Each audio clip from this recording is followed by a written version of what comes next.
Hi, welcome back guys. This is your friend, Lettuce Head Fanfics. Back with amazing fanfiction. This is the series of What If Deku Could See Everyone's Death Timer. Please give this video a like and subscribe to the channel if you want more videos like this. Now let's get into the fanfic. He only had a split second to register what was about to happen before it was too late. After the sheet day he was already having, he just wanted to go home. All it took was a split second for that simple walk home to go to absolute sheet as he was surrounded, suffocated by sludge. His brain is barely able to register what was happening at first. He thinks the sludge guy says something about a disguise and a hero, but he can't be sure. What he does know is that he can't breathe. And then what's happening finally registers as his brain kicks it into gear. He's being attacked, there's sludge, what he assumes is the villain's body going down his throat, and he's dying. Now his brain has caught up, and his hands desperately try to pull at the liquid entering his airways. Every part of his chest and throat begin to burn from the lack of oxygen. As black spots enter his vision, he can't help but feel like all the other sheet in his life has led up to this moment. From the day he turned 4, from the day he was born, he was a person waiting to die. That's what everyone has been beating into him, isn't it? That death would be a welcome mercy for someone like him. And no matter how badly he wanted it to change, now he knows it never would. Because, right now, Izuku Midoriya was choking, suffocating, dying. His strength in his arms leaves him as the oxygen deprivation really starts to set in. Everything is fuzzy, but, for whatever reason, he strains to keep his eyes open. He needs to focus on something, anything, because he doesn't quite feel like dying yet. There's something yellow shimmering just barely in the corner of his vision. That wasn't there before, was it? With one last moment of control, he reaches up, desperate for this to be over and for him to just be able to breathe, and pulls. Something inside him tingles, but he assumes that his limbs are simply starting to go numb at this point. But then the sludge surrounding him recoils. He can feel it like a thick, wet shiver against his own skin.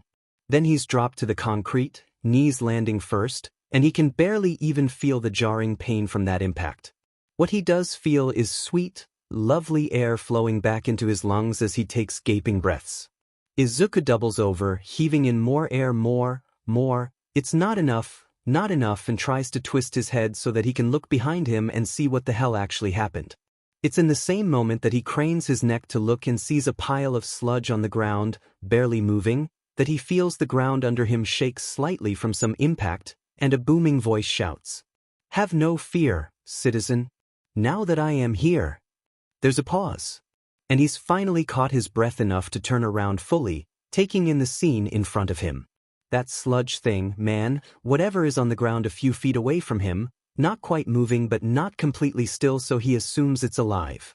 There's a storm drain that appears to have been blown off, rattling to the ground. And then there's All Might. He looks just as shocked as Izuku feels, standing a few meters past the sludge villain, just staring. It's Izuku who breaks the moment first by speaking. He blurts out the first thing that comes to mind. "All Might." Immediately followed by a series of coughs, chunks of sludge dislodging from his mouth and throat. This intellectual response seems to break the stupor that the hero was in, as he starts moving again, taking a look over the villain before moving over to Izuku. "Young man, are you all right? I was chasing this villain through the sewers when I thought I had lost him." His ever-present smile was shining as he spoke, but Izuku noticed the hint of strain and confusion in it. Yeah, I'm fine, I think." Before he even finished speaking, All Might turned back to the villain and pulled out plastic bottles? Izuku watched as he collected the sludge in the containers and couldn't help but think it was a weird choice for securing a villain. He thought he noticed 2 yellow strips of numbers floating around in the air, but he was so focused on All Might, the actual FING number 1 hero, being in front of him that he barely took stock of it. Another round of coughs erupted from his lungs before he could contemplate anything further. "I'm glad you are safe, young man. Looks like this villain must have reached his limits before I arrived. Now, I really must get going." Wait. He tried to stop him. All Might was always his favorite hero, the best, someone who inspired him. He needed to say something more than shocked, stuttered responses. Ask for an autograph, or ask the most important question he knows. But All Might was already bending at the knees and preparing to take off as if he hadn't heard Izuku. So he lurched forward and grabbed on. The next second they were in the air. There was panic from both Izuku and All Might, and he felt something hit his ankle. Then, they finally landed on a nearby roof. The hero began to lecture him about how dangerous that was, but Izuku couldn't focus on that. He had something important to ask. I'm sorry for interrupting and grabbing onto you, but I have something I want to ask. Can someone like me, someone quirkless? Can I be a hero too? Before he could get a response, there was a poof of smoke filling the air near where All Might stood. When it cleared, he could only gape at the emaciated form of a man standing in front of him. That's when he really noticed the string of yellow numbers floating above the hero's head. Some part of his brain wondered what that was, but then the man started talking. He was so shocked that he only half heard the thin man explain that he really was All Might, then something about an injury and time limit. He finally focused to catch the tail end of what the hero said. The answer to his question. That's why, my answer has to be no, young man. Hero work is just too dangerous. It's better to be realistic. Maybe there are other ways you can help, but hero work is not cut out for someone who cannot protect themselves. Those words shook him to his core, then settled heavily in his chest like a weight attempting to topple him over. Simply standing up felt hard once he heard his answer, but he just continued to stand there as the man walked past him to the roof entrance and left down the stairs. It wasn't until after he heard the soft click of the door shutting that the first tears fell from his eyes. He almost wanted to laugh. What rotten luck or unforgiving God decided to hand him the absolute load of shit that served as the events of today? First the hell that was his mere existence at school, his burnt shoulder and Kaken's searing words, nearly suffocating to death by Sludge, and now that soul-crushing response from the number one hero. All the worst things that could happen to him, all piled up on one fantastic day. It actually seemed par for the course when he thought about it. And now here he was, crying alone like some idiot, forgetting an honest response to the stupid question he decided to ask, on some roof, the roof. If you want to be a hero that badly, there might be another way. Just pray for a quirk in your next life, and take a swan dive off the roof of the building. How fitting that this is where he was dropped off and left alone. Without thinking much about it, his feet took steps closer toward the edge. He felt the wind push his curls away from his face as he peered over the side to the ground below.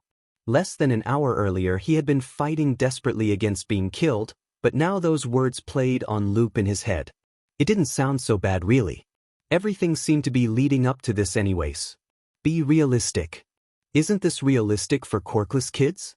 Most people should know the mortality rates of those born quirkless nowadays. Maybe this was what he meant. He's useless just like everyone. All those thoughts stopped at the loud sound of an explosion merely a block and a half away. Izuku snapped his head up, stumbling back from the ledge. He heard distant shouting, followed by more explosions. Then he was racing through the doors and down the stairs faster than he could think about what he was doing. There was most likely another villain attack, and old habits die hard. He wanted to see what heroes were there this time. When he got to the scene of the explosions, he had to push his way through the crowd. He noticed that all those people seemed to also have that strange yellow string of numbers above their heads, but he was too focused on seeing what was going on to concentrate on what it was. A head of green curls whipped around trying to focus on the details of the fight. The first thing he noticed was the sludge, and his skin began to crawl with the phantom touch of that all-encompassing oozing liquid. But the second thing he noticed were red eyes and spiky ash-blonde hair. His breath felt like it was SCD out of his lungs. Kaken. Izuku only allowed his shock to overtake him for a moment before he started taking stock of the situation. Looking around, a horrible realization comes to him. None of the heroes are doing anything. Empty Lady, Death Arms, Kamui Woods, and Backdraft are all standing there doing absolutely FNG nothing as Kaken desperately tries to take in air and fight off the sludge villain. Then he hears them speak, some bullshit complaining about not having the right quirks and waiting for backup when there's a kid dying right in front of them. Izuku gives Kamui Woods some credit, as Kaken's explosions aren't exactly letting him get close without catching fire. But clearly, or at least it's clear to his 14-year-old mind, they aren't thinking as a team. They are all too focused on limitations rather than possibilities. Well, Izuku can't just watch someone die, and his mind is already buzzing with possibilities. He crosses the police line in a swift movement before he starts shouting. "Can't you see that he can't breathe? What the hell are you all standing around for? Kid, it's Dange Dash." Izuku doesn't let Death Arms finish his statement before he starts yelling out the plan that's been forming in his head. Backdraft, dose Kamui Woods with water to decrease the chances of him catching fire.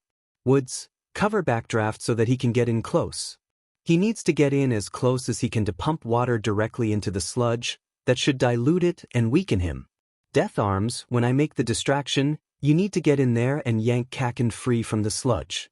The priority is rescue, not capture, though that would be a plus.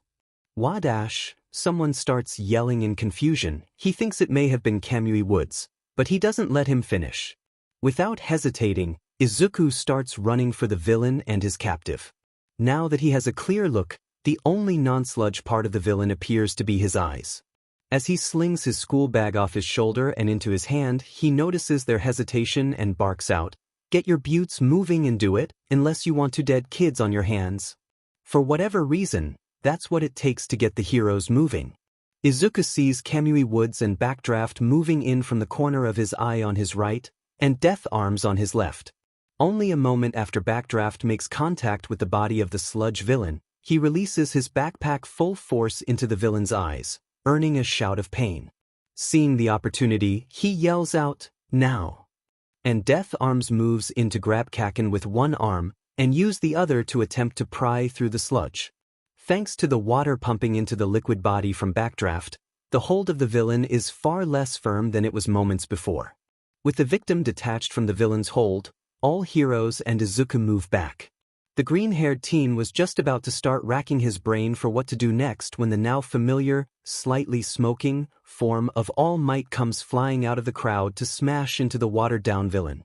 He breathes a quiet sigh of relief. As Izuku makes his way back home, he can't help but think that the whole aftermath of the situation was a little unfair. Obviously, he recognizes that having civilians run into villain attacks isn't necessarily safe, so he understands being scolded for that, but being told he had no business giving orders even though the heroes were just watching a kid die was another thing entirely. It worked, didn't it? But instead of being thanked, or even just told to be more careful, he gets completely ripped into for somehow being disrespectful of the heroes risking their lives to keep people safe. It didn't look like they were doing a whole lot of that to him. And it only got worse when Kaken started screaming, like a feral child, about his useless, quirkless butt. Because then they wanted to yell at him about being defenseless and a liability of all things. He would have simply walked away before they could finish speaking if he didn't have to wait to give a DMN police report. With all this stewing in his mind, he almost didn't notice the sound of footsteps barreling towards him. It wasn't until he heard Kaken shout that nickname he loves so much that he whipped his head around and turned to face the blonde. "Deku, what the hell do you think you were doing, huh? I didn't need your shitty butt running in to help me." As Izuku listened to his childhood friend and looked at his fuming form stopped a couple meters away, he just found himself feeling so damn tired. He didn't have the energy to be scared of his tormentor or be mad that his walk home was interrupted again. He just felt so thoroughly exhausted, and his voice reflected that. "I did something at least, didn't I? Instead of standing around with my thumb up my butt while you suffocated, unlike the heroes." "So what? Trying to play hero? You didn't even do most of the work, dumbass. Don't think this means you're suddenly useful. You still can't be a hero, Deku." He sighed, and didn't hesitate in his reply. "I know that, Kaken." The blonde boy's face morphed into what Izuku almost thought was confusion or shock, but only for a moment before returning to its usual scowl. As he looked at the teen, he couldn't help but realize a few things. One was that yellow string of numbers resting a few inches above his head that Izuku had been seeing, but ignoring, the last couple hours. The last number changed as he watched. It almost looked like a countdown. The second thing he realized was the complete and utter irritation radiating off the blonde. the anger over Izuku simply trying to help him not die. Thinking about the events of the day, his lack of appreciation received for anything he tried to do, and his newfound mental exhaustion, Izuku came to a realization. Some part of him had still been holding out on him and Katsuki being friends again, some part of him was still clinging onto their childhood. But now he felt far too tired for that, and something calm settled in his chest at the thought of letting go. The blonde opened his mouth as if to speak again, but Izuku was already turning away. "I'm not trying to be a hero anymore, I'm done with that." He decided to confirm as a method of appeasing the hot-tempered boy as he began to walk away. "Goodbye, Katsuki." Izuku missed the face Katsuki made while watching his retreating form, one that was flickering between a shocked and pained grimace. Walking into the small bathroom of his home with a first aid kit and fresh clothes in hand, Izuku had a lot to reflect on. Arriving home had been uneventful.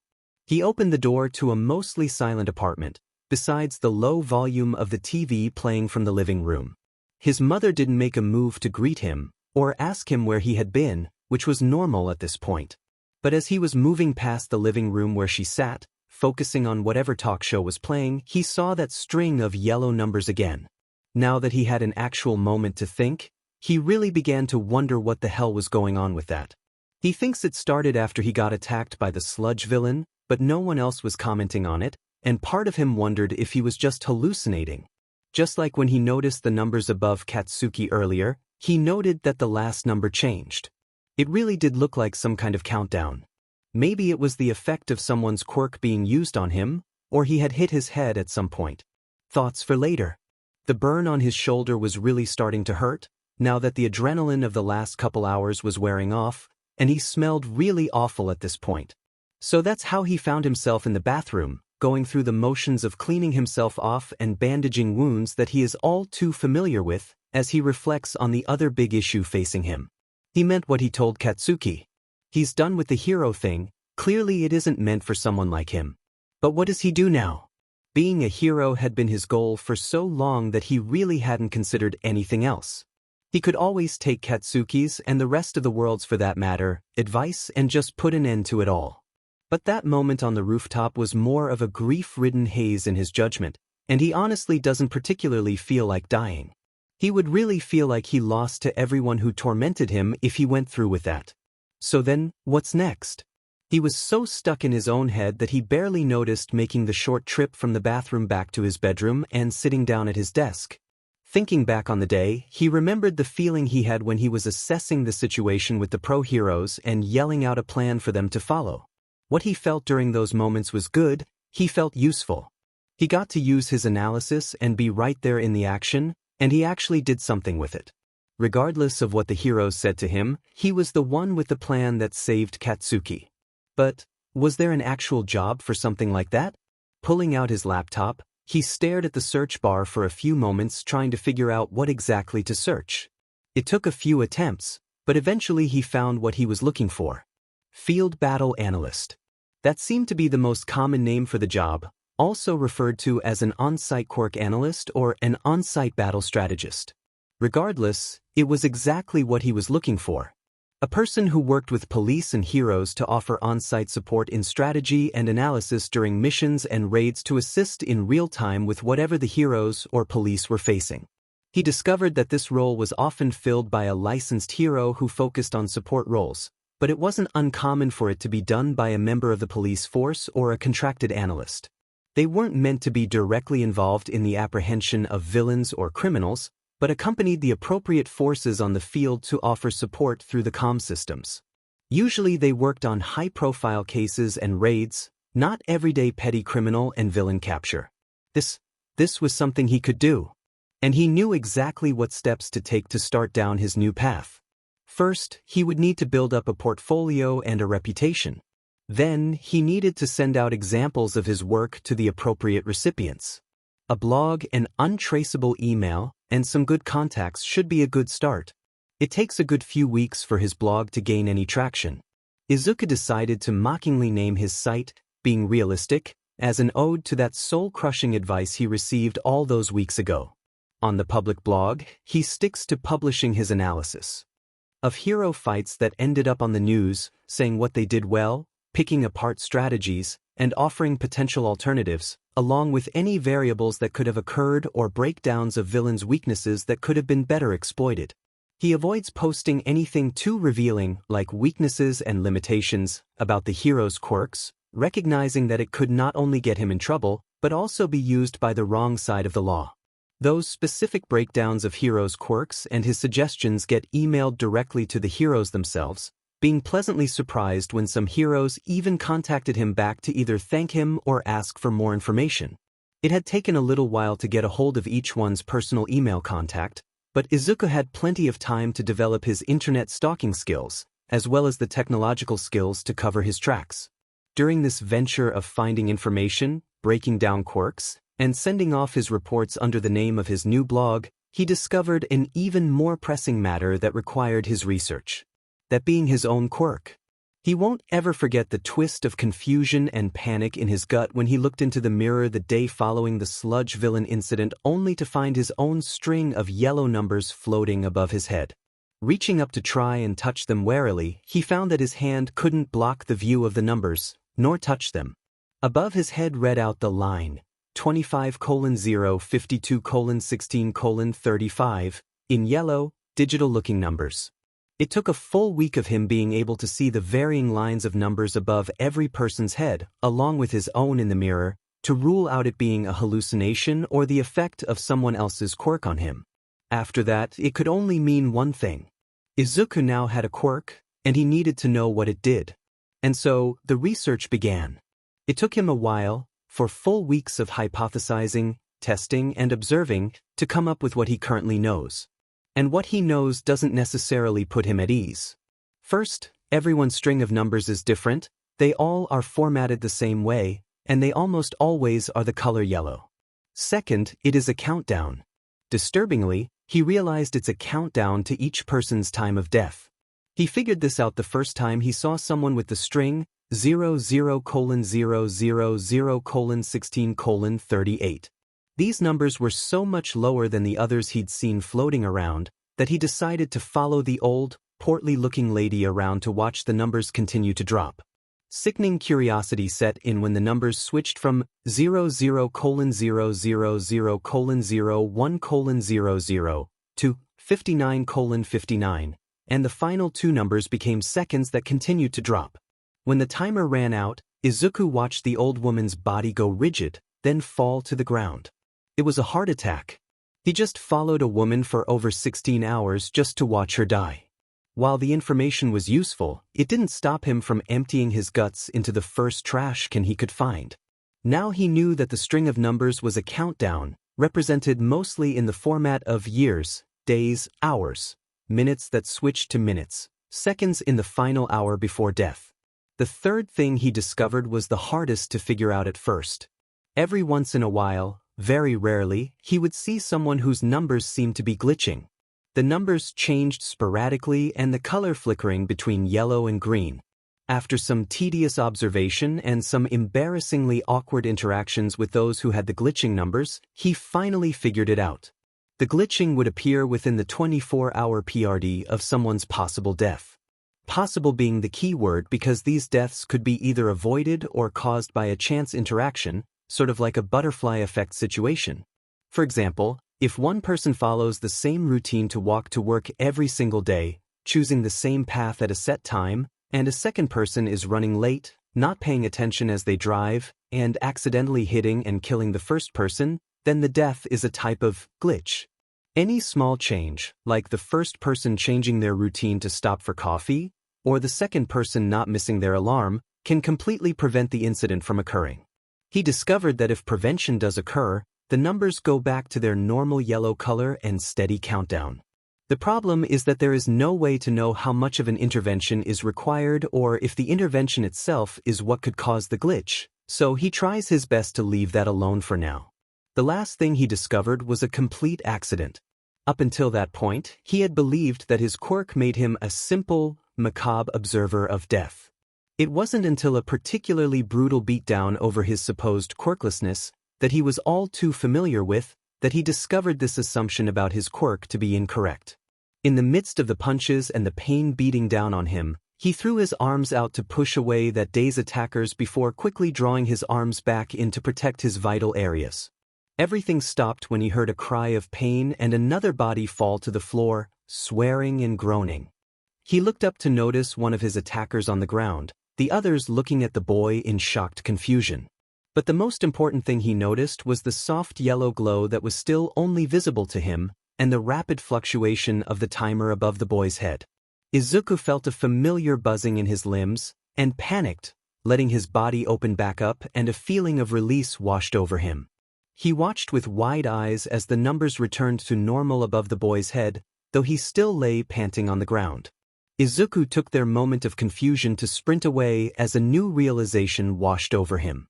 He could control, pull at other people's time, maybe even take it. That left him feeling sick for the next several days.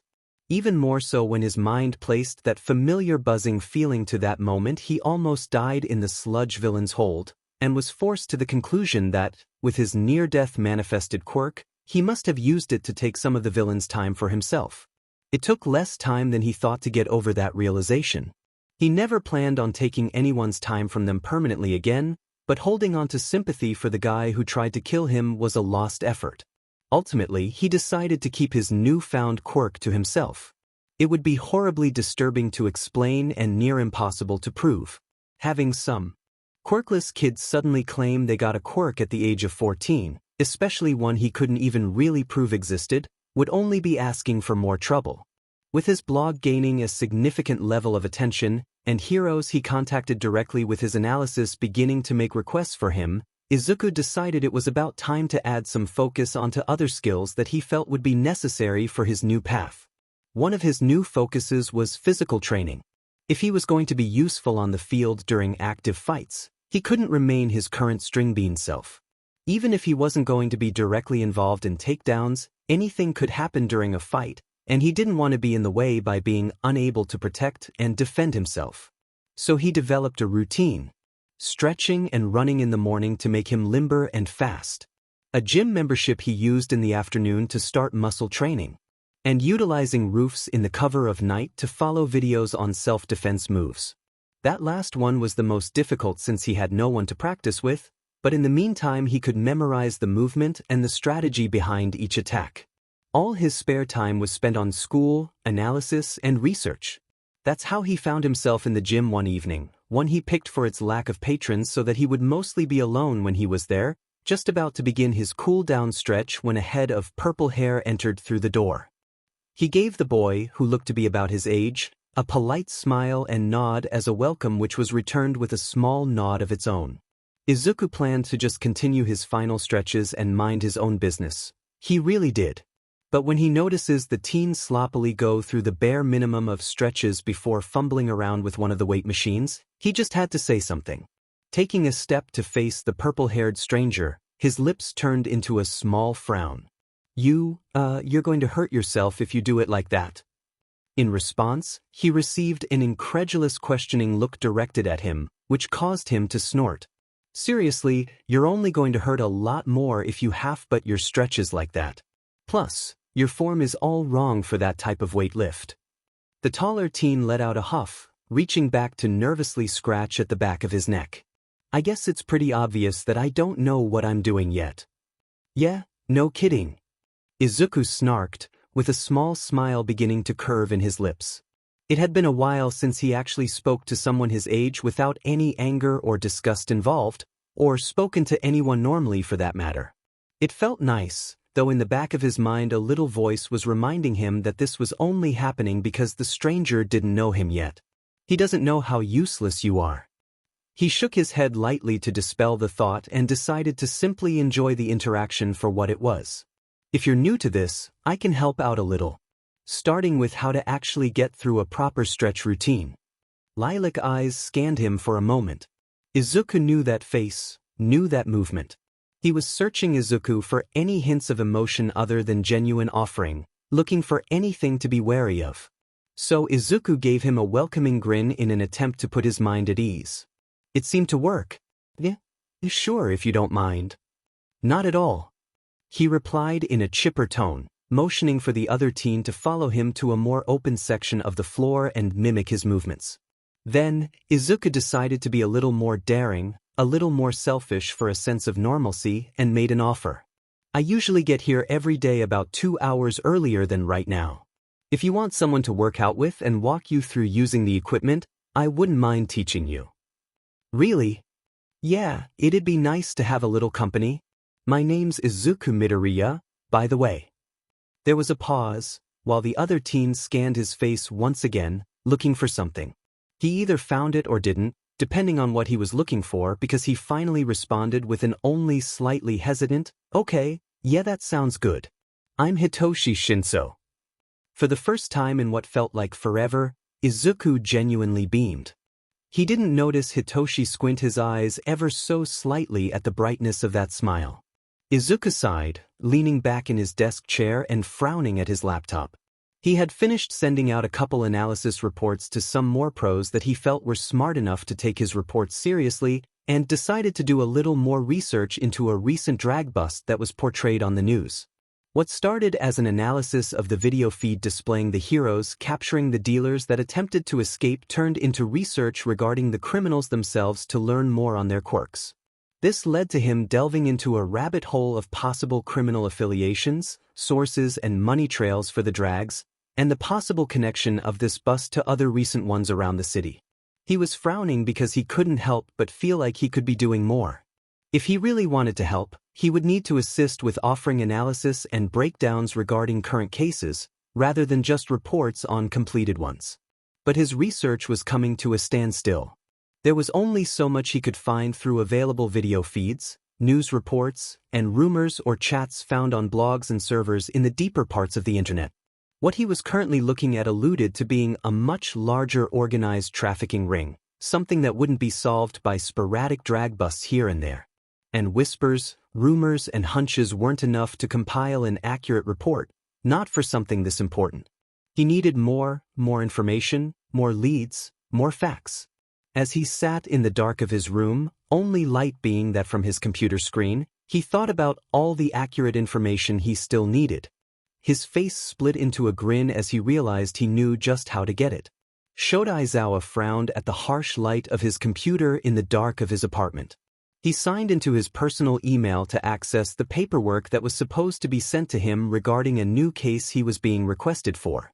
Something about trafficking, product of said trafficking currently unknown, though it is suspected to be some hallucinogenic drags. Instead, he is found with an email he wasn't expecting, from a sender that he doesn't know. Surprises really aren't his thing, and this is his personal email no less. Clicks on it, only to find a file attached with a complete breakdown of his quirk and fighting style accompanied by suggested improvements along with some possible updates for his support gear. The man knows he didn't request any work from an analyst, and anyone who has the information to his personal email knows better than to hire someone without asking him. Warning sensors start to go off in his brain as he scans the email for any sign of who sent it. All he finds is a cryptic logo titled, "Being Realistic Analysis Blog," and a link attached. Although he assumes the link simply connects to this aforementioned blog, he knows better than to click unknown links sent to his email from unknown senders. Instead, he decides to try and search this blog by typing "Being Realistic Analysis" into the search bar of another tab. It's surprisingly easy to find, considering that his senses were warning him that this was some type of threat or trap. As he reads the most recent posts on the website, a grin sneaks its way onto his face. Whoever this is clearly isn't afraid to criticize pro heroes, a trait he finds rare but desperately needed in their work. After all, pro heroes are people first, and people make mistakes. The only way to learn is to have those mistakes called out. Though the warning signals did not cease in the back of his mind, as the information he just read on himself was scarily accurate for some stranger to be able to find on an underground hero, his interest was certainly piqued. It took longer than Izuku thought it would to get his first solid lead. Ever since he decided that his current analysis work wasn't enough to be actively useful, he began making changes. He established contacts, joined information networks. Though he was sure that some of the people he talked to weren't the most reputable or law-abiding, he figured that as long as he kept everything he did above board, it couldn't get him in that much trouble. After all, there's nothing technically illegal about talking to people and being in the right places at the right times to make some key observations. Intel was important, intel was knowledge. And knowledge was powerful. The other change he made was to his schedule. He moved up his solo sparring time on the rooftop to just before sunset. After sunset, he would don a casual and unassuming disguise of dark clothing, a hood, and a normal medical mask and hit the streets. The best way to confirm the information he heard was to see it for himself. He found that he blended into the night and the small corners and shadows that accompanied it quite well. And if anyone saw him, he just looked like some punk teen staying out after dark. Most nights he did this, he would be able to see and hear what he came for and make it back to his apartment before midnight, slipping in through the fire escape with his mother being none the wiser, and still get a decent night's sleep after taking notes on whatever information he gathered. But tonight was a big deal, and he knew that arriving home at a semi-reasonable time was unlikely. He finally had his first real lead as to where the main operation was located. This wasn't just following people to a deal or one of their export locations, though that still gave him valuable information. This was where the big money was, where those in charge of giving orders sat on their buttes and oversaw the whole operation. He was perched on the neighboring roof's ledge, getting as close as he could in order to hear anything that was said at the doorway as people entered or any of the conversations happening in the alley below. It had already been a couple hours of watching people come and go, scribbling descriptions, quirks, and snippets of conversation down in his notebook. Izuku still needed information on the last two big shots' quirks and confirmation on what products they were trafficking exactly. From what he had gathered the last couple weeks, the hallucinogenic drags being dealt were mostly a front for a high-priced product being handled, but he had yet to figure out what. Then, at the nearing hour of 4 a.m., he finally got to listen to the conversation he had been waiting for. Almost time. The distant but certainly audible conversation began as the three men drifted into hearing range. At the end of the month, they're securing the next shipment to put on market. All the merchandise is coming here for verification, then being sent off the following week. Izuku quickly took note of the potential dates for activity as the next voice cut in. I don't see what's got the bosses all FING worked up. Everyone who's worth a DMN is gonna be here to make sure it goes smoothly. Them being on edge is really a pain in the butt. That's exactly what he was looking for. A grin spread across his face under the mask. The rest of the conversation yielded little information, but he now knew the when and the where. He knew when the merchandise would be all in one place, along with when those in charge would all be gathered to be taken down in one well-planned raid. Just a little more and he would be able to make his report, maybe send it to that one detective he started to take a liking to. Dude, you look dead on your feet. Shinso was grinning at him from his seated position on the gym mats as Izuku walked in. They had been working out together for a few weeks now, and Izuku would even say that they were friends at this point. Although they mostly just hung out in the gym, numbers had been exchanged in case one of them couldn't make it for whatever reason that day, and they even sometimes text about other things besides their gym meetups. The topic of quirks still hadn't come up, something that Izuku found great comfort in. He was a total nerd for the topic, sure, but he didn't really feel like ruining his one almost friendship over it. So he never brought it up, and neither did his purple-haired buddy. So I look like you? Izuku joked back, earning a successful chuckle out of the taller teen. And with that, the two boys fell into their now comfortable routine. Stretching, alternating between the various equipment, all accompanied by bits of idle chatter, snarky remarks, and comfortable silence at the appropriate times. It was nice. Honestly, it was the best part of Izuku's day most of the time. Part of him really wanted to ask questions and get to know Shinso more, but the other part of him knew not to push it. The more he asked about his new friend, the more likely he would be to get annoyed, or worse, ask Izuku questions back. And he couldn't help but feel like the more that he knew, the more likely he was to see Izuku for what everyone else thought he was. Useless. Hey, are you busy after this? It took all of Shinso's courage to ask that one stupid but question. He'd be lying if he said he didn't find it extremely nice to have a friendish person to spend a couple hours with a few times a week.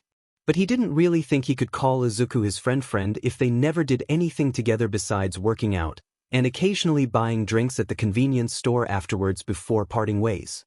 Plus, his moms had really been pushing him to take more chances with people. So he asked the question and held his breath, opting to look down at the gym bag he was currently packing before they had to leave. Like right now? Yeah, I have to. Why? He heard the slight hesitancy in the green-haired boy's voice, but the positive confirmation gave him enough relief to move his gaze back up to the smaller teen.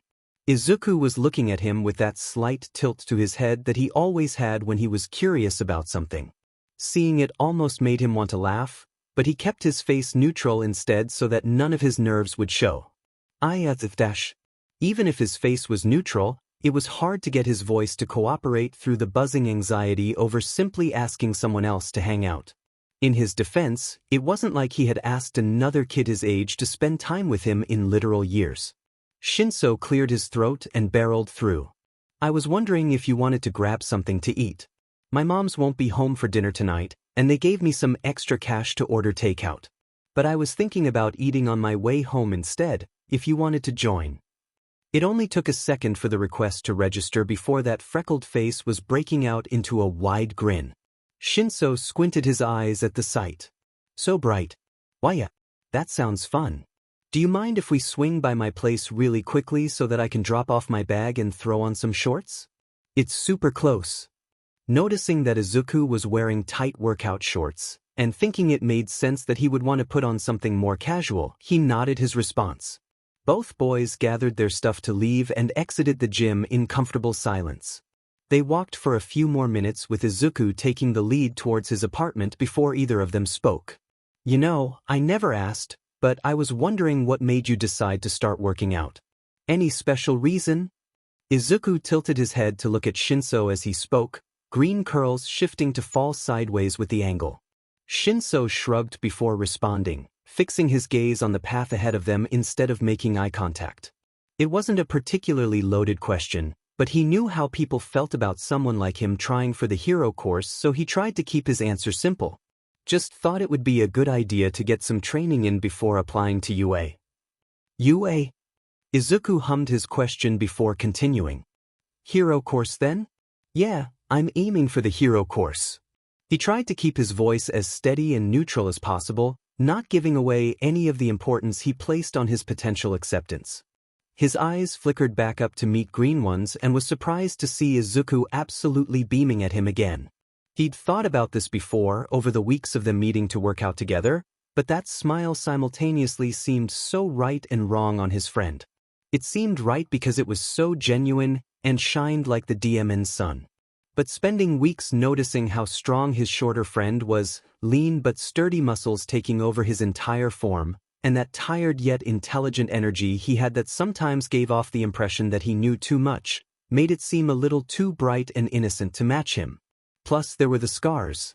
He'd noticed after the first week, faint lines and starburst pink scars on tan skin peeked out from under his clothing every time his shirt or shorts lifted during training. That in itself provided a stark contrast to the glowing smile that was currently directed at him. That's really cool, Shinso. I'm sure you'll make a great hero. Even as warmth filled him from the statement of confidence, he couldn't stop the next words from falling out of his mouth. Why, you don't even know what my quirk is. Stupid. That's what he thought the second he heard himself say it. Weeks of almost friendship and an actual hangout invitation down the drain because he couldn't keep his demon mouth shut. But Izuku didn't seem bothered by his statement at all, simply humming as he turned back to the path ahead of them. Well, you never told me, so how could I know? He stated as if it were the simplest thing in the world. I wouldn't judge regardless, but most people like to brag about their quirks right away. It's kinda telling when someone doesn't want to talk about a certain subject. Regardless, that's your business, and I'm not sure if that's the most important thing anyways. Shinso kept his pace, but was silent for a few moments as he absorbed what he had just heard. Based on what Izuku had just said, he got the feeling that the boy next to him understood on some level. He took a deep breath. Brainwashing. He said it so fast, just to get it out there before he could change his mind, that he wasn't even sure if the other would be able to understand it. That smile was turned his way again, but this time there was an excited gleam in those green eyes to accompany it. Really? That's pretty cool, Shinso. Though I get where you probably had some trouble with that type of quirk. I can already think of a bunch of ways it would be great for hero work though. The shorter teen continued to talk as Shinso walked beside him in a shocked stupor. After a few moments, he regained his senses enough to listen. Izuku talked about possible applications, asked questions, even suggested some alterations to his workout routine, and did a lot of mumbling that he couldn't quite understand. But that didn't matter as much as the light feeling in his chest and small smile on his face as he soaked in the positive reaction. After a couple minutes, Izuku was unlocking his apartment door and Shinso was happy to know 2 new things about the boy beside him. He mumbled a lot when he was trying to think through new ideas. And he was scary smart. He belatedly realized he still didn't know about Izuku's quirk, though that didn't seem particularly important at the moment. Izuku was so distracted by the excitement of finally getting to talk quirks with his friend that he failed to think everything through. One moment he was opening the door, telling Shinso he could wait in the front hallway as he threw on some shorts and dropped his bag off, and the next moment he was face to face with his mother upon exiting his room ready to go. He nearly stumbled back and fell on his butt when he turned out of his bedroom and she was just there. Probably shocked by the fact that she was actually looking at him, waiting for him, rather than the mere passing glances he received most of the time they were home together. "Oh hey mom. I was just changing before heading out with Dash. That's where it all went wrong," he thinks. He didn't even get to finish his sentence before she was speaking, her tone distant and biting. Nothing like the sweet honey voice he vaguely remembers from his early childhood. "Oh, again?" And bringing a stranger to the door no less. "I've been trying to let you give you space, but is it so difficult for you to just stay home and be good? I don't even know what to think when dashed." And she just kept going. Izuku tried to focus and placate her as the panic started to settle in his chest, but it was around the time she said something about hoping you're not still chasing after useless dreams that he simply checked out. His mind felt like it had just been displaced from his body, and he vaguely worried about whether or not Shinso could hear their conversation from the door. He was also struck with the thought that this was the most she had spoken to him in months, which set off a whole different type of pain in his chest. It was around the time she seemed to be winding down that he came back to himself enough to get out, "Sorry mom. I'm sorry. I won't be long, promise. I just have someone waiting so I have to go, but I won't stay out long." He didn't wait to hear her reply before rushing past her, trying to slow down a bit when he entered the hallway to the entrance of the apartment where Shinso stood waiting and slipped on his shoes with a mumbled, "Ready, let's go." He tried really hard to not seem so out of it as they made their way to a nearby ramen shop and began eating. Their conversation stayed on lighter topics, and Izuku was eventually able to get back to an enthusiastic discussion about ways to modify Shinso's training to better prepare him for the hero course. Izuku missed all the worried glances that the purple-haired teen shot his way during the rest of the evening. Izuku was going to be sick. It took all his effort not to begin dry heaving onto the rooftop right there. It was finally the night that the shipments of product would be brought to the main headquarters. This was the final piece of information he needed to make a complete report to send to the detective working this case after weeks and weeks of surveillance and information gathering. Except this secondary shipment of product, that the drags had been a cover for wasn't weapons, or a more dangerous drag. It was people. And Izuku was going to be sick. Obviously he knows this type of sheet happens. He knows the world houses indescribable evil. But seeing it with his own eyes, seeing human beings in such horrible shape be pushed and prodded through the back door of the building, was something else entirely.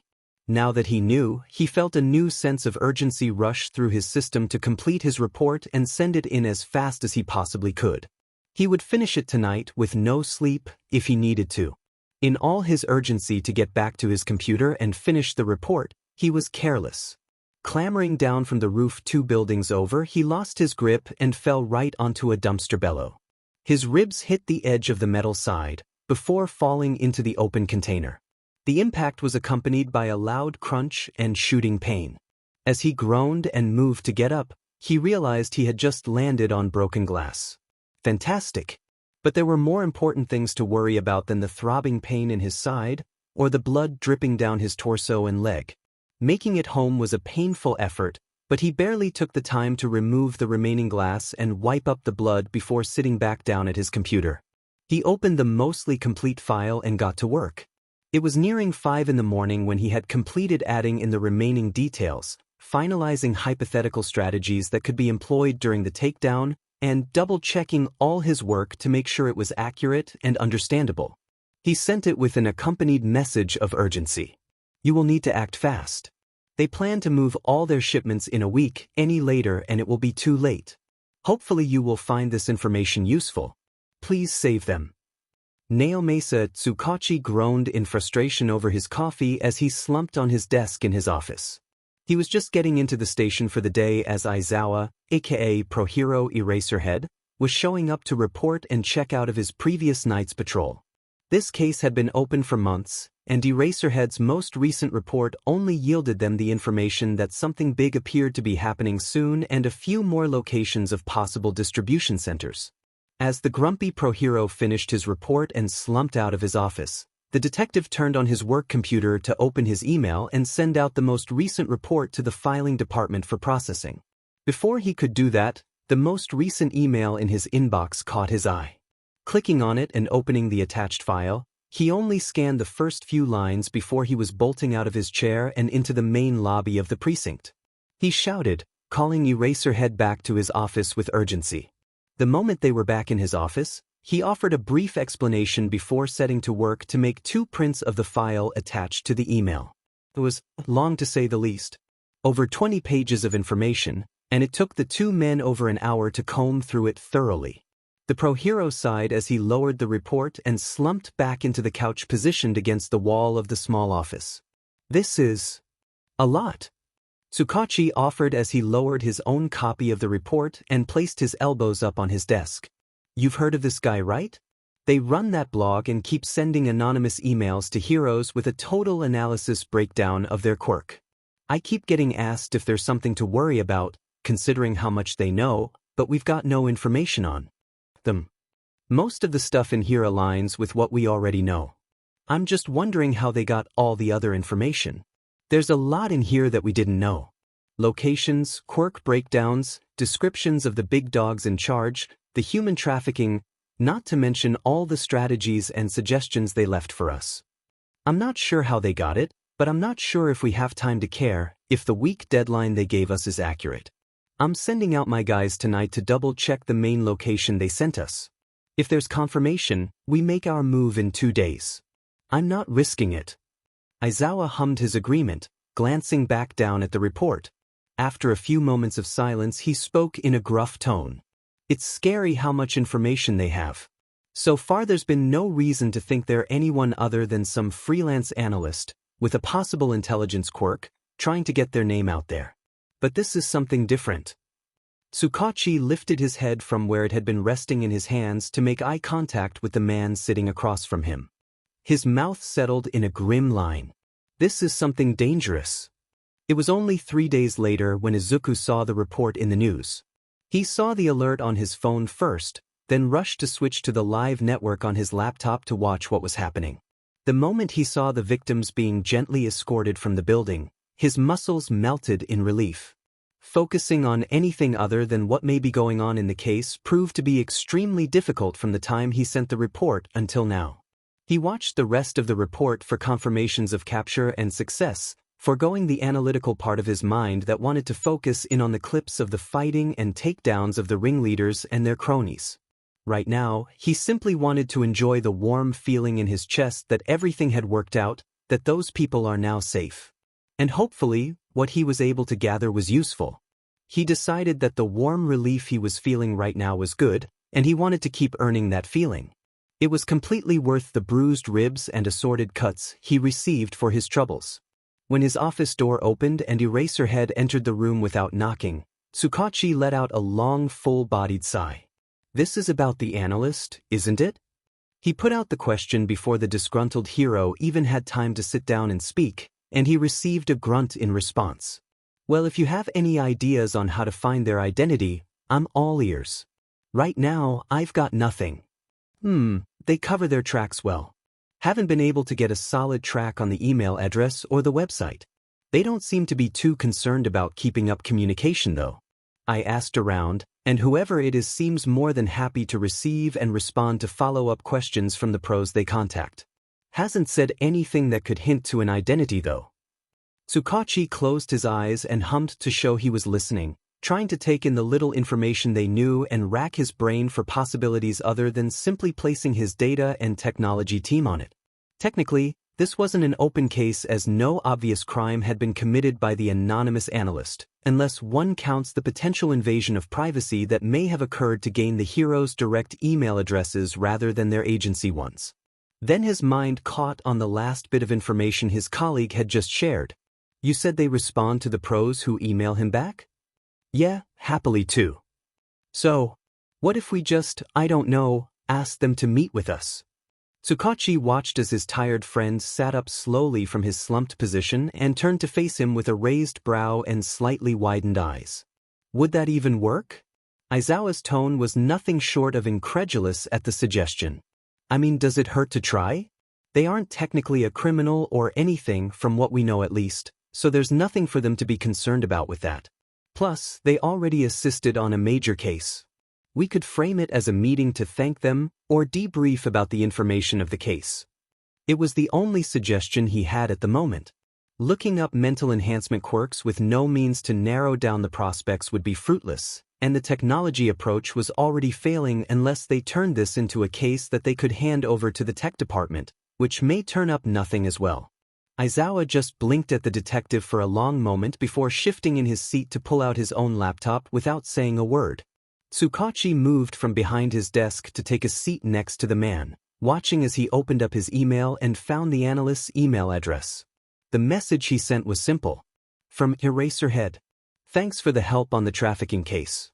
Detective Tsukachi and I were hoping we could meet you in person to thank you for your help and debrief some of the more sensitive information regarding the case. Once the message was sent, they both just sat there for a moment staring at the screen. It's not like they expected an instant reply, but neither man really knew what to do next either. Just as Aizawa was about to lean back into the couch and Tsukachi was preparing to stand and snag them both a cup of coffee, a ping sounded from the laptop that caused both men to snap their gaze back to it. From being realistic. I appreciate the thanks, but it really isn't necessary. Was there something wrong with the information I sent? I apologize if there was an error or something I missed that caused you any trouble on the case. The two men exchanged a look before Aizawa turned back to his keyboard to respond. Why were they so worried about possible errors? Or so quick to jump to the conclusion that they caused trouble? The information they provided was ridiculously detailed and completely solid. Tsukachi decided these were questions for later. From Eraserhead. No, the information was good. It was a big help. We just wanted to meet in person to go over some of the final details for the reports.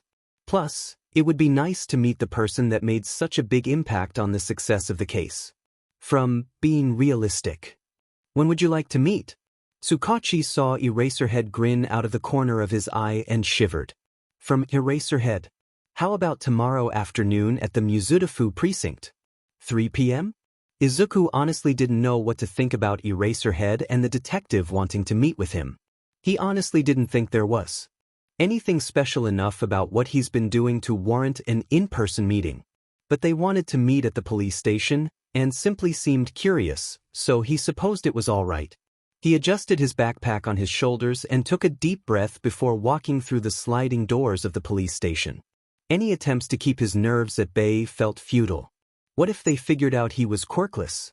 Would they tell him to stop contacting them? Would he get yelled at again? Actually, that really wouldn't be so bad. Yelling is something he's used to at least, even if it would hurt a bit more to come from a hero like Eraserhead. There was no time left to dwell on it as he found himself standing in front of the receptionist's desk. A young man with an earpiece in his ear and light blue hair looked at him expectantly. He swallowed and took another deep breath. Hello, I'm here for a meeting with Detective Tsukachi and pro-hero Eraserhead. He was so focused on simply getting the words out of his mouth that he didn't notice the yellow lump shifting in the seats of the lobby. Aizawa had been slumped in his sleeping bag for the last hour, trying to catch a short nap while waiting for their mysterious analyst to arrive. Despite his relaxed position, He had all his senses on high alert. He had no idea what to expect from this stranger, but what he did know was that they held a frightening amount of information and was doing God knows what with it. Sue the man for being appropriately suspicious of the anonymous person's intentions. He saw the green-haired kid walk into the station, but only eyed him for the briefest of moments before turning his focus away. So imagine his surprise when he hears his own hero name come out of the kid's mouth, saying he was here for a meeting with the pro and the detective. Regardless, Aizawa shuffles out of his sleeping bag to walk over to the reception desk. As he really looks at the kid, he grows even more suspicious. The kid can't be any older than middle school age, and has a rather unassuming look about him, wearing a simple blue hoodie and some faded black jeans with a yellow backpack resting on his shoulders. Just as he neared 5 feet away from the kid, the pro notices his shoulders stiffen as a green head whipped around to look at him. The man won't admit that he was mildly impressed that the kid felt his presence before he announced himself. Green eyes met black, then shifted to take in the rest of the older man before seeming to relax a bit. The kid spoke first. "Oh, Eraserhead, I was just asking for you." The boy's tone was casual, but he noticed the slight tremor of nervousness underneath. Aizawa noticed the receptionist looking between him and the boy in mild confusion, but paid it no mind as he continued to eye the boy in front of him. He really didn't know what to think of the kid. Part of him wanted to ask what he was here for, because it was hard to imagine that this unassuming teen was the analyst, but he wasn't the one with the truth quirk. It'd be most logical to just take the kid back and ask that question in front of Tsukachi. So, he just nodded and let out a gruff, "Follow me," before turning to make his way through the precinct with the green one trailing behind. They had decided to have this meeting in Tsukachi's office. It was less threatening than a conference or interrogation room. He swung the door to the office open and offered a cryptic announcement. "We have a guest, detective." Tsukachi looked up as Aizawa stepped fully into the room, revealing a young, green-haired teen. He won't deny feeling amused by the way the man blinked at the kid, before gaping. "This is our guest? The analyst." The pro simply shrugged before moving into his seat on the couch so that he would have a full view of the room. "I don't know," said he was here for a meeting with us. "Ask him yourself." Clearing his throat to compose himself, the detective turns his attention back to the teen who is shifting nervously on his feet near the door. "Sorry about that, I was just a bit shocked. Are you the analyst who we've been in contact with? The owner of the Being Realistic blog?" "Yeah, I am." Aizawa eyes the detective for the small nod of confirmation at the boy's words. "Please have a seat then." The man smiles and motions toward the open chairs near his desk. The boy seemed to hesitate for a moment before settling down in the one that put the most distance between him and the other 2 men in the room, something that does not go unnoticed by either of them. "My name is Naomasa Tsukachi, and this is Pro Hero Eraserhead. It's nice to finally meet you after all the help you gave us with the last case." Something about what the detective said must have put the boy at ease, if only slightly, as the tired man on the couch noticed him let out a small breath. A head of green curls bows ever so slightly in the direction of the 2 men. "It's nice to meet you. I'm Midoriya Izuku." "All right, Midoriya." Tsukachi starts speaking as he discreetly taps away at his keyboard for a moment. Aizawa is rightly able to assume the man just typed the boy's name into the database search bar, but the boy displays no sign of noticing the gentle tapping sound over the man's voice. "We were hoping to ask you a few questions about your analysis and blog, if that's all right with you." Narrowed green eyes zero in on the detective, flickering across his face to read his expression. Aizawa's not sure exactly what he's looking for, but eventually the kid nods his acceptance. "Great. First, I wanted to ask you some questions about your website and email. Don't take this the wrong way, but we did try to track the IP address related to your activity at first. At the time, you were sending pros such detailed information about their quirks that there was some concern that you were a threat. Was there a reason you went through so much trouble to hide your identity?" Tsukachi did an impressive job of keeping an air of polite, soft professionalism about him the whole time he was speaking, and the eraser hero notices the teen's body finally, slowly begins to relax into his seat. "Oh, that's easy." The kid started with a far more casual tone than he held before. You just pointed out yourself how the information I was sending could be seen as a threat. It does include a lot of detail. I know that, and I know that even my blog alone could attract the wrong kind of attention. If you guys could find me so simply, then who knows what other kind of people could do the same. He finishes with a small shrug. Aizawa can't help but feel like that makes sense, and it's smart, logical. The kid may be young, and that fact is still jarring for the hero, but he certainly is using his head. That all makes sense. But if you went through all those efforts to avoid having your identity be revealed, is there a reason why you're okay with meeting us in person now? The kid took a moment to think before answering. Some of the heroes I've talked to have asked about who I was, but it didn't seem appropriate or necessary to give my name to people I've never met over email. Isn't it like the first rule of the internet to not give out your name to strangers? He actually smirked and tilted his head at the two men in the room as he added the final point. Almost with a look that said, "Are you too stupid?" that almost earned a snort out of the scruffy man on the couch. Almost. He doesn't miss the small upward curve of the detective's lips either. Fair enough. It's good you notice the potential dangers of all that information you seem to have. A strong intelligence or analysis quirk like you have can be super helpful, but also really dangerous if used against the wrong people. As the man finishes, there's an immediate shift in the teen's demeanor. Furrowed eyebrows and a sharp expression are aimed in the man's direction. I don't have an analysis or intelligence quirk. This statement is made plainly, with the slightest tone of hesitance, but it still takes both men by surprise. It takes Tsukachi a moment to school his expression again. Midoriya, are you aware of my quirk? Yes, lie detection. He nods. How were you able to gain so much information then? I didn't use a quirk for that. Aizawa notices the almost sharp tone lacing its way into Midoriya's voice, and can't help but feel that they are entering restricted territory. So, what is your quirk then? There's no pause, no hesitation, as the kid speaks in a cool and calculated tone. It should be in that file you pulled up earlier. Both men freeze, shocked that he noticed yet didn't mention it until now. He leans back in his chair. That's what you did after I said my name, isn't it? Typed it to search your records database and pull up my file. For the first time since they all sat down, Aizawa speaks and has trouble holding back the amused tone to his voice. Impressive observation, kid. Green eyes meet his, and the man thinks he sees a small smile try to crawl its way onto the kid's face before it is gone again. He only receives a hum in response. The detective clears his throat as he turns to his open computer screen to read aloud. Izuku Midoriya, age 14, quirkless. His eyebrows furrow as he turns back to the teen. Neither man misses the slight flinch that is followed by a shift into an almost defensive position from the boy. You're quirkless?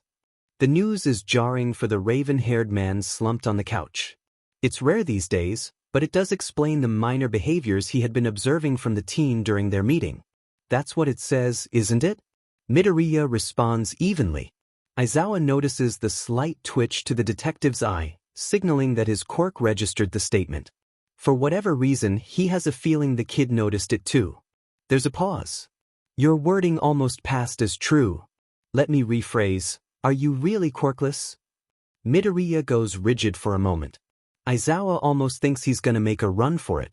But after a long moment the teen just lets out a long sigh, one he thinks sounds far too old and worn on a 14-year-old, and slumps back into his chair. Your quirk is lie detection, so I guess you'll have to know I'm telling the truth. Green eyes close for a moment as the kid takes a deep breath. Technically, my file isn't wrong, or rather wasn't wrong. I was thought to be quirkless since the age of 4, and I guess I really was up until somewhat recently. Really late bloomer, I guess. And you got this quirk recently? The question is asked with slight hesitancy and utter disbelief. Getting a quirk at age 7 or 8 is a late bloomer. Getting a quirk in one's early teens is practically unheard of. The kid hums and nods. A forced manifestation, I think. Are you both familiar with the Sludge villain incident? Green eyes watch both men nod before he continues. Well, I don't know exactly what's in whatever reports you read about it. But there were 2 people that villain attacked that day. The first one was me. I'll spare you all the nasty details, but I was dying basically, and I guess that moment made my body manifest a quirk. A kinda shitty one at that. It's near impossible to prove I even have it, so I just keep it to myself. I mean, having a kid who's been quirkless for 14 years suddenly run around saying he has a quirk, but can't prove that the quirk exists? It sounds like bullshit. That's just asking for trouble, so there's no point. But you know if I'm telling the truth, so I guess it doesn't hurt to tell you. It makes sense. And Aizawa hates that it does. The whole story that the kid told made his gut twist with a sickening feeling. He knows the statistics on quirkless kids, and clearly Midoriya is well aware of the treatment too based on his hesitance to share. The hero is the one who asks what seems to be the question of the hour. So what is your quirk, kid? It's a countdown basically. Green eyes flicker to some spot above each of the men's heads for a moment. Everyone has them. A string of yellow numbers that counts down until a person's death. The room goes absolutely silent at the proclamation, and Aizawa swears he hears Tsukachi whisper out a disbelieving true. The kid chuckles a bit before continuing. It's mostly useless. I almost die and my body decides to give me a countdown to see when all the other people around me are going to, some F-ed joke that is. But yeah, there's not much else to it. It certainly didn't help me gather any of the information I sent you or posted online. A silence settles on the room at that. The pro runs a calloused hand down his face in exhaustion. The kid was right, some absolutely F-ed joke was handed to him. And Midoriya's quirk leaves both men with a lot of questions.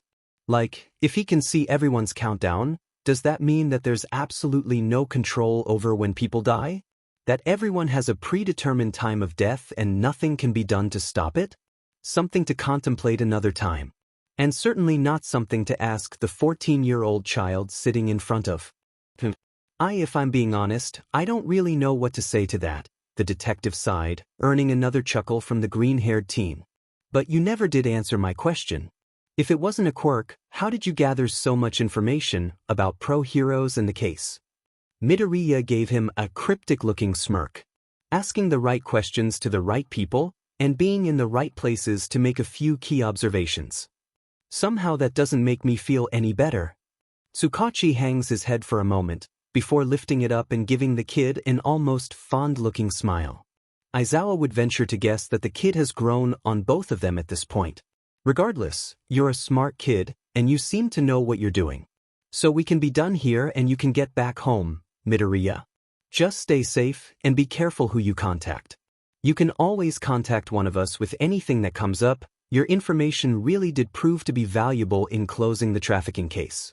Without it, I doubt we would have gotten to those victims in time. For the first time during the meeting, the kid absolutely beamed at the small praise he received. Both men came to the conclusion that that smile was to die for, literally. Come on, kid. The gruff man huffed as he stood from his position on the couch. I'll walk you out. Despite the stress he felt during their first meeting, Izuku found himself liking the detective and underground pro more and more over the last few weeks. They both kept in contact with him, even going so far as to give him their personal phone numbers so that they could check in through text and help him set up a payment system for his analysis work so that he wasn't just sending unrequested files to ProHeroes for free anymore. The teen also suspected that Aizawa, a name he was told to refer to the Eraser hero as after their second meeting, was largely responsible for the increase in requests by talking about him with his coworkers at UA. But Izuku didn't plan on calling him out on it. The men also agreed to not go around sharing his name with anyone else for his own safety, unless it seemed absolutely necessary.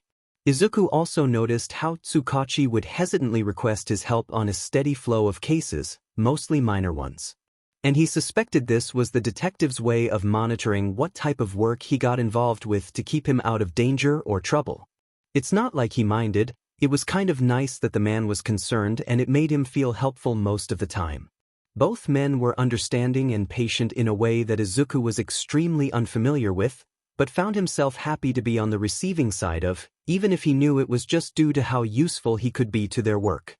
He wouldn't forget the conversation they had during their third meeting about potentially registering his quirk. Izuku grimaced as he settled into the couch in Tsukachi's office. It had been a particularly rough day at school, and he now sported a fresh set of bruises that ran up the side of his body. Regardless of how much training he was doing with Shinso, he knew it would only end up worse for him if he started fighting back at school.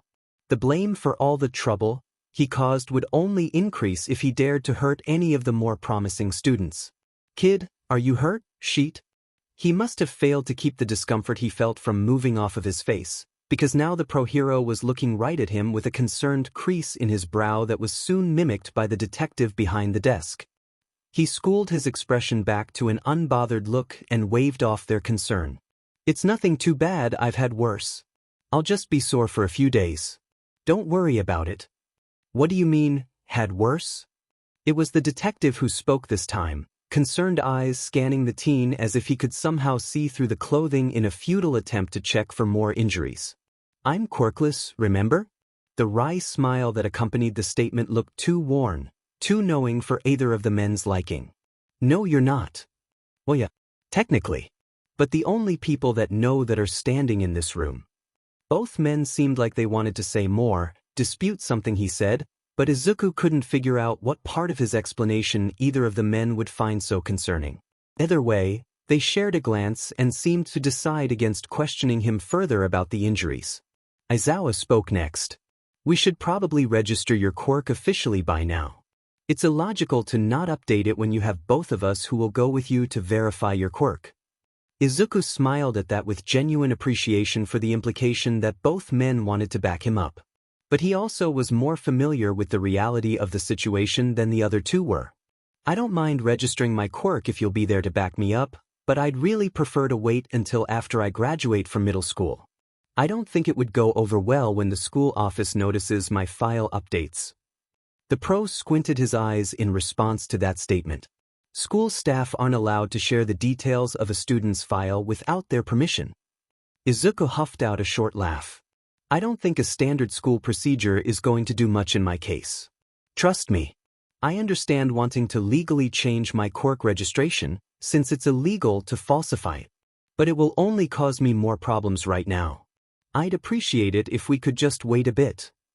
Once again, both men seemed like they wanted to say something more. But with creased brows and tentative expressions, they both nodded and decided to just trust him.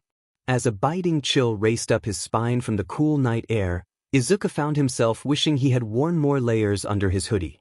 He was heading home from a little late-night surveillance work for a case that the detective had sent his way about some string of convenience store robberies where the unsub was leaving absolutely no trace.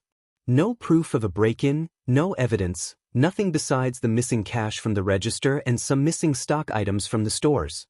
He was only asked to do some potential quirk hypothesis based on what the police had already found so that they could run it through the quirk registry systems, but Izuku decided he wanted to provide the man with a little more than that and go out himself to see what he could find.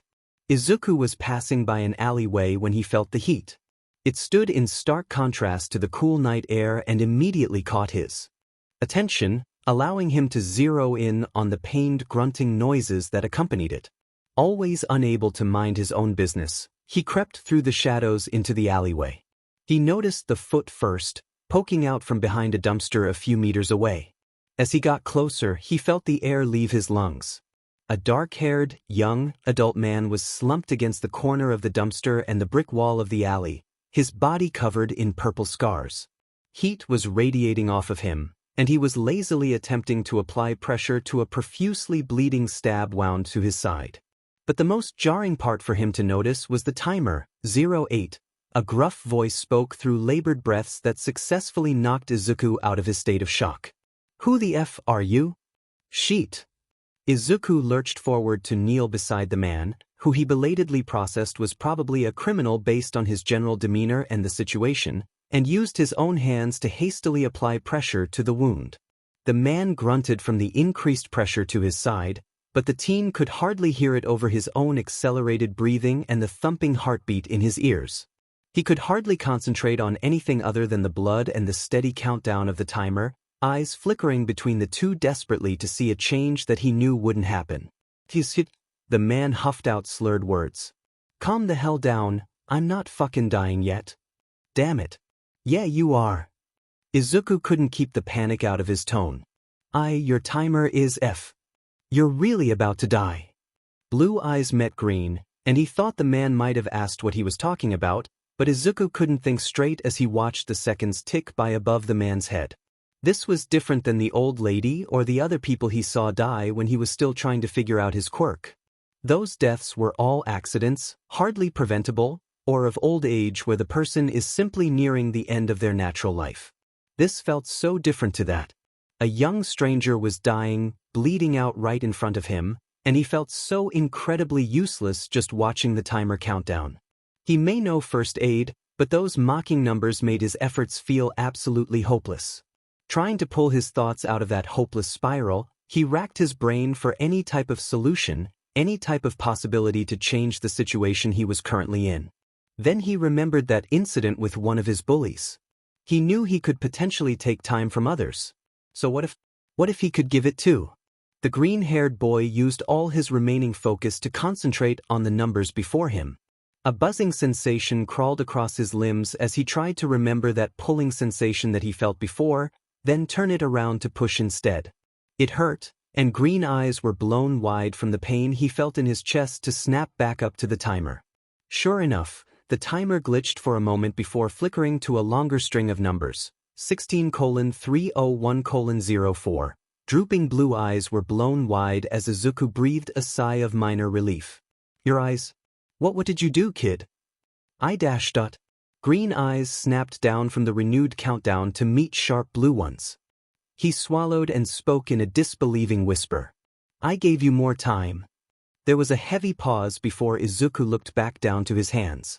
The wound was still there, but the bleeding seemed to have slowed significantly. So no healing effects necessarily, he thought as he reeled all his senses back in from their panicked state.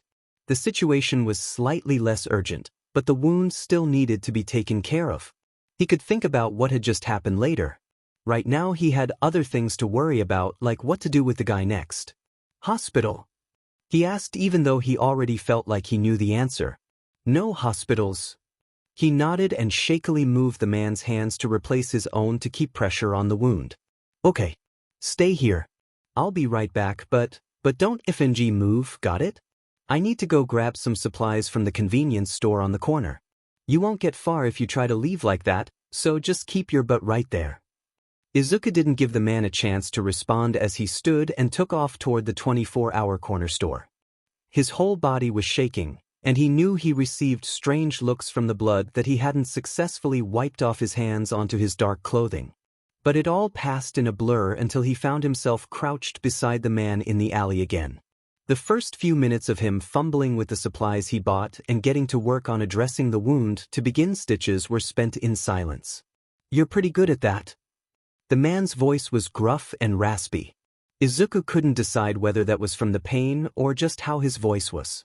I've had a lot of practice. His smirk and bitter huff of laughter that accompanied the teen's response earned a quirked eyebrow from the stranger. What's your name, kid? Izuku eyed the stranger a bit before answering, deciding it wasn't a great idea to give the shady man too much information about himself, so he said the only thing he could think of that wouldn't come out sounding like a complete lie. Deku. He received a raised eyebrow in response. Useless. The teen hummed his confirmation. Yours. Dabi. At that, Izuku did his best to give the man a pointed look to get across the thought, you seriously try to call me out for using a fake name when you're pulling the same sheet? He must have gotten the point across because the scarred man starts absolutely cackling. His laughing inspires a chuckle from the teen as well. Okay, fair enough. He hisses through his teeth as Izuku pulls the thread tight in his skin. So what the hell did you do, Deku? Your eyes were glowing yellow and you were talking shit about some timer. My eyes were glowing? The man nods. That's new. Well, it's my quirk, I guess.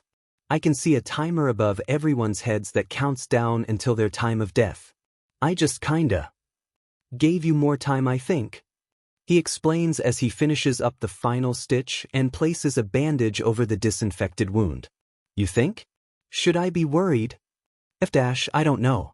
Your timer reset, but it's not like I've ever FNG done that before. There's a pause of silence before they're both laughing. The lightness both of them are feeling could almost be seen as hysteria over the unexpectedness of the situation. Blood loss was no joke. So Izuku prepared himself to sit down and keep watch over Dabi as. He drank the water and ate the snacks he bought with the first aid supplies from the store until morning. A short bit of chatter was exchanged between the two before they both fell into comfortable silence. He really tried to stay awake, but as the hours passed and the adrenaline wore off, green eyes slipped closed. When he woke up, he found the man to be gone, and his tattered coat had been laid over the teen's body. It was warm. Izuku found himself smiling as he walked home in the early hours of the morning. When he got home, he noticed his time in the mirror had dropped by a little over a year. He assumed that to be a result of the night's events. Something about being able to use his time to boost or restart the time of someone else. He'd think more about what that means later. Right now, he was exhausted. It's really starting to hurt my pride that a twerp like you keeps handing my butt to me. It's late evening, and the sun is just starting to set. Hitoshi lays on his back next to his green-haired friend on the rooftop of the gym, huffing out air though labored breaths. This is the rooftop they had been sparring at for over a month after Izuku decided he needed more than some stamina and muscle training if he wanted a real chance at getting into UA's hero course. The shorter teen had been teaching him all the moves he knew for a while now, but still won nearly every spar between the two. Even if Hitoshi felt like he was starting to get pretty good at the techniques the others showed him, he knew he only won those rare few spars on occasions where his friends seemed to already be injured. From what? He didn't know, and Izuku didn't seem to feel like sharing. The green-haired one huffed out a laugh from his own panting position on the rooftop before sitting up and leaning his weight back into his arms behind him. I'm really not that short, you're just freakishly tall. Hitoshi knocked one of the arms holding the boy up out from under him in retaliation, making him let out a soft yelp before falling back onto the cool rooftop next to him again. The guy has the nerve to giggle at him.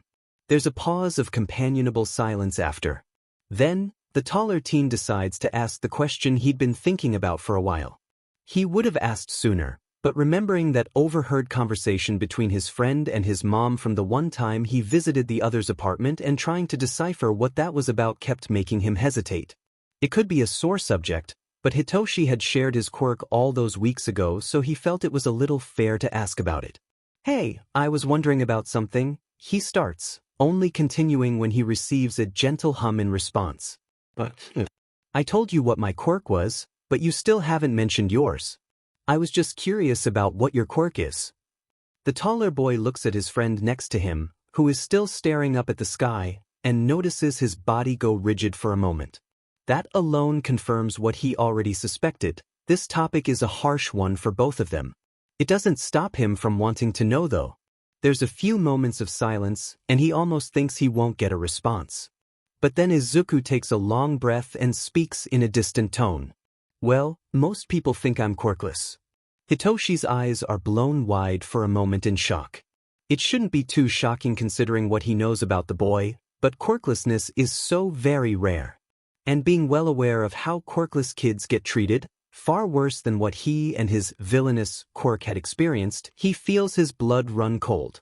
Then, his mind catches on the beginning of his friend's words. Most people? Yeah.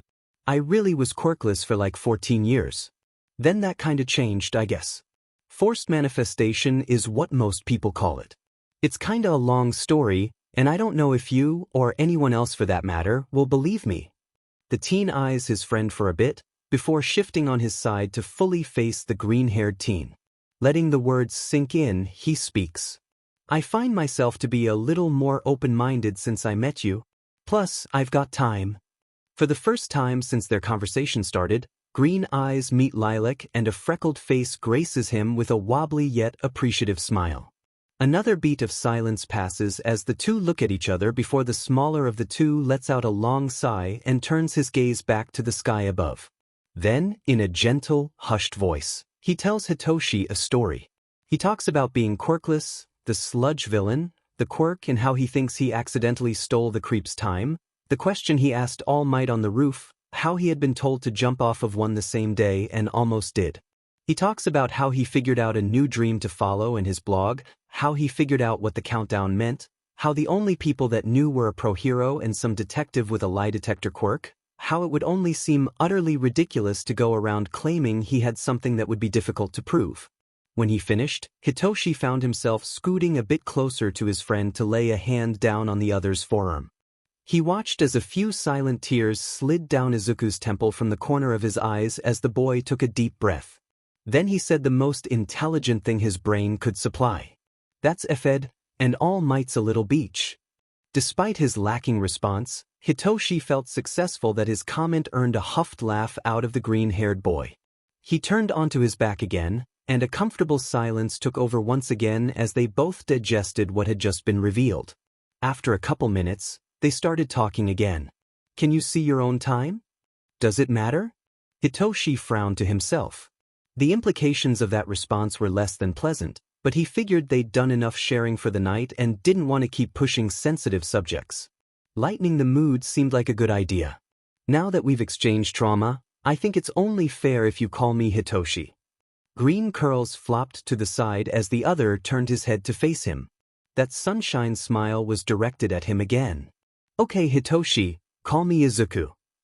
Izuku's heart felt like it had dropped to the floor below him. He'd come home to a completely dark apartment, something not entirely unusual. But his eyes caught on the sliver of the living room that was visible from the entry hallway only to notice the corner that typically housed a lamp and bookshelf to be completely empty.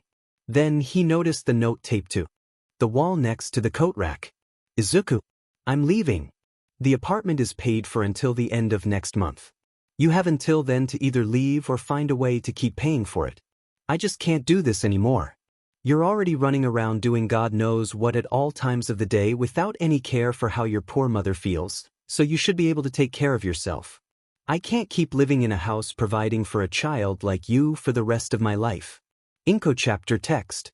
Izuku sat at his desk, frantically writing in a fresh notebook. After discovering the note his mother left, he had ventured further into the apartment to confirm what he had already guessed. Most of it was empty. She had really left and taken most of their items with her. That was when the realization set in, and he broke out into full-out heaving sobs onto the bare floor of the empty living room. It had taken nearly 2 days to compose himself enough to think past the hurt that was steadily accumulating in his chest. He knew that his mom and him hadn't been close in years, that his presence was mostly an ignored one so that she could focus on work and being happy without having to devote time to her useless, worthless, damaged son. But he still figured they existed in the space together somewhat amicably. He had tried so hard to not be in her way, to be quiet and good, to not be a burden. It felt like it was all for nothing. So yeah, it took a brief text to his 3 main contacts Hitoshi, Aizawa, and Tsukachi to let them know that he wouldn't be available for a few days, and practically 40 hours of crying before the fog in his head finally cleared. Once it did, Izuku let his brain run on autopilot to do the one thing he knew he did best. Take stock of the situation, form a strategy.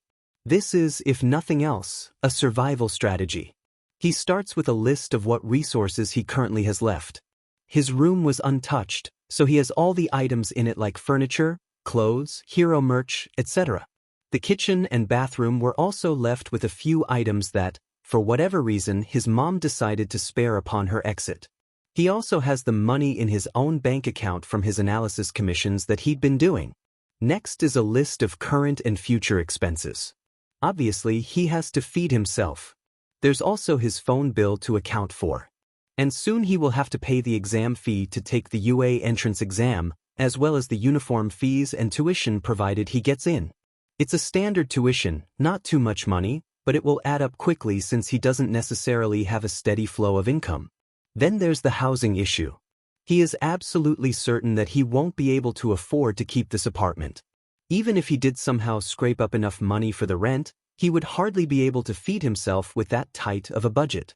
So he decides to let the apartment go. He has 36 days until he has to leave, and that will give him about a week left in the apartment after the first day of school starts. In a way, it's perfect. He will still be able to register this address on his application and receive his letter here. Now, he just needs to make a plan for what to do in the meantime and what he will do after. Reasoning that it will probably take quite a bit of time to find a new apartment that will be in his price range and is lax enough to either rent to minors or not notice that a minor is moving in alone, he decides to set that hunt aside for now. Selling or donating all non-essentials left in the house seems like a good first step. He can list the majority of his hero merch online for resale, along with furniture and anything else of value, and earn a bit more money. Cutting down on what's left in the house will also make leaving on the last day much simpler. He'll have to make a list of essentials and figure out a place to keep them safe after he gets kicked out. Maybe he can keep them at the school? That seems like a good idea. If he moves all his important items into the lockers over the course of a few days at the start of school, it should go unnoticed. Honestly, he could use the school for a lot of things. Warm showers, storage, and a place to stay the majority of the day. He knows the school is open to students from 5 a.m. to 7 p.m. on school days, and maybe he can even get special permission to access campus on weekends if he frames it as extra training or coursework. Yeah, that could definitely work. Then he would only need to worry about where to stay at night until he finds an acceptable apartment. It should be fine, shouldn't it? Leaning back in his desk chair, Izuku closes his eyes and lets out a heavy breath. It's fine. It'll all be fine. It actually proved to be incredibly easy to throw his mind so heavily into work and training, devoting every waking moment to either selling items and preparing for his eventual eviction, doing surveillance or research for cases, taking on Quirk analysis commissions, and training, both with and without Hitoshi, turns out to be a great way to distract himself. Sometimes even pushing himself into late hours of the night so that he can fall asleep easily from pure exhaustion. Really, it's all necessary. The extra work and push to concentrate on work helps keep his mind from thinking about all the very bad going on in his life. Helps to keep away the sinking feeling in his chest. And is almost able to drown those thoughts in the back of his mind, reminding him that she left, she wants nothing to do with you. No one would want anything to do with you. Not with someone who's worthless, pathetic, useless, stupid. I'm worried. Tsukachi stated the moment Aizawa stepped into his office. The pro paused for a moment, most likely trying to figure out what his colleague was talking about since the statement came without context. About the kid? He nodded. Yes, have you seen the number of reports he's been sending in? It's all good stuff, but how does he have time to do all this? The detective let his head fall into his hands as he let out a long sigh. He'll admit that he's felt a little concerned for the kid ever since he met him. Midoriya is scary smart, that much is for sure, but his intentions always seemed good and he had a decent amount of common sense. The more concerning parts were about his behaviors that either he or Aizawa had both noticed through the course of their interactions. Flinches, shifting into a defensive position when certain topics get brought up, hardly being able to accept praise. It all makes sense with his supposed quirklessness and the way both men know they are treated, but it certainly doesn't paint a pretty picture. He's sending me multiple completed reports a day, some for cases I didn't even ask for his help on. Plus, I know he's working on his other requests related to his website too. It seems like it started a little bit after he sent us that message that he'd be busy for a few days. Aizawa hummed his confirmation, mouth pressed into a contemplative line as he picked apart the kid's behaviors over the last 2 weeks since they received that message. He's overworking himself. Yeah, that much is obvious. What I want to know is why. That last conversation we had with him isn't making me feel better about this either. Both men remember the interaction well. Meeting with Midoriya only a couple days after he returned from his break, to see the teen with a distant look in his eyes and dark circles to accompany it. The room had been quiet as the two older men looked over the potential Quirk list and breakdowns of a small gang that was responsible for a series of petty crimes in the area, only to be interrupted by a soft voice. What if I had still been quirkless when you met me? Both men looked up at this, exchanging a look before refocusing on the teen in front of them. I doubt it would have mattered. Your quirk doesn't affect your analysis, so you'd still be able to provide us with useful information. When the teen simply responded with a sad smile and a nod, Tsukachi got the sinking feeling that he somehow gave the wrong answer. Or at least not the answer the kid needed the most. Something the matter, kid? Aizawa tried, just as he had been for weeks during their meetings, to gently pry a little more information out of Midoriya. Just wondering if I'm being useful. That was all he gave them before turning his attention back to his own notebook. The concern each man had for their analyst only increased. I don't know what's going on with him either. The most we can do is keep checking in on the kid and answer if he asks for anything. Izuku halted his second run of the day when he heard his phone ding with the sound of a text message. He took a few deep breaths to steady his heart rate before pulling out and unlocking his phone. It wasn't surprising that the messages were from two of the only 3 people who ever contacted him over text. He opened the group chat with the messages. Dream Team, Crime Edition, Aizawa Shoda plus 2 others. From Detective Tsukachi, "Hey kiddo, I got those reports you sent. Good work. Don't forget to take breaks." From Eraserhead, "Try not to wear yourself too thin, kid. Let us know if you need anything." Izuku let a small smile grace his lips as he stared down at the messages. It was kinda nice to know they cared, for whatever reason. He tried to not read too much into it, so as to not get his hopes up or think about the reason why they are concerned. Taking the messages for what they are, he has to admit that the care is nice. But they don't quite understand the situation he's in right now. He does, and he knows that keeping up the pace is vital for him to stay afloat. If he stops moving, he'll sink. Speaking of moving, he should really hurry to finish up his run. It was about time he got back to work. After all, there was a large file waiting open on his computer that was almost ready to be double-checked and sent to a certain principal. He types out a quick response before sliding his phone back into his pocket and picking up the pace. Dream Team, Crime Edition, Aizawa Shoda plus 2 others. From the Realist, "Thanks for your concern, but don't worry about me. I'm just happy to help." A delighted rat grins at his computer screen. His request for second-year Hero Corps students' complete analysis breakdown based on their performance at the last year's sports festival had just arrived in his inbox. When he first heard rumors of this surprising new analyst, he'd been intrigued, but not overly so. That was until he heard the staff grump singing praise of this anonymous person's work. Then he just had to look into it himself. And to say the least, he was not at all disappointed. Nedzu found himself positively excited to meet the bright young mind behind the work, Izuku Midoriya. The entrance exam is in a couple weeks. Hitoshi turns to his friend sitting on the bench next to him, both teens holding their own cup of coffee in their hands.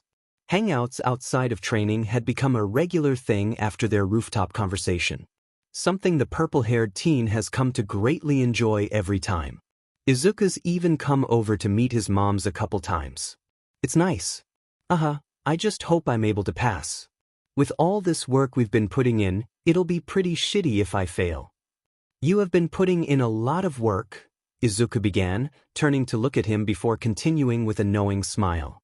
"But you know what we talked about before? I've done a lot of research and the exam almost always gears towards the flashier physical quirks. It won't be your fault if the odds are pitted against you." He sighs, meeting his friend's green eyes. "They always are, aren't they?" Both boys huff out a laugh at that. Despite the conversation being about the possibility of him failing, Hitoshi only feels a lightness in his chest with the knowledge that he not only has a friend, but a friend who understands. "That's true. But..." Izuku flashes him a sharp smirk that would send shivers down a lesser man's back. "We both know that the entrance exam isn't the only way. If it comes down to that, I know you'll place high in the sports festival. I'll make sure of it." Hitoshi can't resist matching the smaller teen's grin with his own. The deadly confidence in his voice puts all his nerves at ease in a way that nothing else really does. "You're kind of scary sometimes, you know that?" "Good." The green-haired teen takes a large gulp of his coffee after that. And this time Hitoshi really does shiver from the action and the look in those green eyes.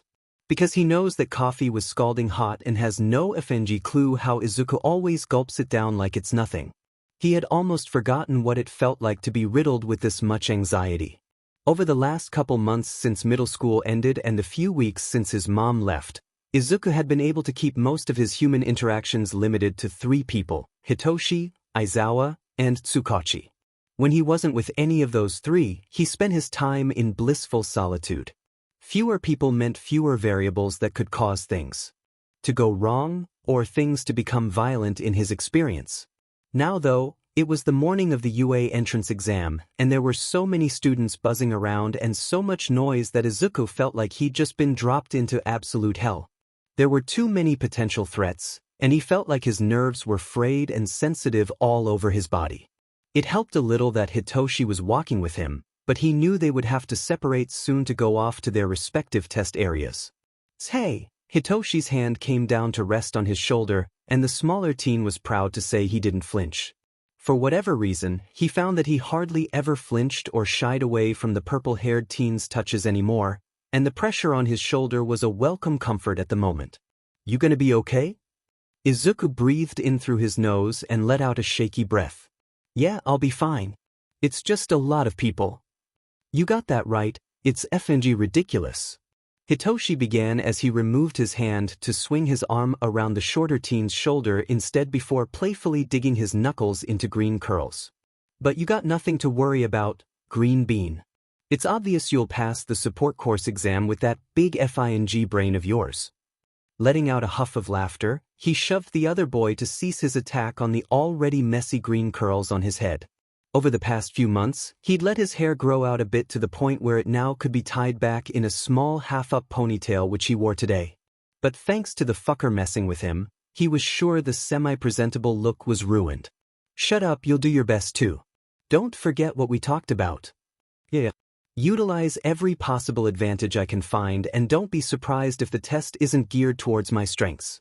Thank you for the advice, oh great wise sensei.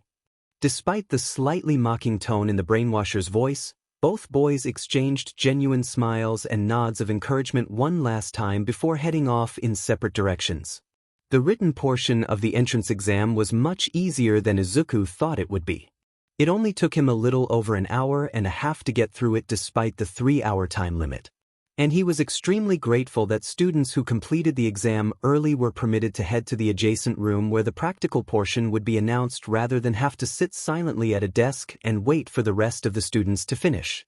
He'd been sitting in the other room, scribbling away in a notebook about the different quirks and mutations he'd been able to see from the other students to keep his mind occupied, as a couple more students trickled in here and there. It was mostly junk theories based on brief observations, but it was enough to keep his brain focused, and none of the other students who had completed the exam made any move to bother him, yet.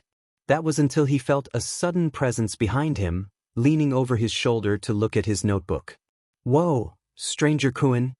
Izuku swore under his breath and nearly jumped out of his skin at the loud and cheery voice talking right next to his ear. That's a lot of detail.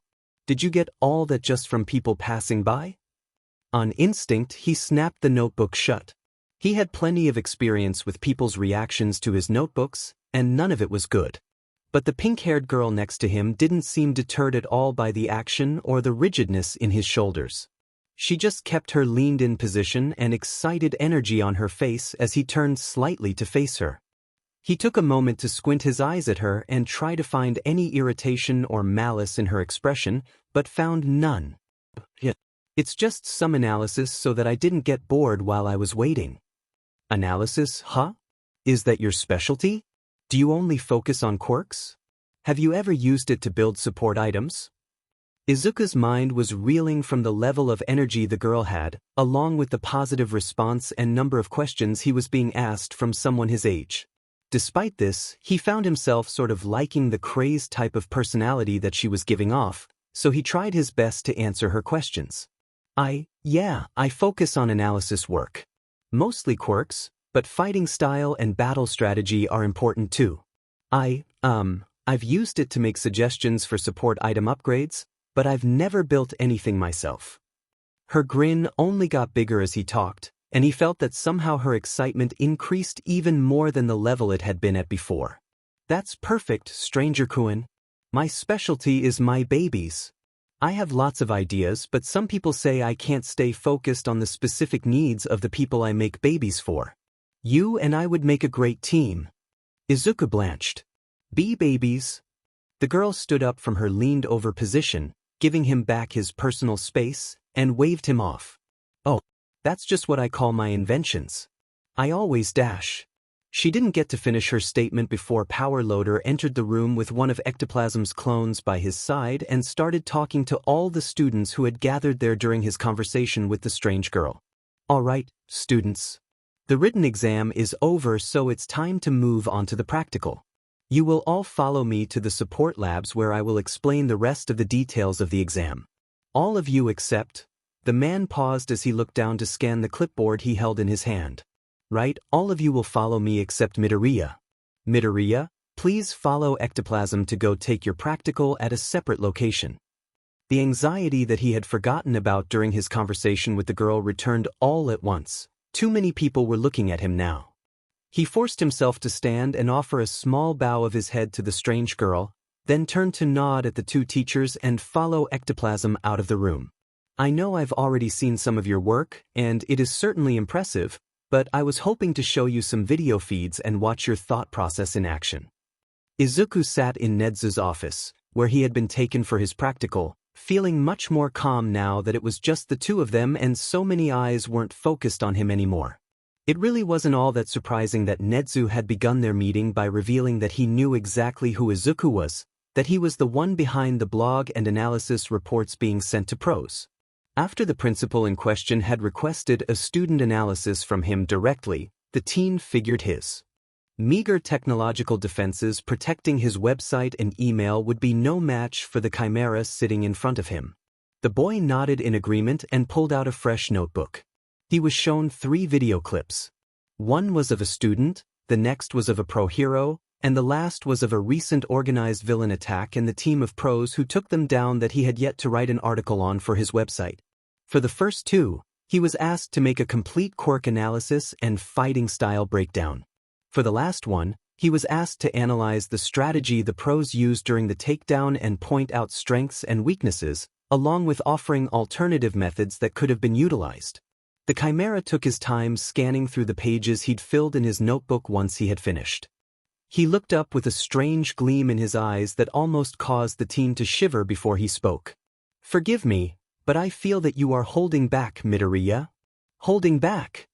"Yes, I can see certain areas in your notes where your thought process halts, as if you're trying to avoid sharing a particular idea that popped into your mind." Izuku sighed.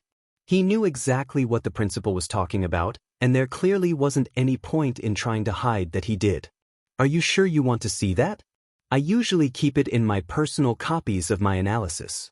It isn't exactly the most pleasant to read though." He received a nod of confirmation before bending down to pull out one of his older notebooks from his bag. The section of notes that he leaves out of his reports was his ideas of all the methods that could be used to counter a specific quirk, or even turn the quirk against their user. Some of them were simple and less gruesome, while others involved less pleasant means. For example, how cutting off even a single finger on a person who requires 5-point activation of their quirk would render their ability obsolete. He'd never shared this part of his thought process with anyone before, and he was a little nervous to do so now. But the rat had asked for it, hadn't he? As the principal read through one of his older analysis pages with a strange glimmer of something Izuku couldn't decipher in his eyes, the teen added, "I try to avoid including those portions in my report because they aren't necessarily helpful for other people to read. I happen to find it very interesting, Midoriya," the chimera announced as he handed the older notebook back to the boy. "This will conclude your practical exam, and I will be holding on to the notebook you filled out while watching the videos. It was nice to finally meet you, and I hope to see more of you in the future." "How did your exam go?" Hitoshi asked as the green-haired boy approached the gate of the school where the other had been waiting. Izuku knocked his shoulder against the taller teen once he got close enough, signaling him to start their walk towards the train station. "I had a little chat with Principal Nezu. It went well, I think. What was yours like?" "Robots. F-. The smaller teen made no effort to hide his grimace of displeasure at the announcement of the exam detail. It really was an unfortunate situation for his friend to face without any type of equipment or support gear. But items like that were forbidden unless they were required to use one's quirk. "F-. Still got some points though, but I doubt it would be enough.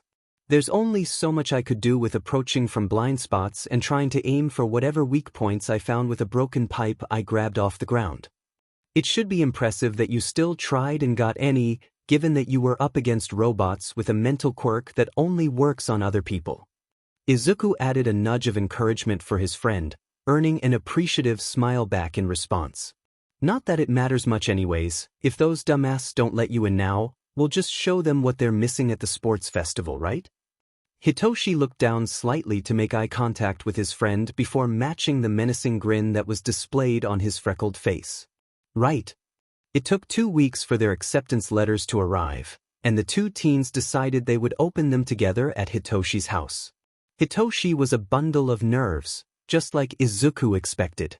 But with the smaller teen's consistent and gentle reassurances that the results of his letter wouldn't matter in the long run, that Izuku would make him a hero no matter what, the purple-haired teen was finally able to rip open his letter. The results were as expected. Izuku passed the support course exam with flying colors. However, Hitoshi scored a measly 8 villain points and 14 rescue points due to the nature of the exam. It was a valiant effort, Izuku was sure to remind him of that, but the exam simply wasn't geared towards non-physical quirks. Hitoshi huffed out a breath and slumped back into the soft cushions of the couch. I honestly thought I would be more upset, but I think all your frightening confidence that I'll get into the course at the sports festival is making it seem less hopeless than it is. Izuku nudged his friend to get him to look at him. Hitoshi turned his head to meet his friend's gaze, only to be met with that menacing grin Izuku wore when he was truly confident about something. It made his heart feel a little lighter. That's because I am confident that you'll make it far in the festival. If we do this right, you'll only miss a little under 2 months of course material before your transfer. And if they still don't want to let me in? Then they'll have to answer to me. The taller teen shivered at the decisive and frightening tone in his friend's voice. God help them then. Izuku was about to respond when his phone pinged with the notification of a new text message and he looked down to check it. Hitoshi noticed the small smile that formed on his friend's face and decided to tease him a bit. Your dad's texting you? They aren't my dads, Toshi, the freckled teen responded with a roll of his eyes. But yeah, it's Aizawa and Tsukachi. They want to know about the results of my exam and take me out to dinner. Sounds like something a dad would do. Hitoshi received a harsh kick to the shin for his comment, but the slight blush that crept its way onto freckled cheeks was worth it. Aizawa was slipping on his shoes at the entryway of his apartment when he heard his husband's beautiful annoying voice call out to him in a whining tone. Sho, why can't I go? I wanna celebrate too. The tired man looked up to see Hisashi standing at the end of the short hallway with a playful pout resting on his face. It was almost time for the celebratory dinner he and Tsukachi were taking Izuku out for as a little congratulations for passing his entrance exam to the support course. Both him and the detective had been worried about the kid and his habits for a while, but still didn't have any clue what was going on with him. So they decided it would be a positive thing for the kid if they showed a little extra support, and maybe try to convince Izuku to slow down on his workload while they were at it. Because this is about the kid getting in and he doesn't know you, the man replied with his usual gruff voice, laced with an annoyance that both he and his husband knew was fake. He doesn't know me yet. As Aizawa rolled his eyes at his husband, Hisashi's pout warped into a mocking grin that he particularly didn't like the implications of. The blond man's tone oozed false hurt as he continued, It just seems a little unfair that you have a child that your own husband hasn't even met yet. And with another man, no less. The underground hero's eye twitched as he leveled his husband with a glare before turning to leave, only offering a huffed response before making his exit. He's not my kid, Zashi. As the door closed behind him, he swore he heard a muffled and teasing "yet" follow after him. The buzzing of his phone in his pocket draws Izuku's attention to the device as he exits the train. Dream Team, Crime Edition, Aizawa showed up plus 2 others. From Detective Dad, good luck on your first day of school, kiddo. From Dadzawa, try to stay out of trouble, problem child. From Dadzawa, when the hell did you change our names? From Functional Chaos, it seemed appropriate. From Detective Dad, I like it. From Dadzawa, you're not helping Naomasa. Izuku smiled down at his phone before slipping it back into his pocket. He adjusts the strap of the small duffel bag on his shoulder as he makes the trek from the train station to the gates of UA. The first day of school means it's time to start slowly transitioning the items he wanted to keep from his room into his lockers at school. This collection of items include his old notebooks, a few winter clothing items that he won't need for a while, and a few photos from his childhood that he wanted to keep. Hitoshi is waiting outside the gate as he approaches. What's with the bag? Just some stuff I might need that I wanted to get into my locker ahead of time. It's the response that Izuku had already practiced in preparation for this question. Not a lie, but not quite the truth either. There was a flicker of concern in those lilac eyes. The taller teen looks like he wants to question further, but Izuku decides to change the topic before he can question it more. Do you know who you have for your homeroom teacher? Present Mike, I think, he replies as they fall and step down the path and towards the school building. He should be fun. He's gonna be loud though. Izuku hums in agreement with that. While the loud pro-hero is actually one of his favorites, he has to agree with his friend that the level of energy the man gives off might not quite be either of their speed on most days. Are you still free to train at the gyms after school? I was gonna secure us a time slot after my meeting with Nedzu. Yeah, I'll be there. Gotta get started on your get the villain kid into the hero course plan, right? Hitoshi receives a harsh elbow to his side before the smaller team reaches up to flick him in the cheek. Don't say shit like that. Your quirk doesn't make you anything you don't want to be, understand? The taller teen swings his arm around Izuku to draw him into something between a headlock and a side hug as he ruffles green curls between his fingers. A common form of affection between the two boys now, playful yet harsh nudges or noogies or anything else to draw some annoyed amusement out of each other. And if I suddenly wanted to be a villain? He joked before relinquishing his hold on the shorter teen. Then may the world crumble beneath our feet, the other quipped back with a threatening grin. Oh look, we're in the same class, Stranger-kun. Izuku turned his head toward the cheery voice as he stepped through the doorway of the support course labs. Waving at him from one of the workstations was that pink-haired girl from the entrance exams. His impression of her from their first interaction was that she had a lot of energy, but it was a chaotic type of energy that he felt could honestly be rather refreshing. So, he smiled back at her and gave her a wave. Hey, good to see you again. He made his way toward her, noticing that the girl was absolutely covered in smudges of grease and soot already. Why do you look like something exploded right in front of your face? Before she could respond, another voice cut in from behind him. An already exhausted-looking power loader had come walking into the room with a stack of paperwork in his hands.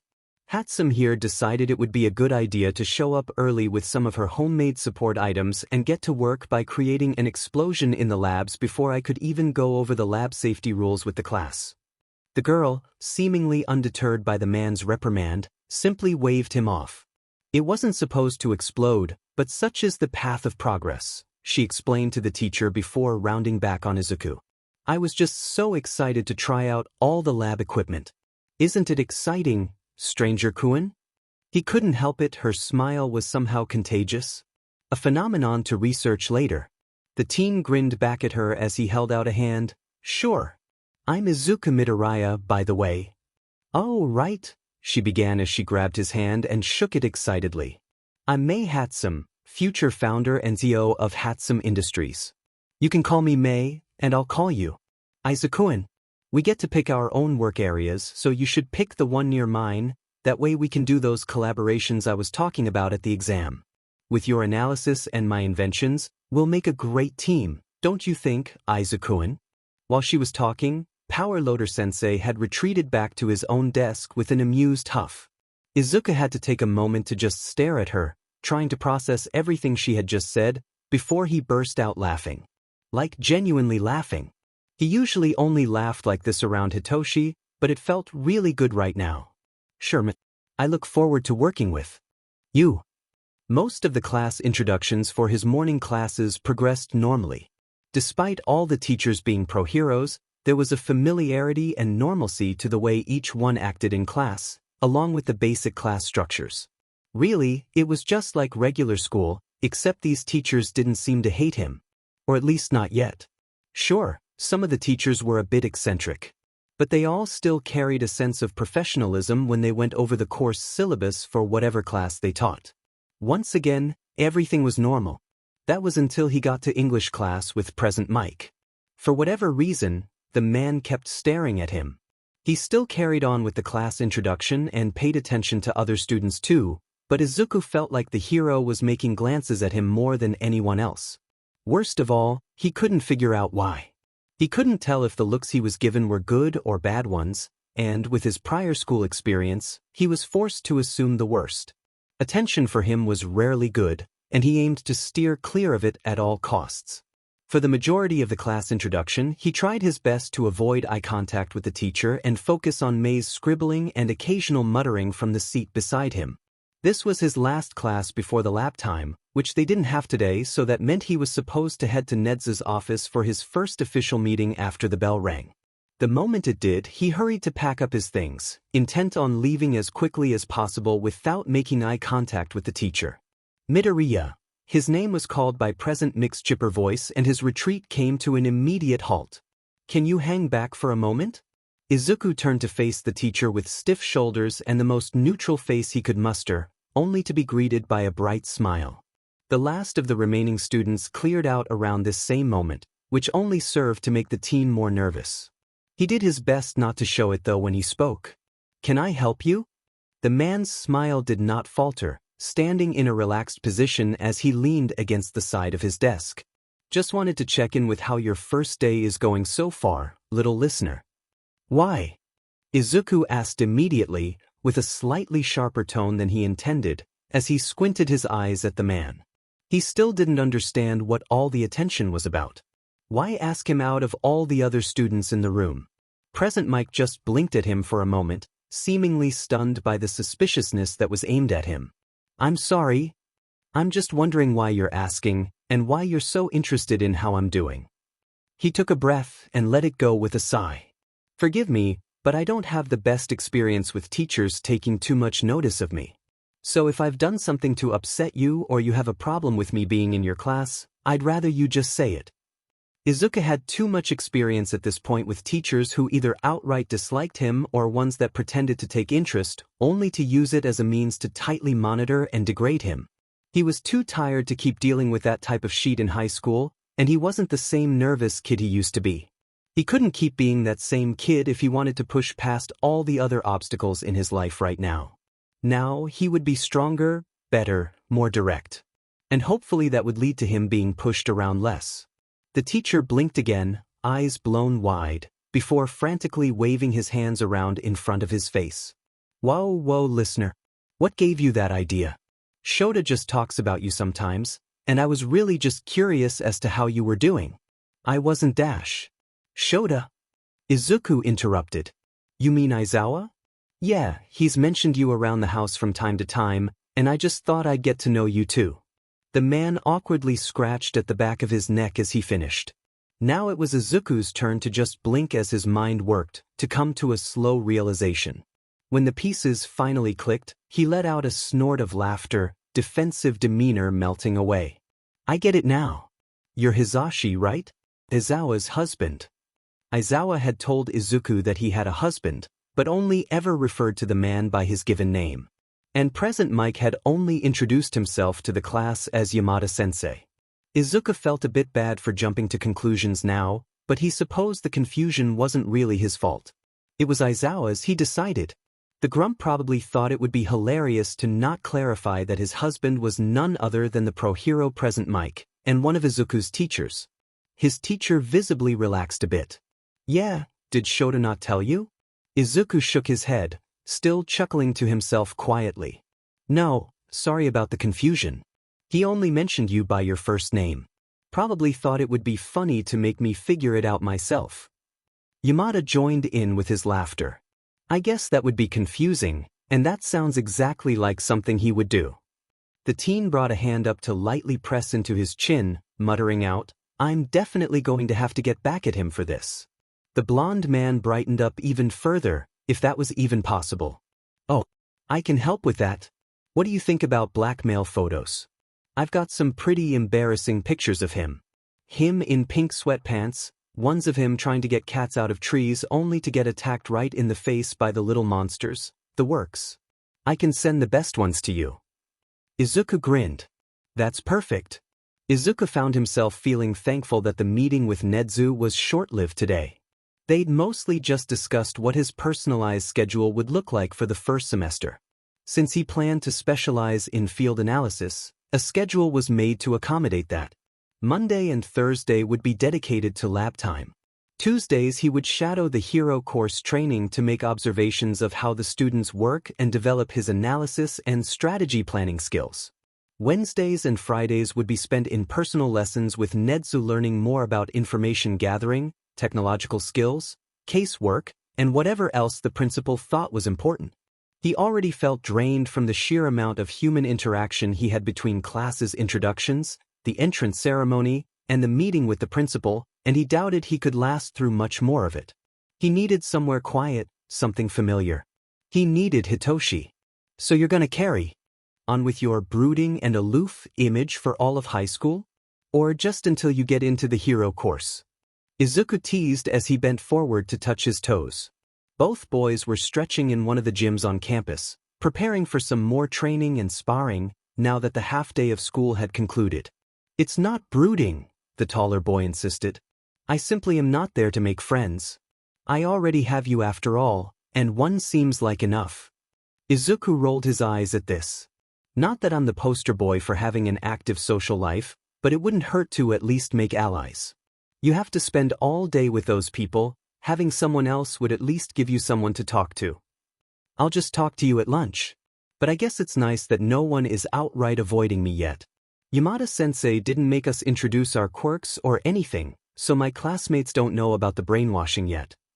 The green-haired boy was about to make a comment that, even if they did know, it shouldn't matter, but he was interrupted by the large door to the gym sliding open. On the other side, revealed a tired-looking Eraserhead.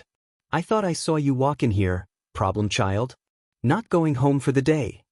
Hitoshi and I are here to train. No use wasting school resources by not using them. Plus, he is going to transfer into the hero course at the sports festival, so we gotta use all our time to prepare. The purple-haired teen blanched for a moment, stunned by how casual his friend's declaration was that he would be transferring, and to say that to a teacher no less. It was very Izuku-like to be so confident when it came to the goals he set, especially for people other than himself, but it still made Hitoshi feel a bit embarrassed. Aizawa hummed in thought for a moment. Well, good thing a spot just opened up. A student didn't meet my expectations today. His comment was followed with a menacing grin, and Hitoshi finally felt like he understood where Izuku got his own frightening grin from. Expelled someone already?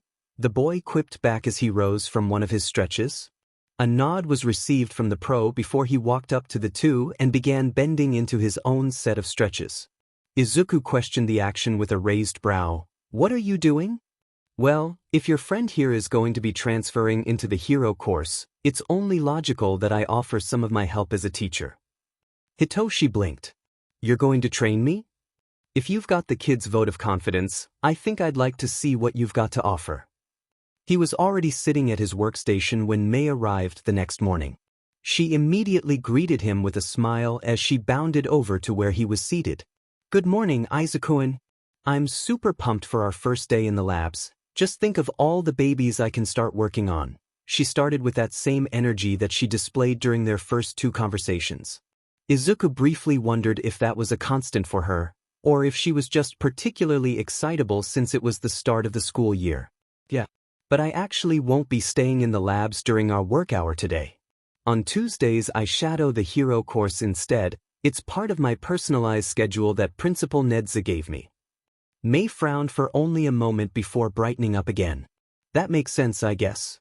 I wanted to start brainstorming ideas for support items with you, but watching those hero students will give you more info for us to make even better babies together. Izuku found himself growing more and more amused by the type of eccentricity his new classmate approached everything with. I guess you're right about that, he agreed with a small chuckle at her antics. Then he got an idea. Hey, would it be okay if I watched you build your inventions next time we're in the lab together? I think it'd be a good idea for me to learn at least some of the basics of building support items. Plus, I would need to learn anyway if I'm going to use any at the sports festival. That would be a smart choice so that our collaborations progress smoother, the girl mused with a finger pressed to her chin. Alright, it's settled. You've got yourself a new teacher, Izuku-kun. I'll teach you everything I know. He matched her smile with a beaming one of his own. It had been a while since another person offered to actually take the time to teach him anything, usually having to search the internet for tutorials on anything he wanted to learn. And with Mei's personality, Izuku had a feeling he would find himself really enjoying the experience. She hadn't asked about his quirk yet, which always came with a bit of nervousness on his part. He may not be quirkless anymore, but most days he essentially was, and his new quirk wasn't exactly fun to explain either. But for whatever reason he had the impression that it wouldn't matter. As long as babies or support items were involved, she didn't seem like the type of person to care about much else. Briefly he wondered if this could lead to a new friend. Hitoshi was great, but it wouldn't hurt to have more people to talk to besides him, Aizawa, and Tsukachi. It was hard to be excited for his first day of shadowing the Hero Corps students. Although Katsuki probably had no idea that Izuku was even in UA, Izuku was painfully aware that the fiery blonde was a member of Class 1A. They may have not seen each other for a good couple months now, a blessing in and of itself, but this was certainly not a reunion he was looking forward to. He honestly dreaded what the other boys' reaction would be to see him enter the classroom only to be told he would be shadowing the class. Izuku hadn't really gotten the chance to warn Aizawa about his relationship to his student, but the thought of telling the man all the history of their relationship wasn't particularly appealing anyways. Izuku was thankful that the underground hero had decided it would be best to introduce him to the class himself a few minutes before the heroics lesson started. The thought of Aizawa being present during whatever reaction Katsuki would have was at least somewhat reassuring, not that the man knew that of course. Thinking about all the potential ways this could go down, the teen almost felt bad for not warning the teacher. As he approached the door of Class 1A, he picked up on that tired, gruff voice speaking from the other side. Introduce you all to someone who will be shadowing your first official training lesson today, so behave. He should be showing up soon. With a deep breath, it knocked before sliding the classroom door open. Hello, Aizawa-sensei. The man turned to him in a yellow sleeping bag. Huh, I'm going to need a picture of that to show Toshi. Ah, you're here. Everyone T-dash. Deku? A raging voice cut the man off and Izuku noticed his brow twitch in annoyance. What the hell are you doing here, you quirkless beefy? Izuku would like to claim he didn't flinch at the angry voice that addressed him, followed by the sounds of popping explosions, but that would be a lie. He may not care about the words that Katsuki had to say anymore. He was far too tired most days to feel hurt at this point, but his body had been trained to react by experience over the years. It's the body's natural instinct to react to threats, and the blonde certainly had been one for the majority of his young life. From the doorway, he took in the confused and shocked reactions of the class in front of him, hardly noticing the quirked glare Aizawa was leveling at his childhood friend. That creeping anxiety of having so many eyes on him was rising in his chest. He forced himself to take another breath. So nice to see you again too, Katsuki, he commented as he made his way to stand next to the underground pro, mostly as a means of seeking out safety. Answer me, Deku. What are dash? Enough. Aizawa's voice cut through, successfully cutting off the blonde's raging and drawing the class's focus back to him. As one of you apparently already knows, this is Izuku Midoriya. He is part of the support course and an analyst. He will be shadowing your training today as part of his coursework.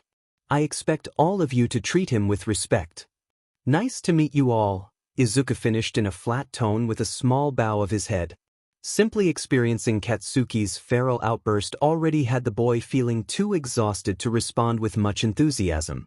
Really, Mei and Hitoshi were the only people he found himself even somewhat energetic around without it having to feel forced. A hand was raised from the middle of the class by some blonde boy with a black lightning streak through his hair. Yes, Kaminari? Aizawa asked with a sigh. Ah, sorry if this is rude, but are you really quirkless? Murmurs erupted from the class at this question, and Izuku couldn't help the sigh that escaped his lips. After Katsuki's outburst, it only made sense that people would be curious, but that didn't make the conversation any more fun for him. Well, I used dash. Izuku's explanation was cut off by said raging blonde, who had been doing his best to remain quietly fuming in his seat until this point. Of course, a useless nerd like him is dash. The interrupter was quickly interrupted by a now irate homeroom teacher. Bakugo, The tone Aizawa used was even, but Izuku could hear the quiet anger stirring underneath it. If you continue to interrupt and treat Midoriya with disrespect, I will hold you back from the training exercise and you can spend that time with Principal Nedzu instead. This threat caused the boy to snap his mouth shut, the whole class beginning to sweat based on the threatening aura that was radiating off of their teacher. Aizawa glanced over to Izuku, asking the silent question of whether or not the teen would like him to explain or leave it up to Izuku. Izuku gave him a nod, signaling the man to take over. Not that it is anyone's business, he began with a pointed look aimed at his students. But Midoriya was quirkless for most of his life. Which, by the way, should make no difference in what he is doing here right now.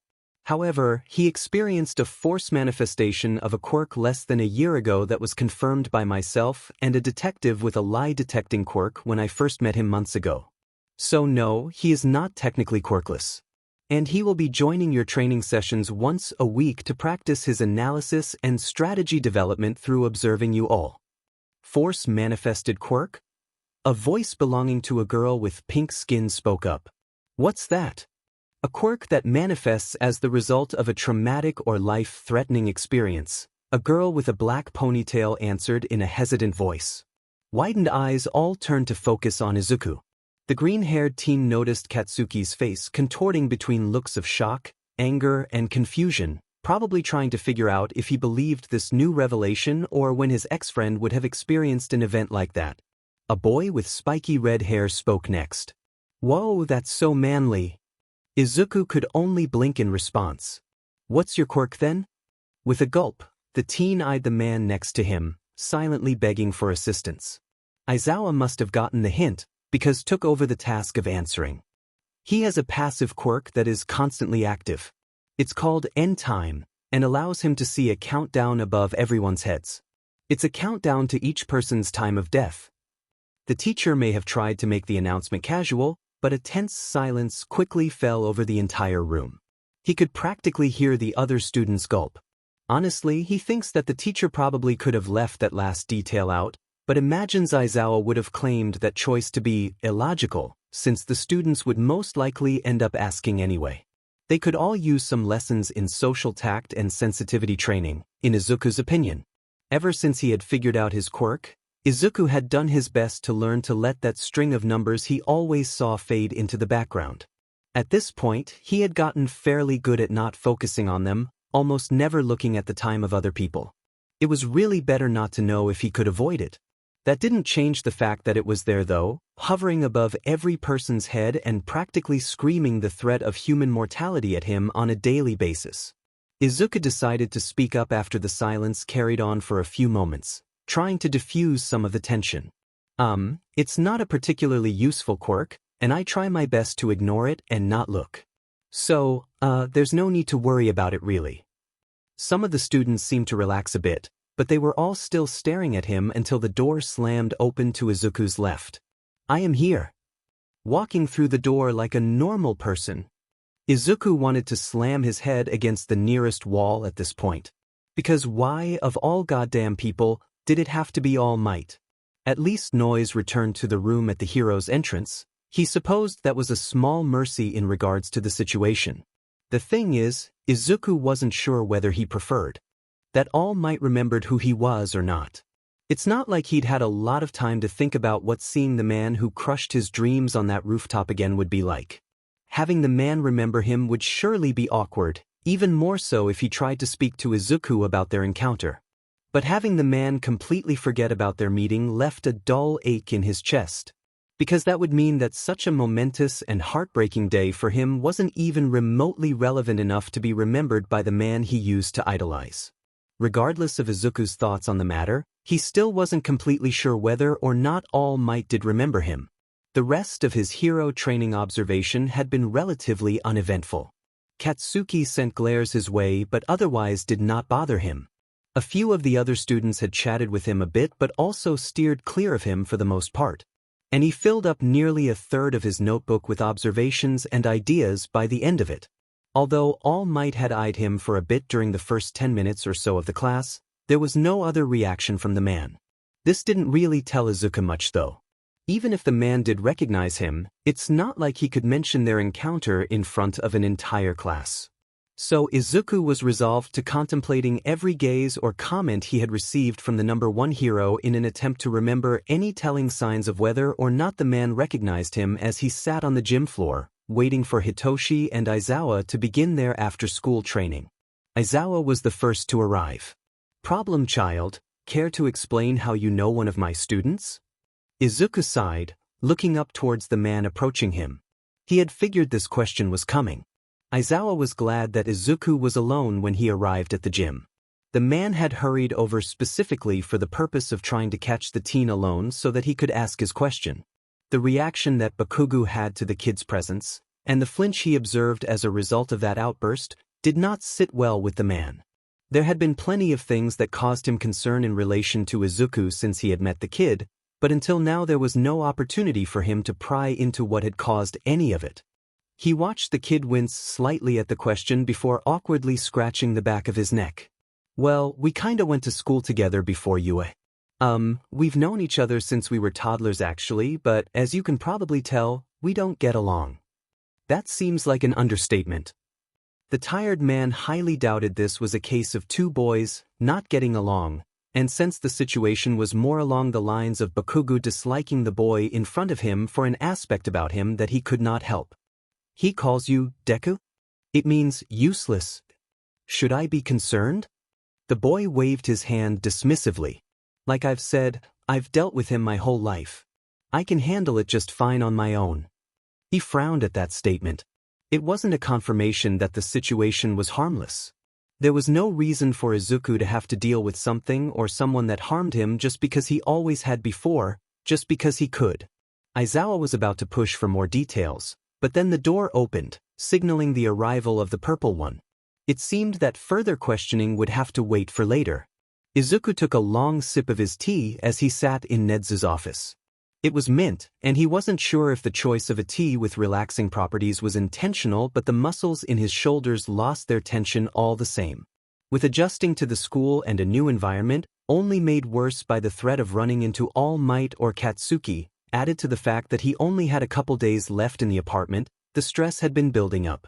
Obviously, the principal didn't know any of this specifically, but Izuku had the feeling that he was observant enough to know any tells that the teen may give off. "So Midoriya, before we get into any of the lessons I have been preparing for you, I wanted to ask you a question about the workload you have been taking on outside of school. Specifically, in relation to the reports you send to Detective Tsukachi and the commissions you take for your website." He hummed in response, showing that he was listening. "What would you like to know? I was curious as to what your plans are with it all. Will you continue your additional work on top of your schoolwork?" The Chimera questioned before taking his own sip of tea. Izuku had thought about this, quite a lot actually. Doing additional work on top of all the schoolwork he was sure would pile up eventually, but he was nothing if not a hard worker. Plus, the investigative work and the commissions were his only source of income. Now that he was soon to be homeless, that money mattered even more to him. Even if he wanted to stop, which wasn't necessarily the case, there was no way he could get by without the income he received for his work. "Well, I don't plan on stopping," he began with a contemplative frown. "It's definitely going to take up a lot of time to do both, but I think I can manage. If anything, I might be more selective about which cases or requests I take. I honestly enjoy it too much to stop entirely, plus the extra money is nice." The Chimera nodded once he had finished, taking another sip of tea. "I see. I will keep that in mind as I parse out the schedule of our lessons then." Hitoshi sat quietly at his desk during study hour, trying to make sense of the new English vocab words his class had been given and minding his own business. So far, he'd been able to blend into the background of his classes fairly easily, not standing out or gaining anyone's attention too much. Or at least that was true until the door of the classroom received a rapid and short knock before sliding open quickly with a loud bang. Everyone's heads shot up. The brainwasher was openly gaping the second he saw that it was Izuku sporting one of his menacing grins who had slammed open the door. His friend strode up to Yamada-sensei, who was also looking at the new arrival with wide eyes, saying, "Excuse the interruption, Mike-sensei," as he handed the tall man a slip of paper. Then, Izuku turned to face the class, immediately zeroing in on Hitoshi. His grin grew brighter. "Hitoshi, I got permission for you to leave class. You're mine for the next hour." Hitoshi blinked, before begrudgingly cracking a smile of his own and beginning to collect his things without question. "Did you really have to word it like that, you menace?" he teased as he walked towards the front of the class to meet his friend. Izuku turned on his heel after receiving a nod to carry on from Yamada-sensei. "Yes, I did," the smaller teen began and tilted his head back to flash him with that grin again. "I have someone important that you just have to meet." The teens fell into step beside each other as they exited the room and started walking down the hall. "May I know who this mystery person is?" "You'll find out soon," Izuku replied cryptically. He squinted his eyes at the shorter teen walking beside him. "I don't think I like that response." "Don't worry, you'll like her." "I already deal with you," Hitoshi teased as he bumped his shoulder against his friend's. "If I can handle that, then I doubt she can be crazier than you're terrifying, but..." By this point, Hitoshi recognized they were walking towards the doors of the support course labs. Before he received a response, the doors to the lab were blown off their hinges and the taller teen stumbled back in shock and tripped, only to land on his butt. Izuku, seemingly unfazed, smiled down at him. "Crazier." Shota was peacefully sipping his coffee in the teacher's lounge during lunchtime when Hisashi came bursting through the door looking particularly excited about something. The tired man mourned the loss of his peace and quiet for a moment before turning his focus onto his husband. "Do I even want to know what made you this excited?" "Yes, of course you do," the blonde began as he made his way over to where he was sitting. "A certain green-haired, problem child of yours made a surprise visit to my class's study hour today." "Did he now?" Shota questioned with a twinge of curiosity. "What was the visit for?" "He slammed the door open with no warning, only to hand me a note and kidnap one of my students for the hour. It was Shinso, the purple one that you've been training. When he called up his friend he said, and I quote, 'You're mine for the next hour.'" Hisashi laughed as he explained. It was so cryptic and his grin was just like that one you use when you get excited about something. The underground pro couldn't help the amused snort that escaped him. That sounded exactly like something Izuku would do. Finding out that the kid at least had a friend who he was clearly very comfortable with had been relieving when Shota had found out. Plus, it seemed like the teen was growing more relaxed and confident the more he hung out with the Shinso. It felt good to watch the kid change and grow. Before Shota could say anything in response though, the alarm system started blaring. Both men went wide-eyed and shot up out of their seats before bolting from the teacher's lounge. When the alarm went off, Hitoshi and Izuku were in the middle of enjoying lunch at the back corner of the cafeteria. Both boys immediately went rigid from the loud noise and commotion, eyes darting around to take stock of the situation and seek out possible threats. Someone nearby mentioned that the alarms were one that signaled a break-in happening on campus, and it took a few more moments before either of them were able to react to the new information. Hitoshi eyed the large swarm of students crowding around the exit. The pushing and yelling made him cringe outwardly. "That's a lot of people." His friend hummed, "Yeah, there's no way we're getting through there." "What should we do then?" he asked as he turned to Izuku. The smaller teen shrugged and took another bite of his food before answering. "I don't really feel like getting shoved around by a bunch of panicking students. It's not a fire alarm, so it's not like we're in danger by remaining in the building." "It could be a false alarm," Hitoshi offered as watched his friend casually take another bite of his food, clearly ignoring the blaring alarm system. "Even if it isn't, what use would an intruder have for showing up at the cafeteria? We're probably just as safe staying here." The taller teen simply grinned and nodded before following his friend's example and turning his attention back to the lunch in front of him. Neither boy cared about the situation enough to panic, or help with the panic of the other students for that matter. They were the only two that got to finish their lunch that day. The final days of getting to stay in the apartment came and went with the weekend and start of the new week.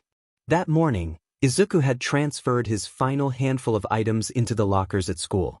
His locker now held about 4 t-shirts, 3 sweatshirts, 1 jacket, 2 pairs of shorts, 3 pairs of pants, some underwear, a few hero merch items he couldn't let go of, basic hygiene products, all his old notebooks, and a few other items, like photos or his birth certificate, that he deemed as important. In his backpack that he carried with him at all times, he kept his school supplies, one change of clothes, and all his electronics along with their respective chargers. Even though his plan was working out fairly well, going through the school day knowing that he had nowhere to return to after school gave him a sinking feeling in his stomach. His mind was buzzing with anxiety about where he would stay that night, along with the concern that he could be caught if he wasn't careful. Izuku went through the majority of his day in a subtle haze. All the pressing thoughts of being alone and not wanted and useless were back in full force, and he barely had the energy to shove them away when they got too loud. As a result of this, he only half paid attention while he waited by the buses for Aizawa-sensei and the rest of Class 1A to head off on the field trip he was observing for their rescue training. He barely spared anyone a nod or glance in greeting. Once everyone had piled into the vehicle, Izuku took the seat next to the teacher, opting to stare listlessly out the window instead of paying any mind to the conversations going on around him. He missed the concerned looks Aizawa was shooting him due to his unusual quietness, along with the scowls sent his way by Katsuki. This half-attentive listlessness lasted throughout the entire ride to the USJ and through the introductions and explanations given to the class as they entered the building. It wasn't until 13 hinted at something about All Might and his time limit that his focus snapped back into attention. Of course the man used up his time despite the fact that he had a class of students he was supposed to be responsible for, but at least Izuku didn't have to deal with him today too. He still had no idea if the hero remembered him, and every time he saw the man was anxiety-inducing for that very reason. With everything else going on, he didn't think he could handle much else. Really, it's always the moments like this where you jinx yourself. One instant he was listening to 13 explain that quirks could be dangerous if not controlled properly, and the next the air filled with the scent of ozone and Izuku's hairs began to stand on end. His danger senses kicked in immediately, and he whipped his head around to stare at the plaza below.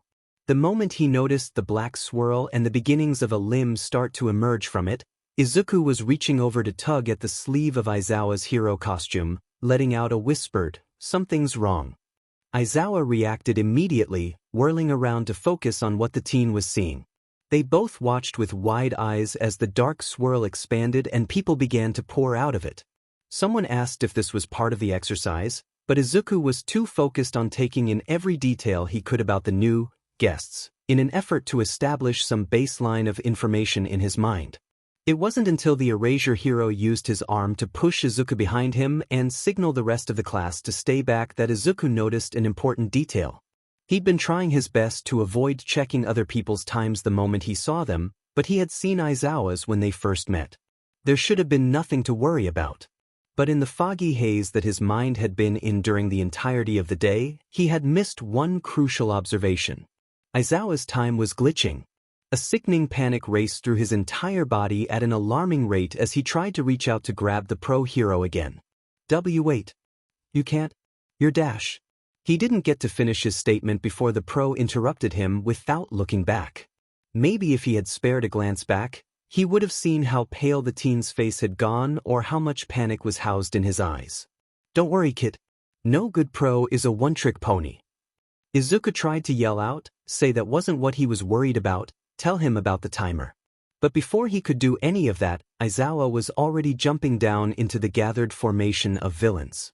Izuku fully intended to ignore Aizawa's warning about leaving the building with the other students and follow after the man so that he could warn him about his timer. Then, the mist guy disappeared from the plaza only to reappear by the exit, blocking the retreating students off. He swore under his breath as he turned to focus on the panicking students rather than the pro fighting below. Hearing something about the signal to the USJ being blocked and the alarm systems not working, he whipped out his cell phone just to be sure. There were no bars. A plan to have Ida, class rep and the guy with the engine legs, take off to go get help gave him an idea. His mind raced to put all the pieces together as he made his way over to the group surrounding the boy. Ida, you need to take my phone. Help will arrive faster if you can call as soon as you exit the building rather than run all the way there. I have dash. His explanation was cut off by the mist man who started to speak. Hello, future heroes. We are dash. Could you shut the F up for a second? Izuku cut in back with an irritated tone. It probably wasn't smart to say something like that to a villain, but the teen was feeling especially drained on this day in particular, and his irritation was only growing with the panic he currently felt. His interruption of the villain left multiple people in shock, particularly by the unusual sharpness in his tone, including the villain, who even paused for a moment. Izuku just turned his attention back to Ida and continued, "I have Nedzu's personal phone number and his office one. Try those first. After that, call the contact labeled Detective Dad in my phone. He works for the police department. Wait for an opening and then book it out of here." Ida just nodded as he took the cell phone, too stunned to do much else. At this point, the villain had recovered and was continuing his introduction, but it was another voice that caught Izuku's attention. "Your dad works for the police department?" a two-toned boy asked. Izuku leveled the boy, Todoroki if he remembered correctly, with an unimpressed look. Now really isn't the time. At this point, the Mist Man, now introduced as Kurogiri, was winding down his speech. A shout of rage sounded out, and Izuku witnessed Katsuki and Kirishima foolishly charge at the villain. The attack was stupid, but it allowed the teen to make a few observations about the intruder's quirk and how his body moved. He turned his attention back to Todoroki. "Okay, I have a plan to create an opening for Ida, but I need your help," he spoke quickly, making sure to keep his peripheral vision sharp in case there were any sudden moves. "Your quirk is half hot, half cold, correct?" Todoroki nodded with a skeptical squint of his eyes, probably the most emotion Izuku has seen on the boy. "Can you use both sides to create air pressure to blow back some of the mist from that purple fucker?" "I don't use my fire side in battle." Izuku wanted to scream, yell, but he held himself back. He did, however, let the anger slip into his tone at the idea that a future hero would give himself such a handicap when lives were on the line. "Are you serious right now? For FS sake, people could die and you refuse to use half your power to help? What kind of hero refuses to use half their quirk even in situations like this?" He threw his arm out as he ended to emphasize his point. The teen stared at him wide-eyed for a moment.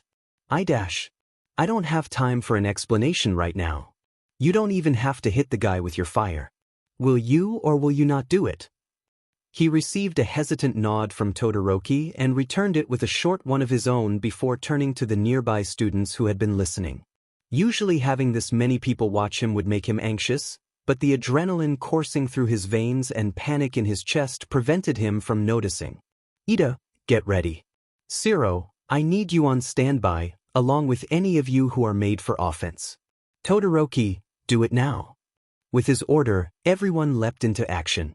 Ida got in the running position while Todoroki let out a small glacier of about 5 feet in height towards Kurogiri, soon followed by a blast of fire along it. This created a cover of steam and the bit of wind pressure that Izuku thought it would. It wasn't strong, but it was enough. Ida was at the door by the time the villain could recover and see what was happening. The moment Kurogiri started to move, Izuku yelled out to Zero. "Zero, you're up. Aim for that metal plating on his neck with your tape and pull him back." Thanks to Kirishima and Katsuki's poorly planned attack earlier, which it seems they got warped away for attempting, he had been able to catch a glimpse of what must protect some physical portion of the villain before them. He also distantly noted the steady green color of Kurogiri's timer, but didn't have time to think about what that could mean. As instructed, Zero launched out a string of tape, hitting his target. Kurogiri was pulled back for a moment and a boy with 6 arms lashed out to envelope a stray warp in his hold. Ida got out, and Izuku breathed a sigh of relief the moment the door slipped closed. The problem was, what do they do now? His plan only went far enough to get someone out to call for help. He watched Kurogiri warp Zero away to dissolve the villain of his tape situation, and called out the most logical move his mind could supply. "Everyone grab onto the people next to you. We're gonna get warped and there's safety in numbers." It seemed as if his prediction for the villain's next move was right. He felt his arm get grabbed by someone before the ground fell out from under his feet and the world went black for a moment. But just as quickly as the world went black, the light flooded back in, and the teen landed in a heap on the dirt ground. He whipped his head around to take in the details of his new surroundings. Azui seems to be the one who had grabbed him, along with Todoroki. They were all in the mountain zone by the looks of it, and there were at least 20 villains in front of them. Before he could even blink, Todoroki had recovered and sent out a massive wave of ice, securing a hold on all the villains that stood before them. Izuku stood up. He was about to compliment the other boy on his quick reaction when he heard the faintest of noises from behind him. All his hair stood on end again, as if sensing the danger, and he whirled around just in time to see a stray villain sneaking up from the left back behind the frog girl. He reacted quickly, reaching out to grab her and pull her away to his other side, but the villain was fast too. Clawed hands sunk into his side instead, but Azui was safely out of range at least. With the villains in front of his group now successfully frozen, Shoto turned back to his fellow students. He was about to tell them they should head back to the entrance while he headed to the plaza to assist his teacher when he saw a flash of movement. There was a loud cry of pain, followed by some cursing. The sinking realization that he had been careless and did not consider the possibility of more villains hiding or stationed behind them hit him all at once while he witnessed the clawed hands sink into the side of the support corps student that he couldn't remember the name of. "Sheet," the boy in front of him grunted out, as he reached out and grabbed the hair of his attacker, then swung his opposite leg around to land a brutal knee into the villain's side. Shoto just watched as the villain doubled over in pain long enough for the green-haired boy to plant an elbow in the back of the man's neck. The villain's body immediately collapsed to the ground. The boy stood for a moment, staring down at the villain to make sure he was out and clutching his bleeding side, before turning his head up to look at Shoto. "Hey, can you freeze this guy just in case he wakes up?" Sure," was all he could respond with. Shoto really hadn't thought that the support student would know how to fight, but he had incapacitated the villain with a sort of deadly precision and speed that left him feeling stunned. As Shoto worked to freeze the guy to the ground, Azui spoke up. "Thanks for pulling me out of the way, Midoriya. Are you alright, Karo?" Both teens turned their attention to Midoriya, as Shoto now heard his name and his bleeding abdomen. The wound didn't look terribly deep, but it was in a bad spot and bleeding pretty steadily. Midoriya lifted his shirt a bit to get a better look at it as he spoke. "I'll be fine, this really isn't too bad." The boy moved to take off his blazer of his school uniform and drop it to the ground. Then he gripped the shoulder of his long-sleeve button-up between his hand and his teeth and tore the sleeve off, revealing an assortment of scars that littered the exposed skin of his arm. He proceeded to use the material for the sleeve to rip in half before tying it around his abdomen to cover his wound as he continued to speak. "This should be fine for now, hurt like a beach, but I'll manage." The injured boy looked back up at the other two and furrowed his eyebrows in confusion at the worried and shocked looks on their faces. "What is it?" "Nothing," Shoto responded as he schooled his expression. It didn't exactly seem appropriate to ask someone he wasn't familiar with how he was handling the pain that wound must cause so well, or how he immediately thought to perform first aid on himself rather than asking either of the people with him for help. Sure, it's something that Shoto might do, because he's a hero student and grew up with Endeavor, so that reaction would only be natural for him. It's not something he would suspect from the usually quiet support corps student that he'd met a couple times. In all honesty, there were a lot of things that were starting to confuse him about the green-haired boy. One of which was how he snapped at Shoto about using his fire at the entrance, and how that call for action that the strange boy's tone seemed laced with had made Shoto use his father's fire despite the promise he made to himself. There was something about the way Midoriya spoke that just demanded trust, demanded obedience and understanding. It was strange. It was comforting almost. Like no matter what was happening, he would know what to do. Shoto shook his head lightly to dispel the thought. That was too much to assume from one real interaction. He must be overthinking things due to the stress of the situation. Midoriya just shrugged as he started walking down the mountain. "We should probably hurry. I'm heading to the plaza, but you two should head back to the entrance to wait for help to arrive." "What about you saying there was safety in numbers?" Azui questioned as she moved to catch up to him.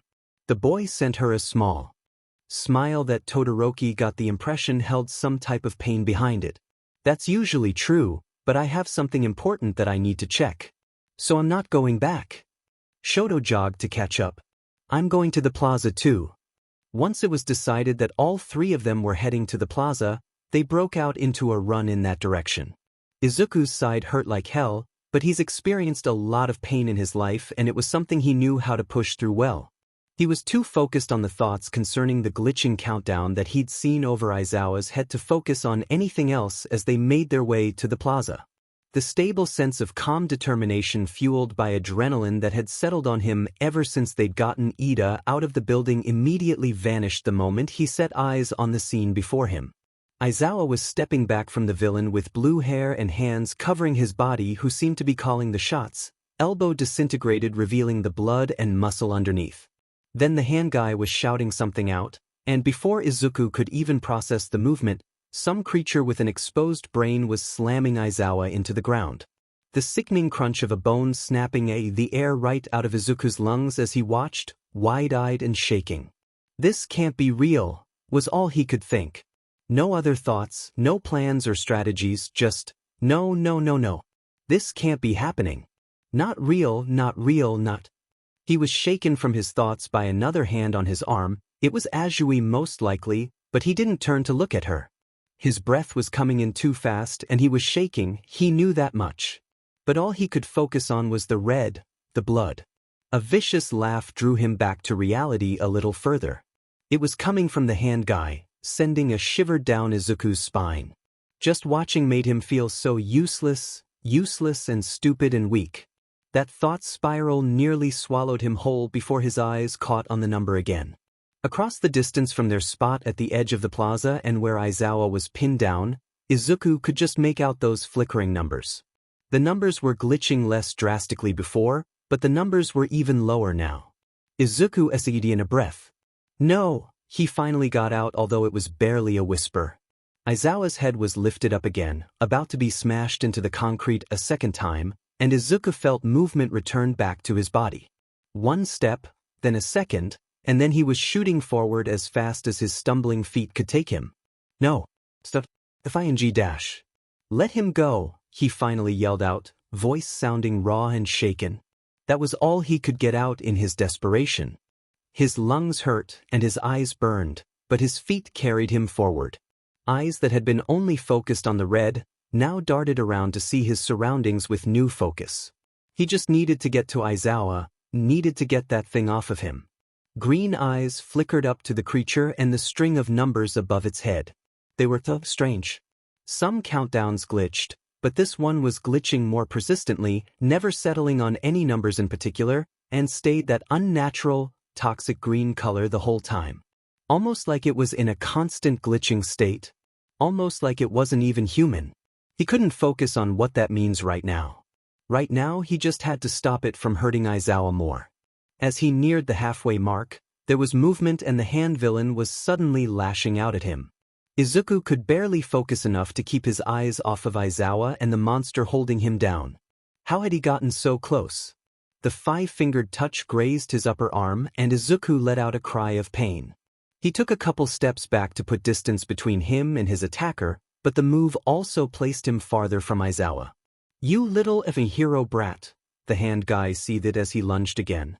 Izuku was really starting to get set off. All the shit he already has to deal with, and on his first day of official homelessness a bunch of villain fuckers decided to attack a group of kids, almost killing one of the few people in his life that seemed to give a DMN about him. What shitty FING luck, but Izuku doesn't have time to mess around with this guy. Aizawa doesn't have time, and Izuku is the one person who can give him more. In this moment, Izuku kind of feels like all the pressure has been building up and his grip on reality is cracking just a bit. He dodges the arm, grabbing onto the outstretched wrist from the failed attack. I'm not some FING hero brat, Izuku hisses as he pulls the villain's wrist forward, knocking him off balance enough for him to plant a foot in the man's back and kick him away. And you're in my effing way. Just as the hand guy was turning back around, the teen gave a vicious side kick to his ribs. The villain was able to graze his hand along Izuku's calf as he fell back, but the teen only grunted from the pain this time. Before either could launch another attack, a wave of ice cut between them. Izuku whipped his head to the side and Todoroki was already there. Azui coming up to flank his other side. The freckled teen nearly sighed in relief as he remembered he wasn't alone, that there were other people there. I'll hold him off, you get to Aizawa, Todoroki spoke in his usual even tone. That stable tone settled some of the nerves buzzing in Izuku's head enough for him to focus. Izuku took off running again, this time with Azui by his side. There was still shouting, still chaos, still pain. But all of that faded to the background as he reached out to feel the pull of his quirk on the creature's F'd-up countdown. There was no shout of pain, and it didn't fall to the ground, but Izuku did notice its movement still, grip on the man in its hold becoming lax. That would be enough. So he pulled again, only this time he felt a pull back. Pain spread throughout his chest, teeth clenching from the sensation, but he kept moving. He was only 10 feet away now. It felt like he was playing the most painful game of tug-of-war in his chest, pulling on the numbers only to have them ripped back from his grasp. Briefly, he wondered what kind of quirk could cause that. De-aging? Immortality? Regeneration? It didn't really matter right now. He had finally reached Aizawa, sliding on his knees next to the battered man and ripping the creature's pliant hands off of him. It was painful trying to keep his grip on the countdown, but that was the only reason the monster wasn't moving, so he couldn't let go. Izuku was about to try to sort through the sensation of the push and pull that his quirk had on the creature in order to simultaneously focus on the push of his quirk to do the same thing for Aizawa that he had done for the stranger in the alleyway all those weeks ago, when an angry and guttural yell tore his attention away. "Nomo," the hand's villain screeched. "Why won't you move? I told you to kill them." The creature twitched, but Izuku yanked at the string of numbers to keep his hold. The tingling in his limbs and searing pain in his chest being the only signs of his quirk being used at all. The teen was panting through clenched teeth with the effort, and he now doubted his ability to hold onto the Nomo and concentrate on Aizawa's time. He needed to get distance. "Azui, we need to move Aizawa. Help me carry him." The frog girl nodded, eyeing the motionless Nomu standing right next to them, as she hooked the man's legs under her arms while Izuku grabbed under his shoulders. Aizawa grunted as he steadied his head against the teen's chest. "Don't speak," Izuku commanded as they started to move.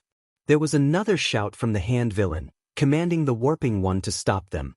Before the man made of mist could react, an explosion rang out. Despite flinching, Izuku felt nothing but relief when Katsuki launched himself into view and let off an explosion right at the metal armor located on the villain's neck.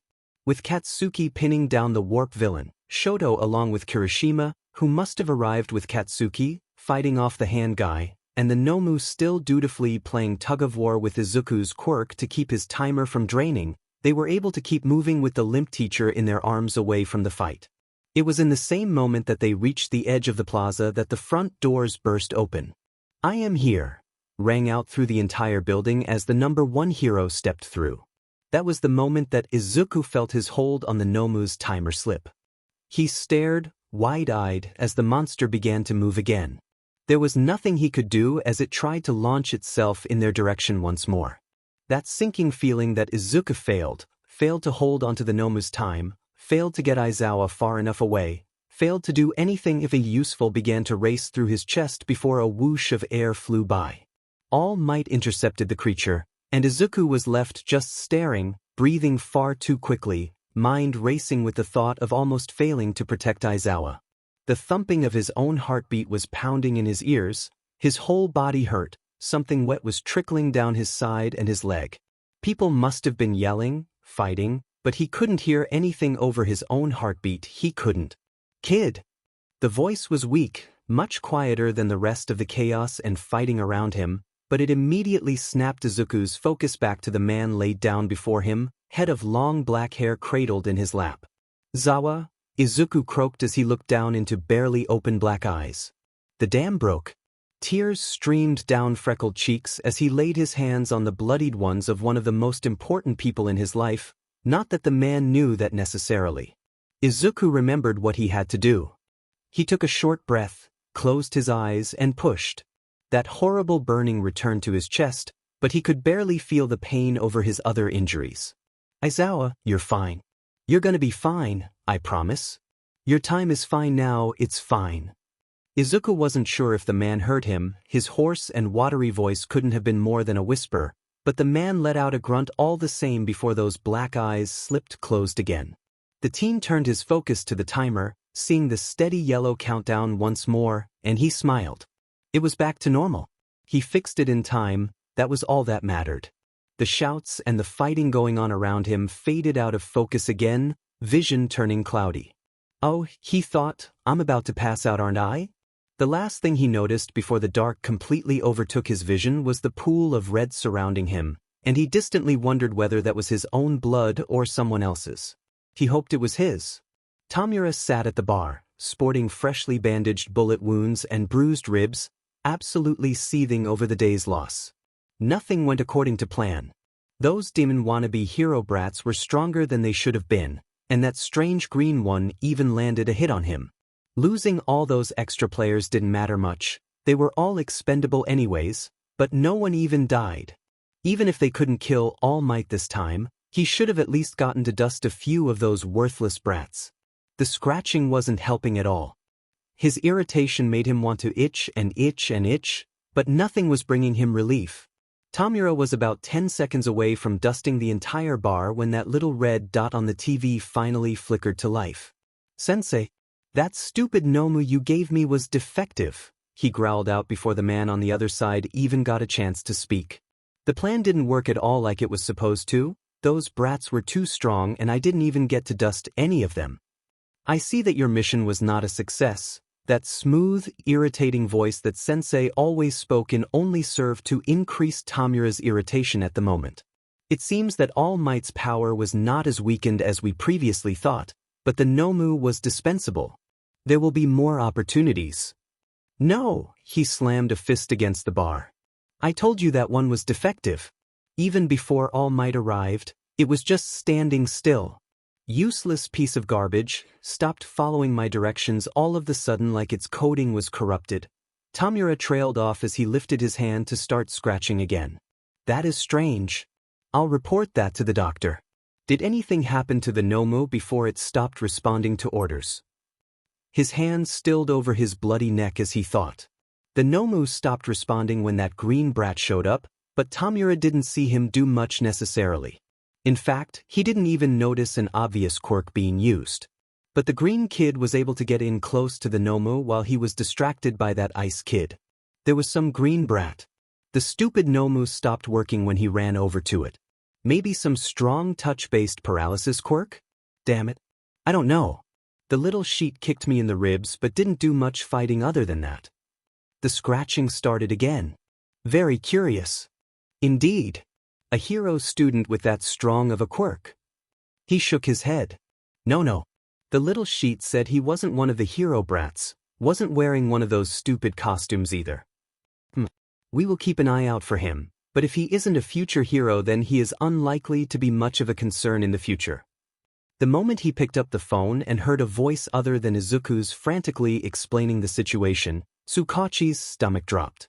He barely took the time to respond to the kid that was not Izuku over the phone before he was racing out the office and through the station, only taking the time to yell out, "We need backup and medical at the USJ immediately, there's a villain attack on the UA students training there." Every moment that passed only served to make the man more frantic as he drove to the training center. He's ashamed to admit that the majority of his concern wasn't dedicated to the other students, or even how the villains got there in the first place. He was thinking about Izuku. Why was he at the USJ? Was the kid staying out of trouble and away from the fight? Were the villains after the kid in the first place for his analysis? Did they even know? Officers and ambulances that had already been closer to the USJ when Tsukachi made the order were already on the scene when he arrived. The front doors to the building were open. Students pouring out alongside the heroes that must have arrived. The detective weaved through the crowd, heart pounding, and eyes searching for the color green. "Midoriya! Has anyone seen Midoriya?" he called out as he neared the entrance doors. Eyes locked on the crumpled form of Eraserhead being carried out on a stretcher, and the panic only increased. He knew Izuku fairly well at this point, and if the kid saw Aizawa getting injured that badly there was no way he would just stand by. Tsukachi was about to start yelling again when a hand touched his arm. He turned to see a teenager with half red and half white hair pointing towards another stretcher approaching the doors of the building. "He's fine, they are carrying him out now." "Are you the detective he asked Ida to call?" The detective only offered the teen a nod in response before his feet were taking him over to the stretcher carrying Izuku towards an ambulance. Once he got close enough, he noticed the skin missing on a portion of his upper arm and his calf, revealing the muscle and blood underneath, and the puncture wounds in the kid's side along with the blood dried under his nose. The injuries weren't pretty and definitely painful, but the boy's chest was rising and falling in a steady rhythm and the medical team carrying him didn't seem frantic. Tsukachi breathed a sigh of small relief at that. Without offering much explanation, he climbed into the back of the ambulance alongside Izuku and rode with the unconscious kid to the hospital. Everything hurt. And it was 2D and bright. Izuku squinted his eyes open to try to adjust and figure out where the hell he was. Based on the faint beeping he could hear, he guessed it was the hospital. He turned his head to look around, skull pounding from the effort. Why did his head hurt so badly? There was someone sitting next to him, looking down at some papers in their lap. It took him a few moments to recognize that the person was Tsukachi. Titsuka. A small cough interrupted his attempt to speak, throat scratchy and dry. His voice was quiet, but it seemed to be enough to catch the detective's attention. Worried eyes snapped up to meet his as Tsukachi set aside the papers he was holding. "Hey kiddo. How are you feeling?" "Thirsty," was all he could rasp out, and he wasn't even sure if it was loud enough to understand. But the man chuckled and stood to grab a paper cup of water with a straw, so he assumed the man heard him well enough. He shifted to lean forward, and brought a bandaged hand up to steady the cup. Barely a sip of water was taken before Izuku remembered why exactly he was in the hospital in the first place. Green eyes shot open as awareness returned to his brain and he was pushing the cup away again, painfully attempting to sit up fully. What happened? Is everyone okay? Did Dash? Whoa, slow down. Tsukachi cut him off with a gentle hand on his shoulder. Everyone's fine. The only people who needed more than some first aid were you and Aizawa. At the reminder of the battered underground hero, his heart sank and his body shot upright fully, ignoring the pain that movement caused. Panic and guilt clawed at his chest. Izuku's mind went too fast to get his words out properly. "Hey Aizawa. Is he okay?" "I tried. I couldn't his time. I was barely able dash." This time, warm arms caused him to halt his frantic speaking. The feeling of comfort washed over him, and he felt something wet trickle down his cheek. Oh, he thought as he realized he was being hugged. It had been so long since he'd been hugged. He couldn't even remember the last time someone's arms held him with care. It felt so safe, so warm. He was crying now, those silent tears turned into full-out sobbing at the realization that the detective was holding him. "Kiddo, calm down. I need you to breathe with me. You did good. He'll recover just fine, you need to relax."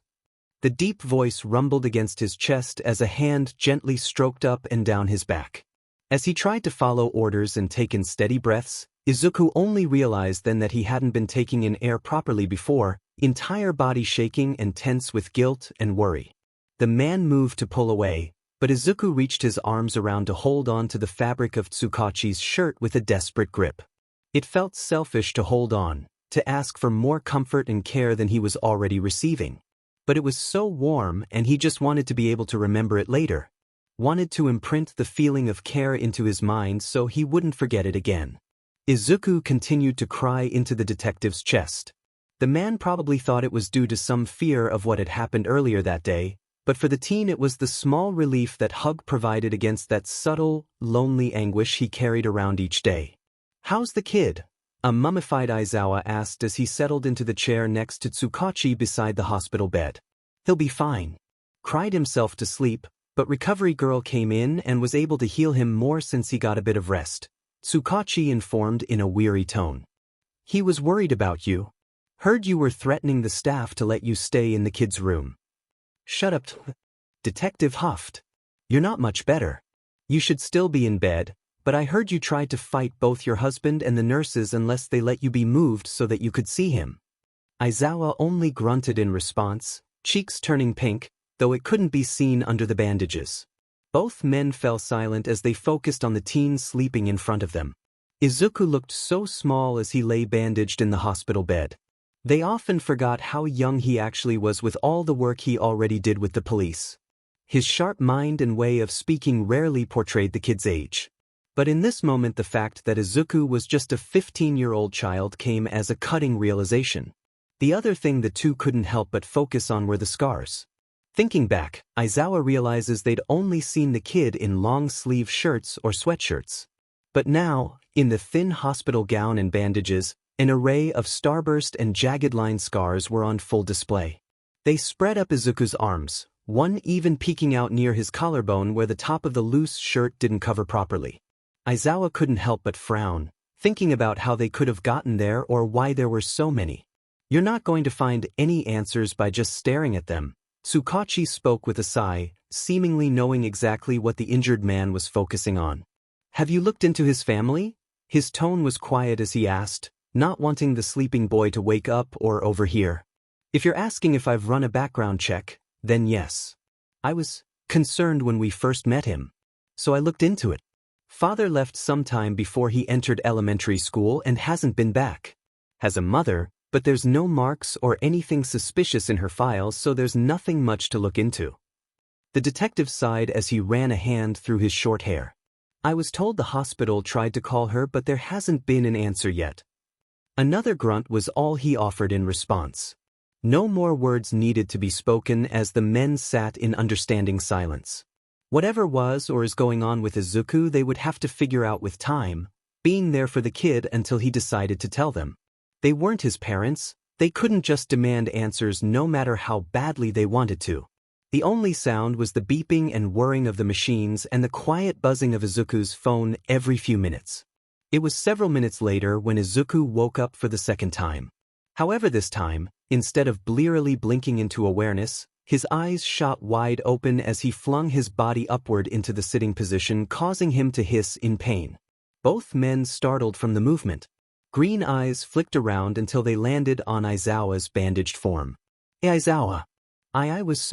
Are you okay? He made to stand from his bed, but Tsukachi was already up and pushing the kid to stay seated. The action didn't deter his frantic speaking. I tried to warn you. Your timer dash. But you were already dash. It's fixed now though dash.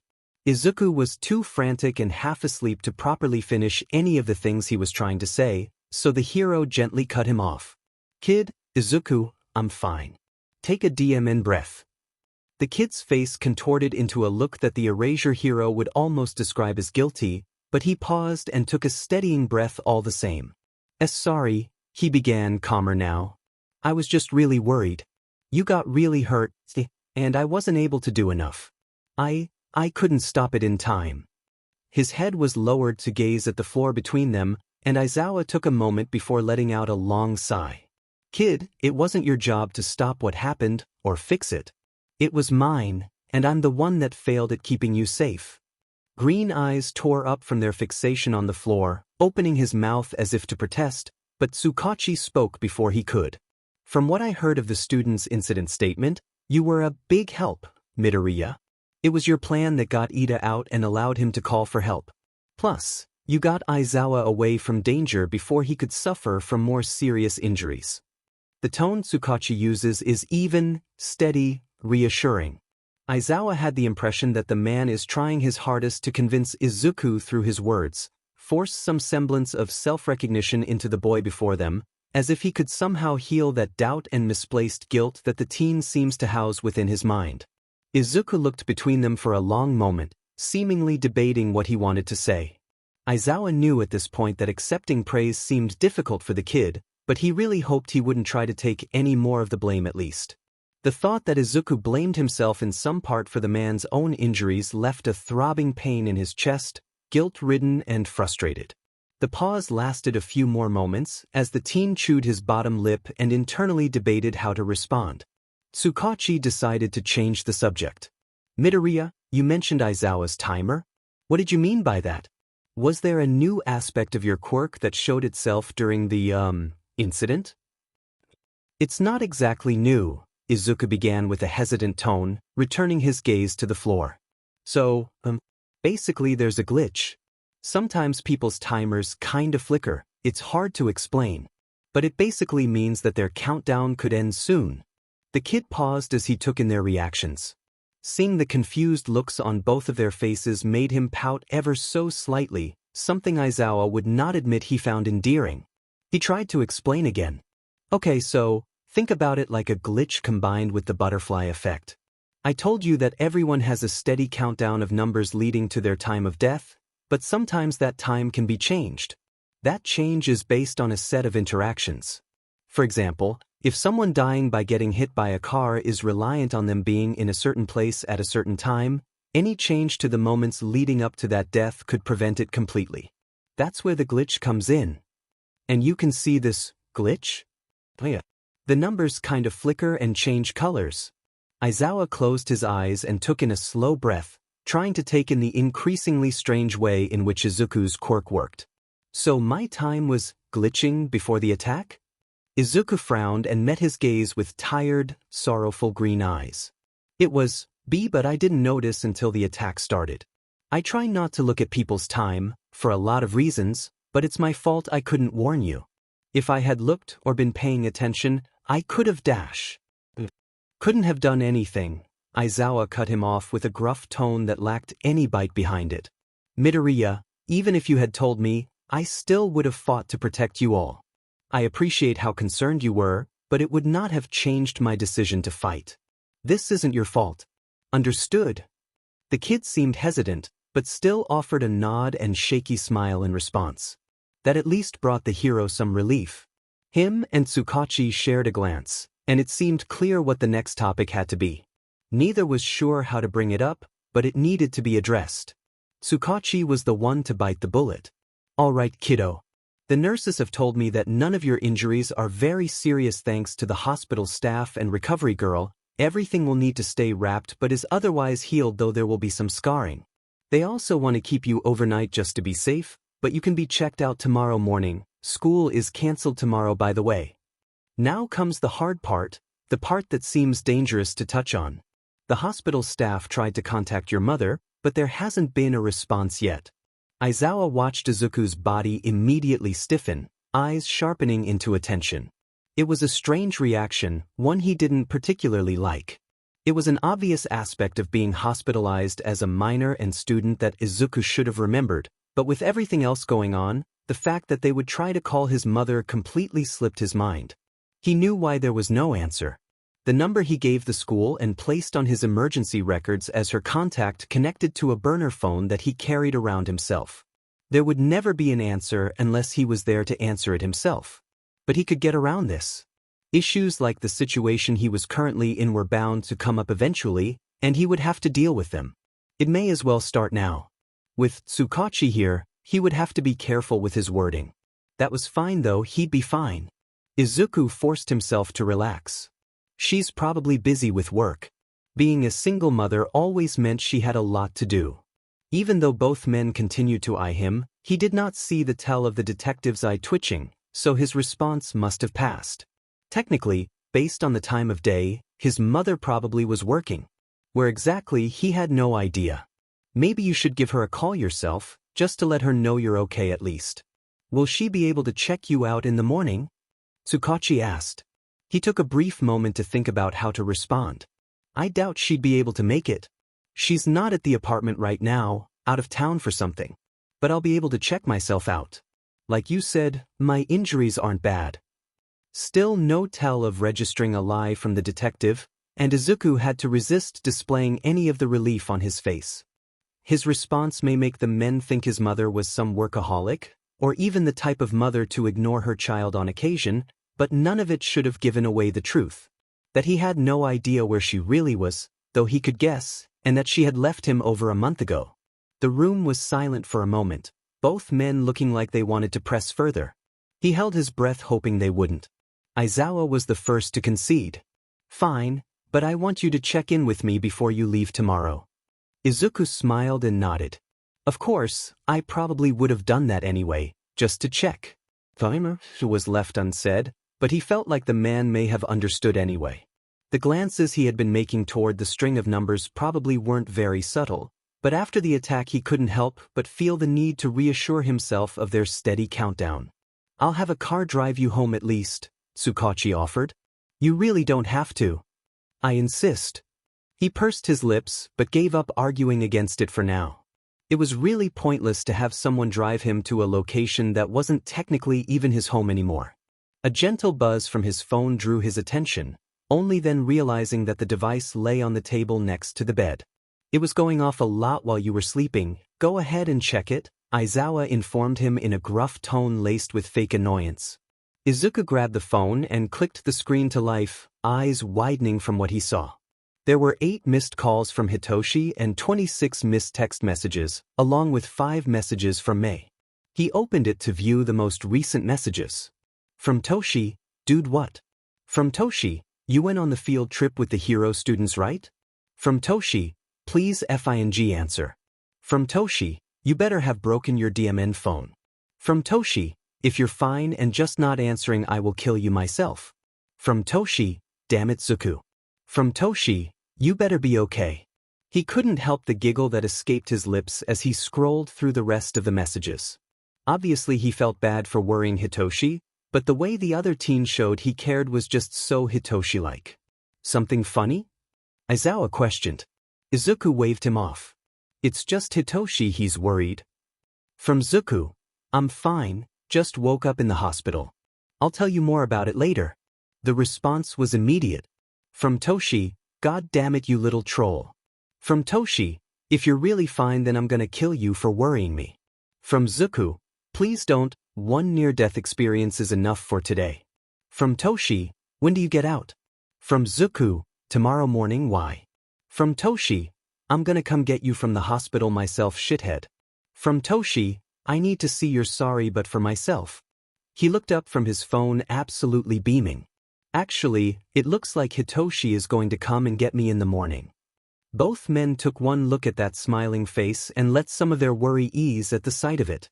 Staying the night alone in a hospital room was weird and a bit lonely. Izuku felt increasingly more grateful that Hitoshi had decided to come and get him the next morning.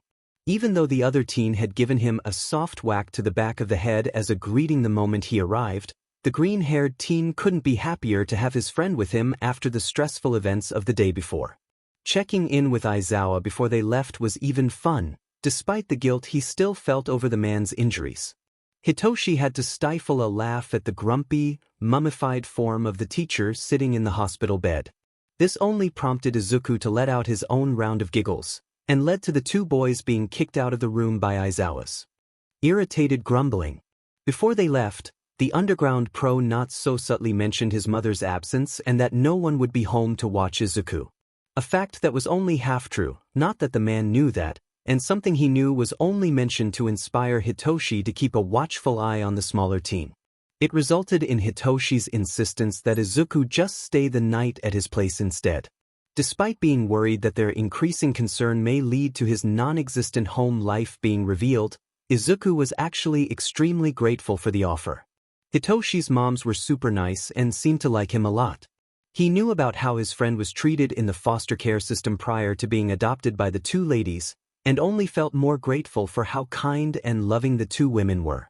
Izuku was a little concerned that there would be questions about why he already had all the items he would need for the sleepover in his backpack, but he was able to avoid the topic by recounting the details of the attack to his friend once they were both settled in the other teen's room. He left out the parts about giving Aizawa some of his time, along with skimming over any details of his own injuries. After lunch, the topics of conversation drifted into lighter things as the 2 boys goofed around, playing video games, reading books, and whatever else they found to occupy their time in a way that wouldn't aggravate Izuku's injuries. It was nice and felt so very safe. He felt any residual tension completely leak from his muscles just by being around his friend. Then came the time for Izuku to redress the raw skin that lay under the bandages of his healing wounds, something Hitoshi insisted on helping with. Both boys stood in the bathroom as Izuku sat on the edge of the tub and removed his shirt, scars and wounds on full display.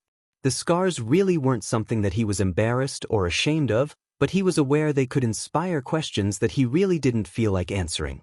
Hitoshi seemed to understand as he did not ask. Gentle hands unwrapped the bandages from his arm and torso, leaving a ghosting touch of warmth behind on his skin. It felt nice, being cared for like this. It wasn't until Hitoshi began spreading the medical cream the hospital provided that he spoke. I know I joke a lot, and try to act like I don't care, but you really did have me worried. His voice was soft, practically whispering the words into the quiet of the bathroom. Izuku hummed, I know you care, Toshi. I'm alright though. Alright, my butt, he huffed. You're not allowed to die on me, you got that? It was said almost as a joke, but there was a sort of desperation laced in his tone that Izuku did not miss. The problem was Izuku could see his own time, and was well aware that it dropped every time he restarted someone's time using his quirk. The time he had was limited, and he doubted he would be able to stop himself from using it if someone he cared for was running out. To him, the time he currently had was borrowed, never meant to be his, and Izuku had been nothing but a giver his entire life. Sectioning off parts of himself to be useful to others was all he knew. So he couldn't make promises.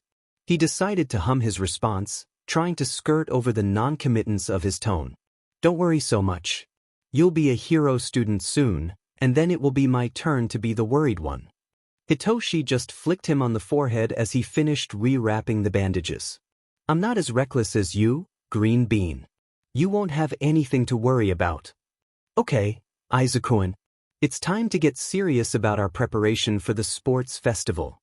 May declared as she spread open a variety of blueprints and notes that the two had come up with both together and separately. This is the chance for us to really show off what we can do. Izuku gave a determined nod in response. Where should we start, Mei-sensei? The girl giggled at the mock title he sometimes used for her, which was actually the only reason he used it. If it made one of his only two friends smile, it felt like a success for him. Izuku was actually very excited to start dedicating serious time to preparing for the sports festival. Now that he was essentially homeless, projects like this gave him the perfect excuse to stay on campus as late as possible. Even though he was sure his classmate thought of the couple weeks they had left as too little time to get everything done, he had no doubt that he'd be able to finish everything with the after-school lab time. We should focus on our mobility and defense items first. There's no point in having offensive items if we can't last long enough to use them. Let's see, she shuffled around the piles of paper thrown across the workstation. For mobility, I'm gonna focus on the jetpack and hover shoes, and you've got those multifunction boots you want to design, along with that grappling hook that attaches to your forearm. And for defense, you have those hydraulic bracers, which I still think you should just attach to your jetpack to minimize the bulk you'll be carrying. By the way, he shot her a pointed look that held no edge behind it. I'll focus on my quirk-resistant bodysuit, retractable shield, and the ionized plasma dome. Your force field, the girl corrected with a bump to his shoulder. You know it's not actually whatever. Yes, my force field. Izuku conceded the point. It wasn't the time to get into an argument about the scientific probability of creating an actual force field. Sure, some quirks had a similar effect, and there were often displays in the movies showing off some invisible, impenetrable sphere of protection. But that wasn't within Izuku's realm of possibilities at the moment. What he was creating was more of an outward electromagnetic shockwave through the air that would reach a small radius around its center point, hindering most types of attacks that entered the radius, but not necessarily stopping them or preventing physical objects or people from entering. May knew this, but he had a feeling she just liked to push his buttons sometimes. Now that that's settled, it's baby-making time, she cheered loudly, much to the annoyance of their teacher and fellow classmates. Over the last several days since the attack, Izuku had worked out a pretty good routine to achieve a state of functional homelessness. After school he would remain on campus until students had to leave at 7 p.m., occupying his time with training, working in the lab, and getting in a few naps here and there. Once he was forced off campus, he would head to a cafe that stayed open late and had free Wi-Fi, purchasing a cheap black coffee, and busying himself with his casework and his website. The cafe closed at 11 p.m., so he would utilize any 24 hours businesses, like laundromats or gyms, for the remainder of the night if he didn't have any surveillance work to do. Usually he was able to get a couple hours of sleep there if the location felt safe enough. Once the morning rolled around, he would trudge back to the school campus as soon as it opened at 5 a.m., using the time to shower, perform other personal hygiene, and get more sleep or do homework in the library until school started for the day. So far, no one had called him out on his behavior. And he was fairly confident that he'd be able to play the dedicated student role well if questions ever arose. Those who already knew him well enough to even notice the behavior should already be aware of his habits of spending the majority of his time working or researching. It wouldn't be too far-fetched to make them believe that he simply wanted to utilize the campus's resources as much as possible to do so. Tonight he found himself dozing off as he perched on top of one of the washing machines at the laundromat, soaking in the wonderful solitude that the late hour of 1 a.m. provided him. A gentle ding of the bell above the door signaled the arrival of another person. Izuku looked up to see who it was, only to be met with the sight of a familiar tall, scarred man. "Oh hey, it's you," he called out in a tired tone. Dabi whipped his head around at the sound of the voice, eyes narrowing in on the teen. Izuku briefly wondered if the man would even recognize him. It's not like he had many memorable features, plus it had been dark in the alleyway they met in months ago. His unspoken question was answered when the man quirked a small grin. "Hey, twerp," he drawled in that same raspy voice as he made his way over to where Izuku was sitting. "The F are you doing here?" "Laundry, obviously," he quipped back with a tired smirk while he watched the man drop a duffel bag full of clothes on the floor and begin loading up the washer next to his. The man rolled his eyes. "Don't get cute with me, kid. You know what I mean." Izuku just shrugged his reply. It wouldn't be terrible to just be honest with the stranger. Dabi had no ties back to his personal life, didn't even know his name. So there really wasn't any harm in answering. But he also didn't want to seem like some kid in need of help or sympathy. He wasn't. Based on the look he was given, the scarred man wasn't satisfied with that answer. He finished shoving his laundry into the machine and started it before hopping up to sit on top of it the same way Izuku was. He eyed the teen for a long moment, and Izuku met his gaze with droopy eyes as he supported his head against his propped-up knee. "You look tired," the man pointed out. Izuku snorted. "Well yeah, I was gonna take a nap before you walked in." Dabi raised an eyebrow. "Why the hell would you nap in a place like this? Actually, why the hell are you here in the middle of the Demon Night in the first place?" "Well, here goes nothing." Izuku used the most casual tone he could muster, "Homeless. And this is as good of a place as any." He received a scrunched nose as response, frown pulling down at the staples in the man's face. A beat passed before the man grumbled, "Still seems like a pretty shitty place to sleep. Never know who could just walk in while you're passed out." "You mean someone like you?" he joked back, earning a scoff from Dabi. He continued, "The bell above the door is loud enough. I'd know if someone came in. That's one of the reasons I like this place." Dabi hummed something of approval before some silence passed between the two, both shifting to comfortable positions perched atop the whirring machines. Seemingly satisfied, or as satisfied as one could be about the information of a homeless teenager, Dabi thankfully chose to move away from the topic. Izuku found himself grateful that the man didn't seem keen on pushing for answers or asking more questions. Something similar to understanding hanging in the air between them now. "I've got a question," the raspy voice states, causing the teen to quirk up a curious eyebrow. "Well then ask it," he answers with amusement clear in his tone. The man scoffs at the cheeky response but continues only a moment later. "Last time we met I was too out of it, you know, blood loss and sheet, but you said something about your quirk and giving me more time. How does that FING work?" Izuku begins his answer with a shrug. "Well, including you, I've only ever done it twice, and you were the first. So it's not like I know all that much about it." He pauses, gaze flickering up to that yellow string above the man's head briefly, a movement he knows Dabi caught. "Basically there's a countdown only I can see, tells me when people are gonna die. Yours was low, so I got desperate and tried something new to give you more time. It worked, obviously." Much to the strange man's credit, he hardly reacts to knowing the specifics, specifically the death countdown-related specifics, of Izuku's quirk. Something that only serves as a point in his favor in the teen's mind, and gives him the impression that Dabi most likely has some experiences with bad quirks or at least the more unfortunate parts of society. It also only further enforces his impression that the man is probably a criminal, not that he minds all that much at the moment though. It's not his business right now. Obviously, The man drawls with a roll of his eyes. But I'm asking how it works, you little sheet. He waves his hand lazily and dismissively as he responds, that doesn't really matter, the important thing is that it did.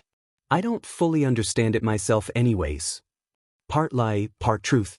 Izuku may not fully understand how that aspect of his quirk works, but he certainly knows more than he is letting on and has his own theories for what he isn't sure of. It certainly relies on him losing some portion of his own time in the process, but the portion he loses isn't directly relative to the amount the other person gains. His current guess is that his time acts as a jumpstart of sorts, like how jumpstarting a car with another doesn't require an equal exchange of the battery's power to get the drained one working again. Also, the amount of time he loses and the other person gains isn't consistent. So far, he loses anywhere from 1 to 2 years, while the other person's gain time varies on a much larger scale. Aizawa gained far more time than Dabi did, though Izuku did not have any answer for why that may be yet. Possibly other external factors could be at fault, considering the large amount of scarring on the man's face that the teen would guess is quirk-related. He doesn't voice any of these things though, preferring to remain vague so that he can keep that information solely to himself. There's no point in worrying other people about his use of his own time or pointing out questions he doesn't even have a definitive answer for himself. Dabi eyes him for a moment, clearly skeptical. If you can see people's timers, or whatever, can you see mine right now? The teen simply nods, so the man continues. What is it? Izuku gives the man a blank look at that to display his disapproval of the request. I'm not telling you, personal rule.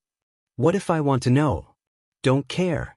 You little a-hole, the man huffs, though the small smirk adorning his face takes any bite out of the jab, and Izuku finds himself letting out his own amused huff of laughter as well.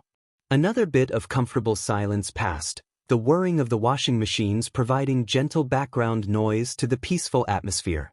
Izuku's eyes continued to droop. He really was tired. There hadn't been enough chances to get naps in during his time on campus today. Sheet, just close your DMN eyes and get your beauty sleep, kid. I'll keep watch and wake you up before I leave. He raised a questioning eyebrow to the man. Dabi may seem a little sketchy, but Izuku wasn't one to judge based on appearances. Plus, the man didn't seem so bad, maybe a little rough around the edges, but he owed Izuku in a sense anyway. The man offered no further explanation for the offer. So Izuku just nodded and let his eyes slip closed, falling asleep to the whirring of the washing machines and the warmth radiating off of his guard dog for the night. Why couldn't you just wait until after your morning classes to explode your sheet in the labs? Hitoshi asked with a joking bite to his tone. Izuku, Hitoshi, and Mei were currently seated at their designated back corner of the cafeteria during lunch. Only the two boys were actually eating properly, while the girl was too focused on whatever device she was currently holding to take a bite of the food off of her tray. We only got through 15 tests yesterday, the girl whined as Izuku shoveled a spoonful of rice into her mouth between the words.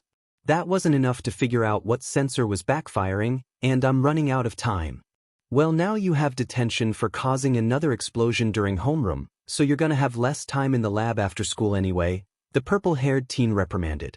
Izuku couldn't help but chuckle at their bickering. He found himself pleasantly surprised by how well his two friends got along. Despite their different personalities, both seemed to handle each other well in a simultaneously protective and irritated way. Simply being around them eased some of the exhaustion he felt each day, their antics and friendly bickering serving as a welcome distraction to all the stress he normally felt raging within his mind. The three had been working together over the past couple weeks to develop a solid strategy for the sports festival, and with their three minds put together, Izuku was only feeling more and more confident in their success. Something funny to you, Green Bean? Hitoshi scoffed as he took another bite of his food. He looked between his two friends sitting across and next to him, casually shoving another bite of food into Mei's mouth. I just like the way we all seem to fit together. Fit together? The taller teen repeated incredulously. We probably look like a bunch of weirdos to everyone else. The freak squad. No, it's perfect. Mei cut in with a clap of her hands. This is the perfect setup, just think about it. I'm the crazy genius. A nod of agreement from the boys. Izuku's the stable genius. Debatable, Hitoshi cut in, earning a mock glare from the green-haired teen. Fine, Izuku's the terrifyingly analytical genius, she corrected easily. And you're the test subject. He frowned. I feel underappreciated. You also keep us from going too far and getting ourselves blown up, Izuku offered with a nudge to his arm. So I'm your babysitter? If the shoe fits, he replied with a smirk, earning him a kick to his shin. Totally worth it. Observing Class 1B's training exercises was a much more peaceful affair than his experiences with 1A. Hero students were still hero students, loud or over the top in some way, and typically far too confident, but there was no Katsuki in their class. They also hadn't made as big of a deal out of his presence, or asked about his quirk, so that was some small mercy. There was really just one kid in their class that proved to be a struggle to deal with. Minoma Nito. When the guy just ignored Izuku, it was much better, despite being able to still hear the blonde's loud tangents about superiority and class ranks. When he decided to talk to Izuku directly, the experience was much worse. Today was one of the worst days. It's nice to see that you're spending time with the superior hero class today, he began as he approached, lifting an arm up to rest his elbow on Izuku's shoulder and lean into his personal space. I feel bad for you, what with the whole villain attack situation and being stuck with Class A of all people to get through it. The mention of the attack made Izuku's eyebrow twitch in irritation. He also didn't particularly like being touched so casually by people he didn't know.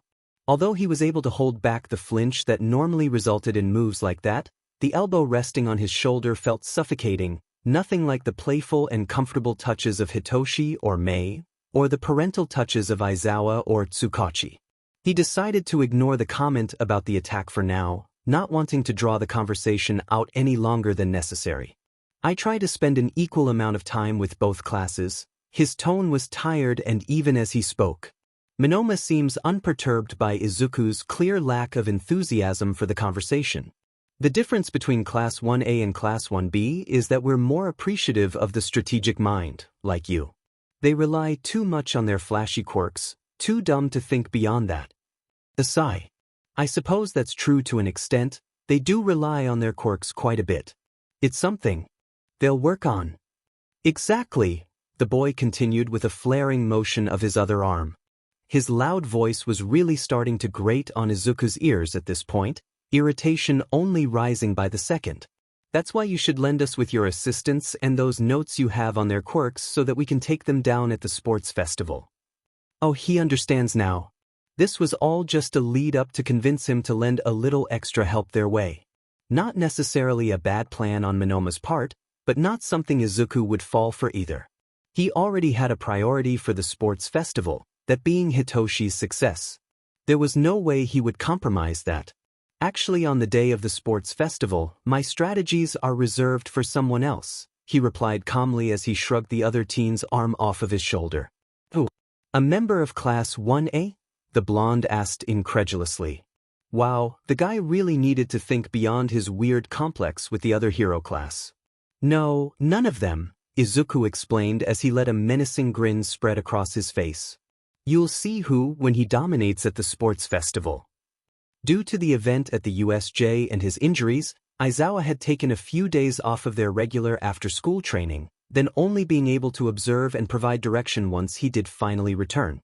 Hitoshi has been hoping for a chance to talk alone with the teacher during their meetups, but the chance had yet to provide itself until now.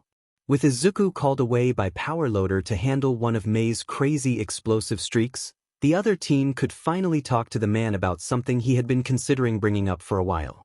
Aizawa, sensei, I have something I wanted to talk to you about.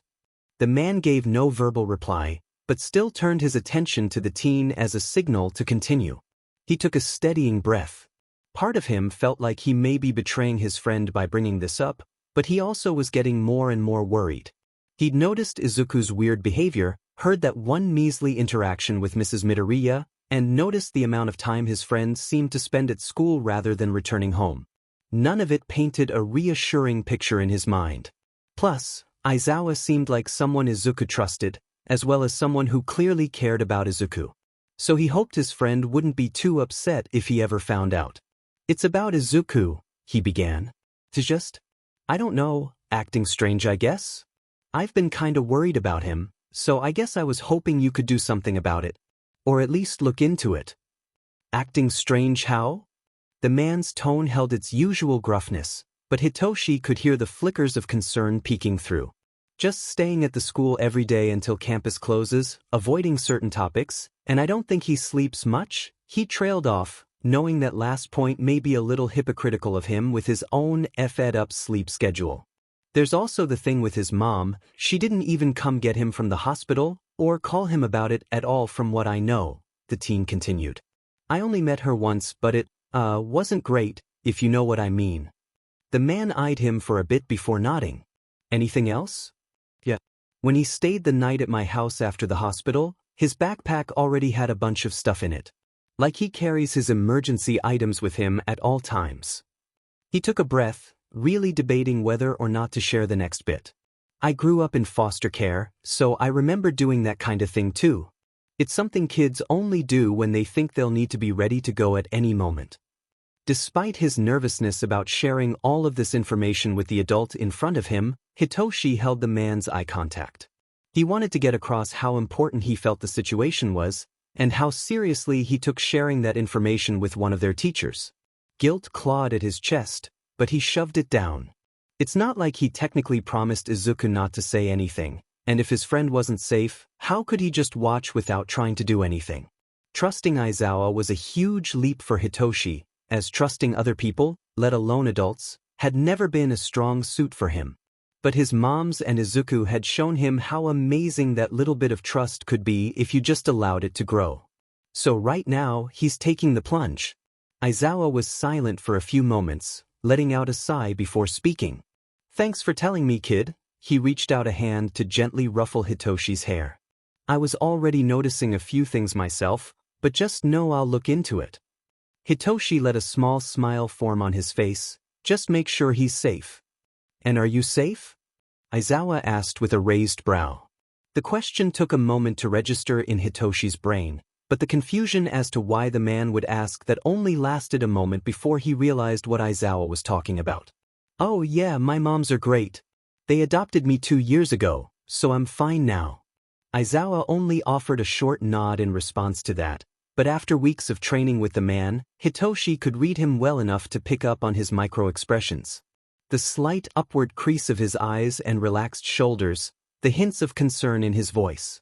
It all showed that the man was happy with his answer, and genuinely would have cared if his response had been that he wasn't in a good home. Something secure and warm bloomed in his chest at the thought. Yeah, maybe trust wasn't such a bad thing when you give it to the right people. Mei was bouncing on the ball of her feet from excitement, Izuku standing tiredly beside her on the large field of the arena. "Did you do your last-minute checks on your gear? Do you have everything strapped on properly?" Mei. Izuku cut off her nervous rambling. "It's all right. We did everything on our checklist, we're prepared and we're ready. Everything is going to go according to plan." "I know that." She whined as she slumped her weight against his side. "I'm just really excited. And a little nervous. This is a big deal. For us and Hitoshi-kun." He hummed his agreement, sparing a glance to his left where the general education kids were gathered. Hitoshi met his gaze and nodded, something Izuku returned with a smile. "He'll be okay. We have a plan, he knows what to do." Izuku's tone was nothing short of confident. They had been planning their moves and strategies for this event for weeks, and there were backup plans just in case. Each of his friends knew what obstacles and quirks to watch out for. Mei gave him a determined nod and encouraging bump to his shoulder as midnight took the stage and the announcements began. Everything was playing out exactly as he had suspected. Katsuki's speech was predictable at best, at least for anyone who knew the guy. Izuku thought he may have seen Hitoshi roll his eyes as the fiery blonde left the stage. The first event was an obstacle course, essentially just a qualifier for the next event, something to cause a significant reduction in the number of competitors. He had guessed that anywhere from 30 to 50 would be the cutoff point, so aiming for a spot between 10 to 20 would be the safest bet for him and his friends. Hitoshi subtly made his way over to Izuku and Mei as students waited for the buzzer to sound and the gates to open. The moment it did, everyone rushed forward. Well, everyone but those three. And here we go, listeners. Looks like all the students are running to pull forwards at the beginning. Present Mick's voice rang through the loudspeakers. Wait a minute, we have 3 students who seem to just be standing there. The commentary made Izuku smile, but he otherwise tried to ignore it as he turned to his friends. Remember, the first obstacle is the entrance itself, don't get caught in the crowd. And watch out for Todoroki, he likes to start with a giant ice move in every one of his battles. Izuku reminded his friends as they slowly made their way toward the entrance and the trapped students. There was a round of agreements, and then they were off. Mei grabbed each of their hands and activated her jetpack at the same moment that Todoroki did exactly what Izuku thought he would and sent out a sheet of ice, freezing most of the students to the ground. Mei launched their little group over the trapped students, having to land immediately on the other side due to the weight of their 3 bodies. From there, they split apart, taking their own paths towards their goal. It looks like our first round of students made it to the first obstacle. How will they handle these mechanical monstrosities? Is the alliteration really necessary? Aizawa's tired-sounding voice grumbled at the other heroes' antics. The ground shook, and Izuku stopped, along with all the other students who had made it past the entrance, to look up and see the robots. This must be the next obstacle, which was perfect for Izuku. Todoroki had already taken out one of the giant ones, and Izuku had to sidestep out of the crash zone of that giant waste of metal parts. But he wastes no time in shooting forward while activating the electromagnetic field pulse, his force field, as Mei liked to call it, that he housed within the chest plate he wore. Not his best design aesthetically, but the most effective for amplifying the pulse's radius from his body. This strong of a field should rip apart the electrons of any machine wiring that came within the radius, halting all movement at least until he passed, if not permanently depending on if the hard drives of the robots entered the radius. It worked, and Izuku made it past the robots untouched before deactivating it. A strong opening display of ice from our 1A hero student, Todoroki. And, well, something from that green support corps student who just walked right through. I'm not sure what he did, but he passed by like he was untouchable. Izuku grinned as he ran toward the next obstacle, finding himself very fond of the commentary. Especially since he knew Aizawa's irritation as a commentator was mostly forced, considering that he was next to his husband. The moment he reached the edge of the cavern, an obstacle dutifully announced as the fall by Present Mike, he barely took a second before he was pushing through the students gathered there and jumping off of the ledge. He activated the grappling hooks he had attached to his forearms mid-air, watching as they latched into the rock side of one of the pillars a third of the way through. Oh, talk about a leap of faith from that support student. He must have spent a lot of time testing his equipment to make a move like that. The support corps students dedicate hours each day to the design and testing of their items. He was able to trust in his equipment because he is confident in his work. As Izuku swung out of the cavern, only to shoot the grappling hook at the next pillar and swing back down, he was able to just barely catch the sound of Mei's excited advertisement of her babies at the edge of the cavern. Imagining the confused faces of the students who were subject to her loud self-promotion, he chuckled to himself all the way down. Repeating the process of swinging up, retracting the grappling hook, then shooting it out and swinging down again, Izuku found himself shooting out and past the cavern finally. As he began to descend towards the dirt ground below, he shifted his feet under him with his knees slightly bent and activated one of the functions on his multi-purpose boots. Unlike Mei's hover boots, his utilized a series of air compressions that would hopefully soften his landing, but did not keep him floating above the ground. He landed a little harsher than he expected, letting out a soft grunt as he tried to keep himself from falling over from the impact. Mentally, he noted that he would need to adjust the air pressure on the boots if they were to be used to slow impacts from significant heights. Once he reached the edge of the minefield and come on, seriously? It seems like literal explosions may be a bit much for high schoolers, regardless of Mick's announcement that they are harmless. He took a moment to look behind him. He was happy to see that Hitoshi and Mei weren't far behind. Everything was working out like he planned. He turned back to the minefield before him and pinched his bottom lip as he thought up a plan. Yeah, Hitoshi will probably yell at me, but that'll work just fine. What's this? I don't think the mines are meant to be used like that. He better not be doing what I think he's doing. It didn't take too long to dig up an adequate number of mines and pile them all together.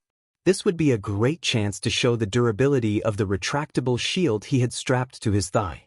It was originally designed to go on his forearm, but with the grappling hooks and bracers currently attached there, it had seemed too bulky to place there as well.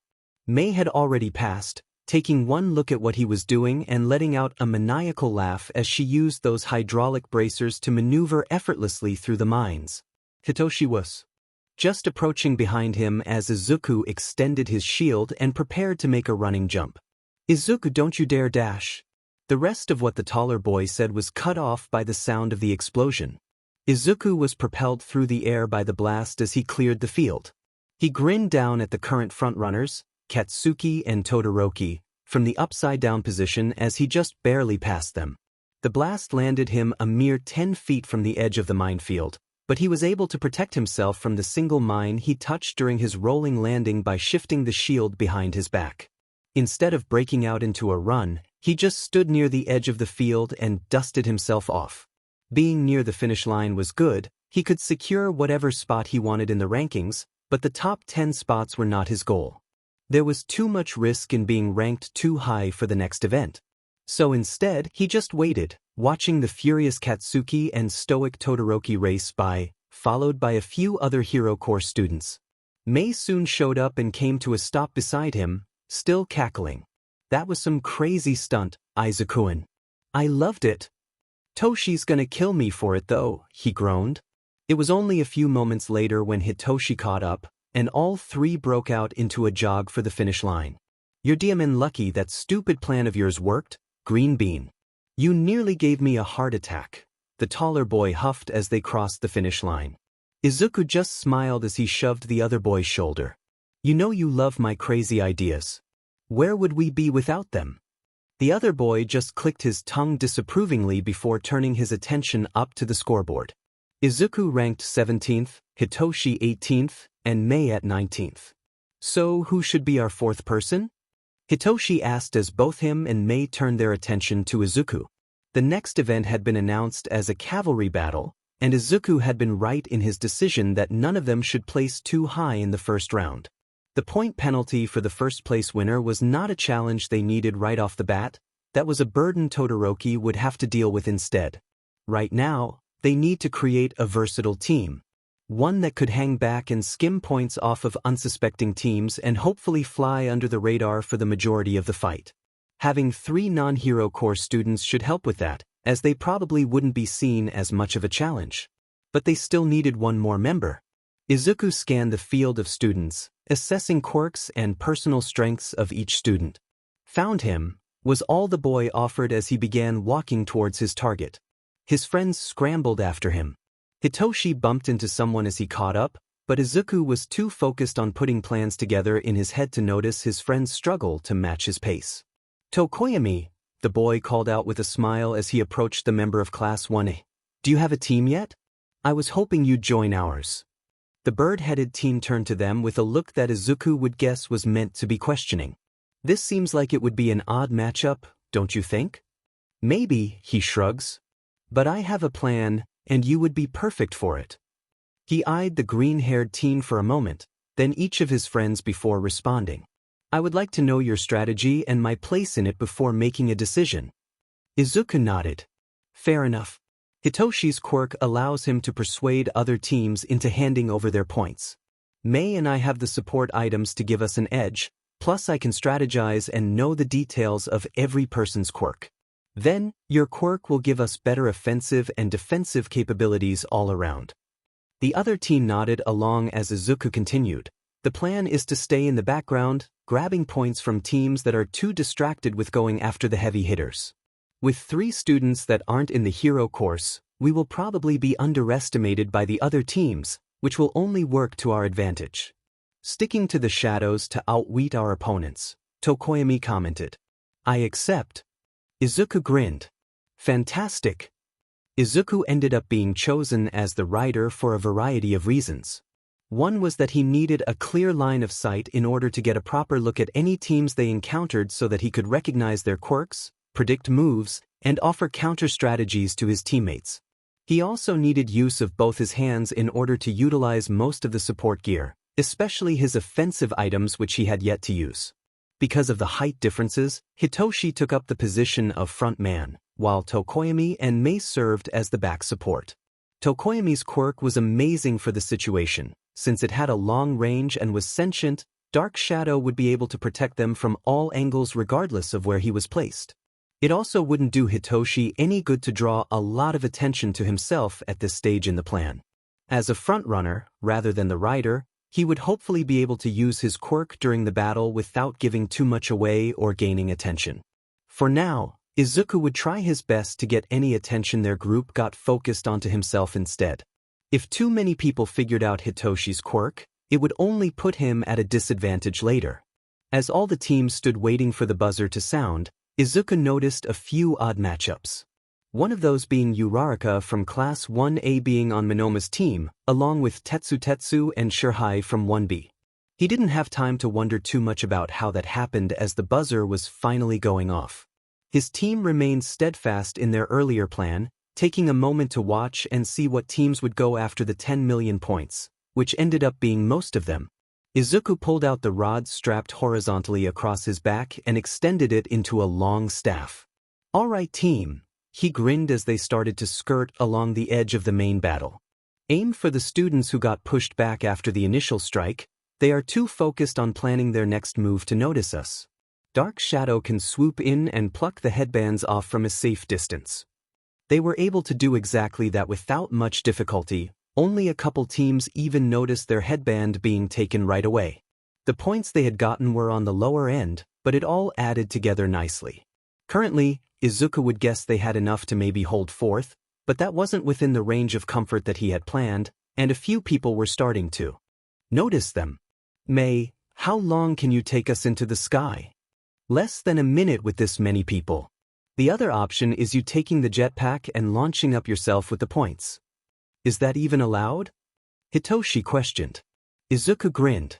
"Pretty sure the rules only say I can't touch the ground." Mei shrugged off her jetpack and passed it up to him.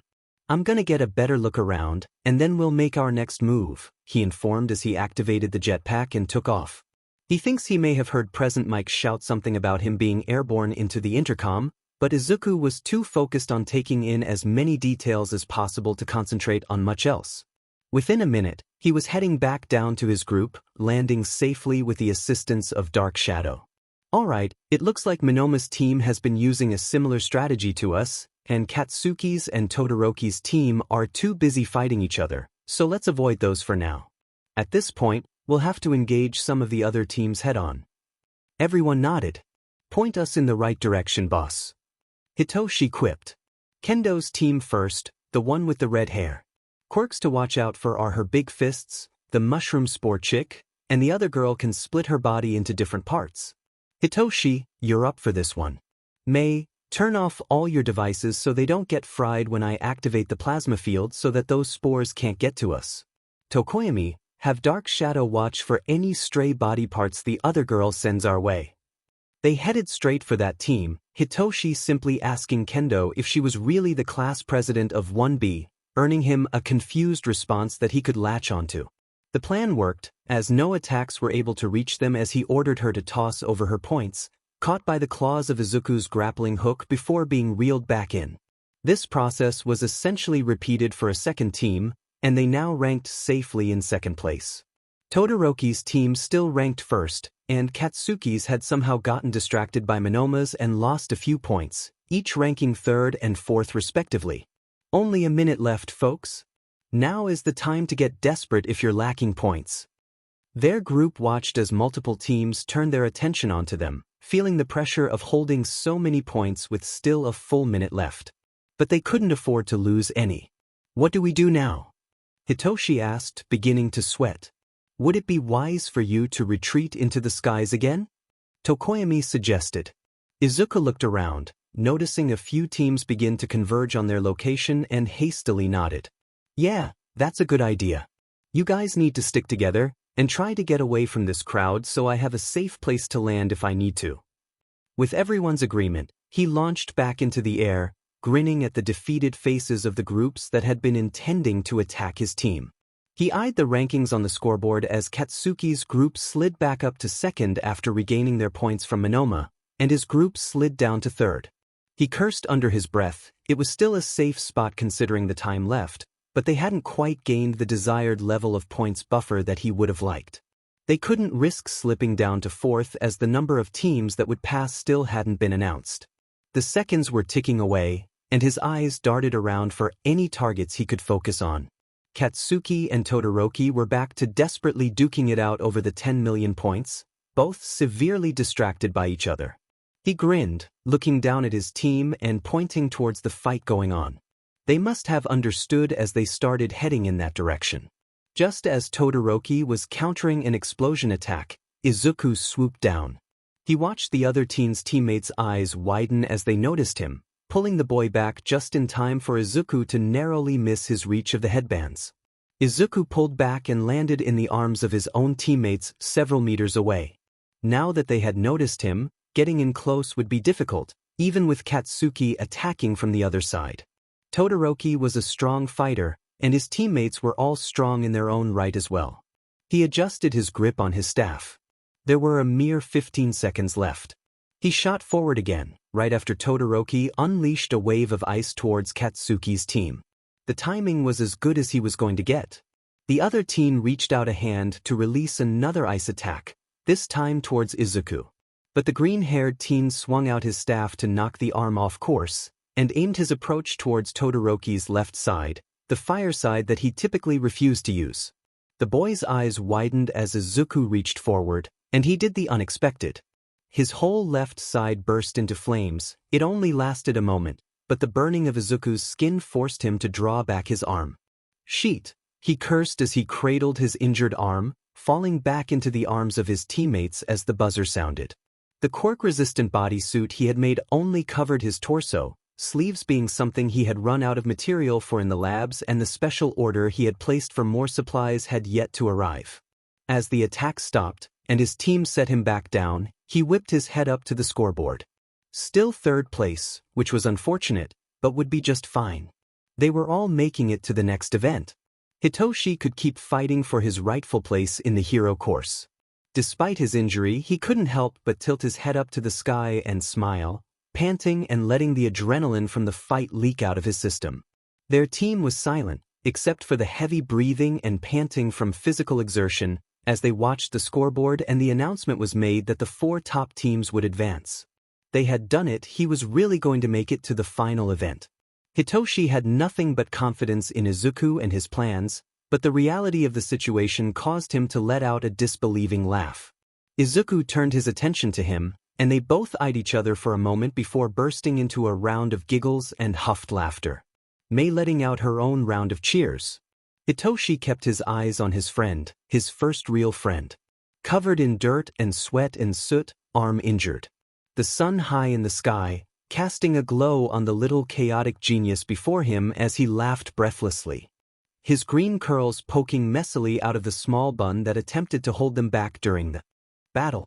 Only one thought came to his mind at the sight: beautiful. In all honesty, the crazy grin and giggles, accompanied by their roughed-up appearances from the battle, only served to make Izuku look breathtakingly powerful. Or at least he did to Hitoshi. Izuku has always been something amazing, spectacular, and unexpected. To Hitoshi, he was someone he would follow blindly if asked.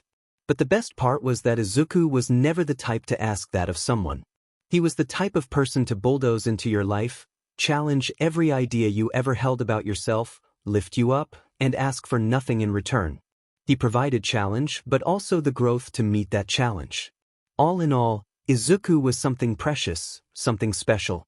Those thoughts didn't leave his head as they said goodbye and thanked Tokoyami for joining their team and made their way out of the arena. Hitoshi swung his arm around the smaller teen and ruffled those sweaty green curls as they walked out, both basking in their hard-earned success. "Excuse me, can I talk to you for a second?" Both Izuku and Hitoshi turned to the sound of a feminine voice, halting their walk to the first aid area through the tunnels of the arena. Hitoshi recognized her immediately as one of the Hero Corps students that Izuku had given him the rundown on, Uraraka from Class 1A. Her attention seemed to be on Hitoshi, and she was clearly nervous about something. "Can I help you?" the taller boy asked as he shifted his face into that bored expression that he always wore around other people.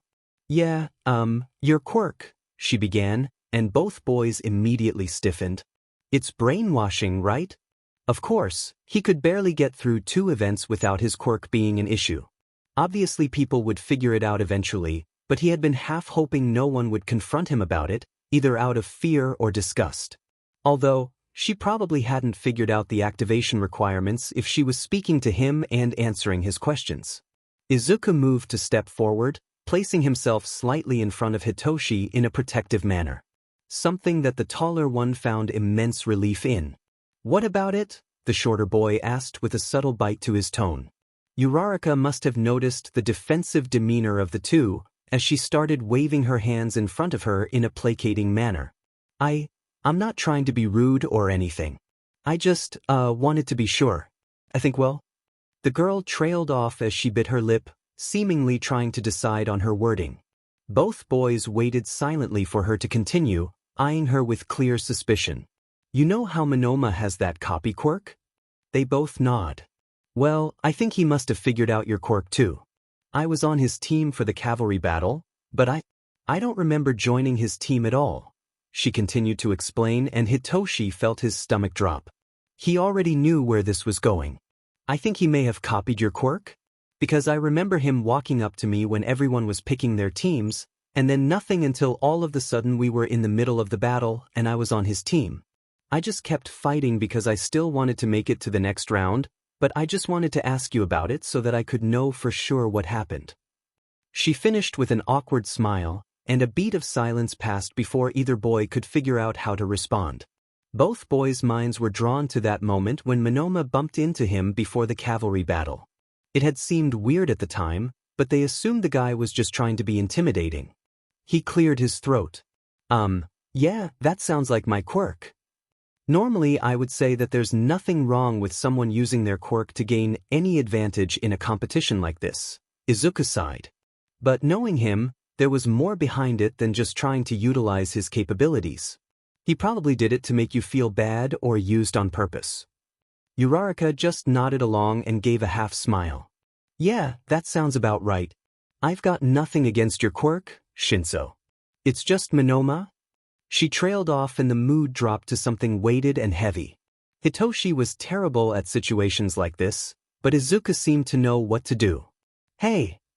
He began with a clap of his hands. "Don't let this make you feel bad about making it to the final event. You want to know what I think?" She nodded, and Izuku's face split into one of those scary grins he always wore when he came up with an idea he liked. "You and him both made it to the final event. He wants to preach superiority and try to use you? I say beat the sheet out of him if you get the chance to fight each other. Show him who's really above the other. I'll even help you form a strategy to do it if you want." Hitoshi watched in mild horror as the girl responded to his idea with a determined smile of her own. "Yeah." She threw her fist in the air. "He's gonna regret messing with me."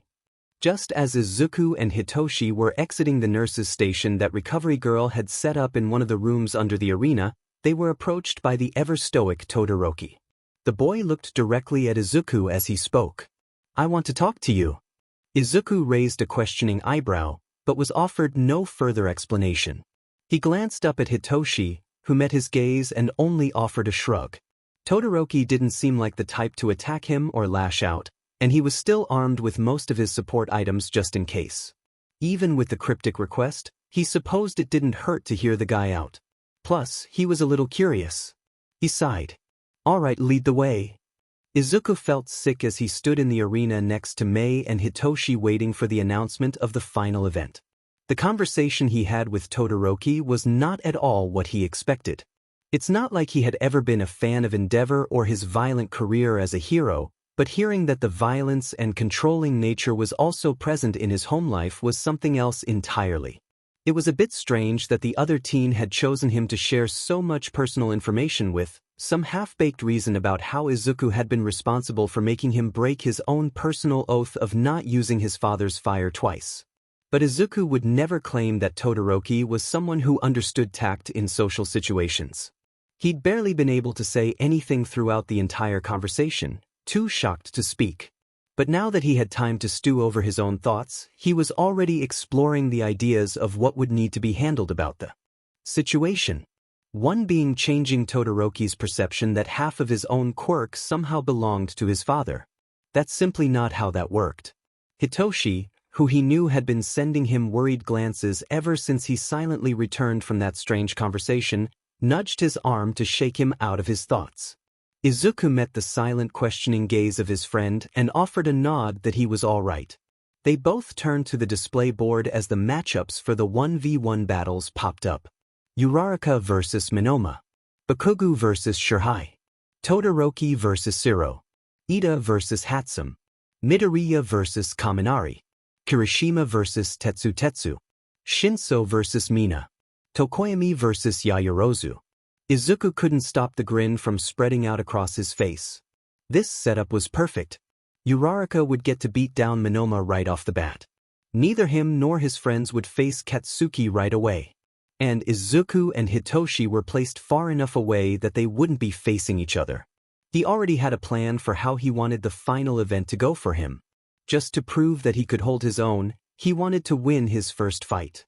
But really there was no purpose in him making it very far or trying to win, so he intended to bow out for the second fight. Mind already racing with ideas and strategies for both his first fight and Hitoshi's, he made his way out of the stadium and into the cafeteria to grab some food before returning to the stands. Uraraka had wasted no time in launching her attack on the other teen with a type of ferocity Izuku had yet to see her have in the class training exercises. It seemed like the girl just needed a little something to fire her up in order to really unleash that drive to win. She had begun the fight with a nasty uppercut to his jaw. Even though he couldn't quite make out the competitors' faces from this distance, he would guess that Minoma had made quite the amusing expression based on Mei's cackling next to him. Minoma attempted to bounce back from the initial strike by turning the ground beneath them into liquid, but Uraraka had already gotten in close to him, forcing him into close-range combat. The fight ended pretty quickly, as she was able to dodge the one attack he had time to let out, some air shield that Izuku knew was copied from Ibra, before floating him up and slamming him over the other side of the line harshly by his wrist.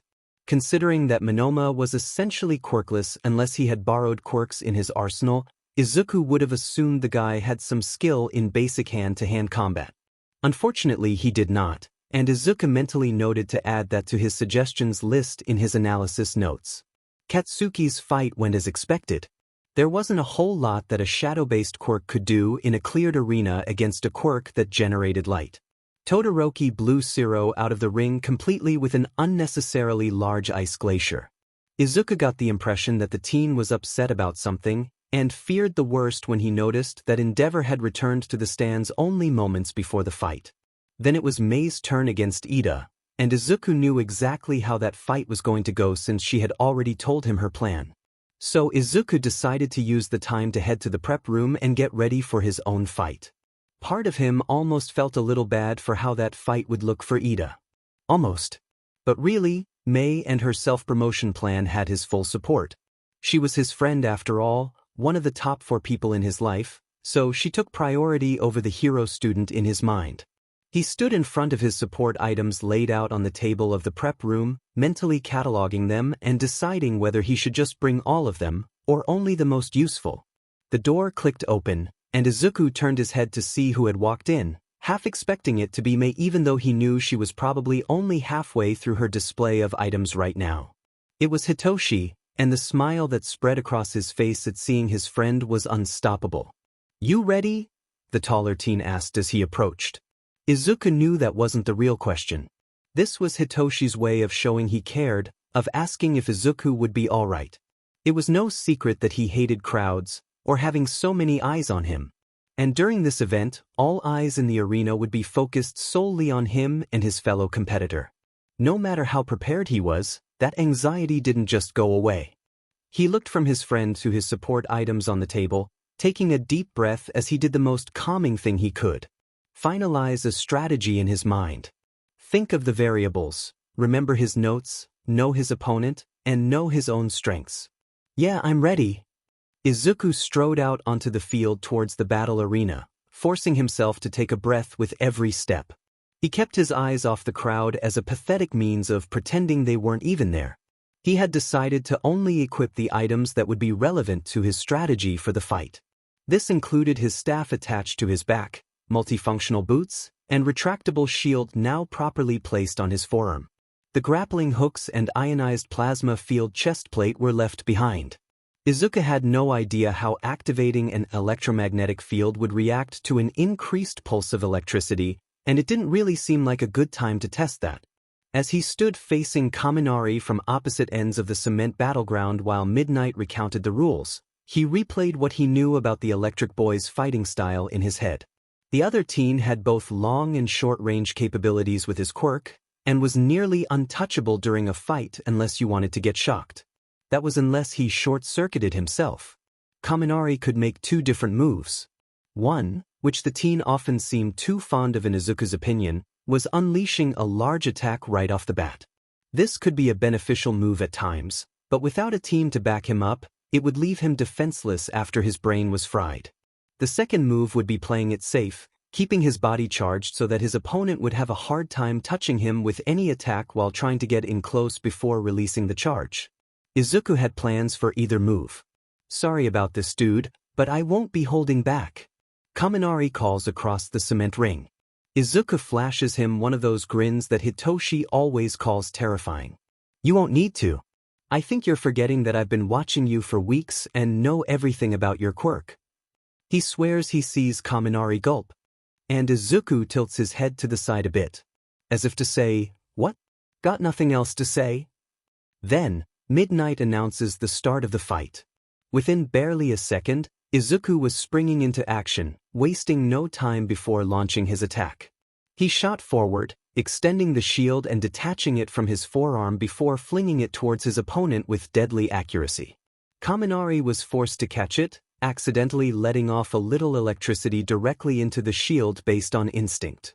His hold in the shield channeled the electric charge into it, rather than allowing it to escape across the field. He may not be able to get too close and touch the boy yet, but he could throw him off and make him panic enough to force him to make mistakes. Swinging out his staff, which he had no intention of actually hitting the electric boy with since that would just mean shocking himself, Kaminari ducked on instinct. Just as the boy reached toward the ground to let out the large shock attack that Izuku had been hoping for, the support student activated the air compressors on his boots. The timing was just right, and the burst of air shot him a good several feet into the air as electricity sparked and raced across the ground. The height he got allowed him to narrowly miss being caught by the fading sparks that were fizzling out of the attack as he landed back on the cement ground only a few feet away from his opponent. That attack left the blonde short-circuited and pliant. So Izuku collapsed his staff, storing it back in its holster, grabbed his shield off the ground, and approached the boy calmly. Gently, he took his hand, feeling the smallest of lingering shocks spark against his palm, and led him to the edge of the battle ring. Without speaking or fanfare, he gave a small shove to his opponent, forcing him to stumble over the line. And the winner is Midoriya Izuku, from Support Class 1H. The fight between Tetsu and Kirishima was long-lasting and seemingly futile. And Izuku found himself stewing in his own thoughts during it, rather than focusing on the fight below.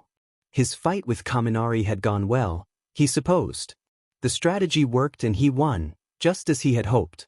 But that feeling of winning left an old, hollow emotion churning in his stomach. If anything, he felt conflicted.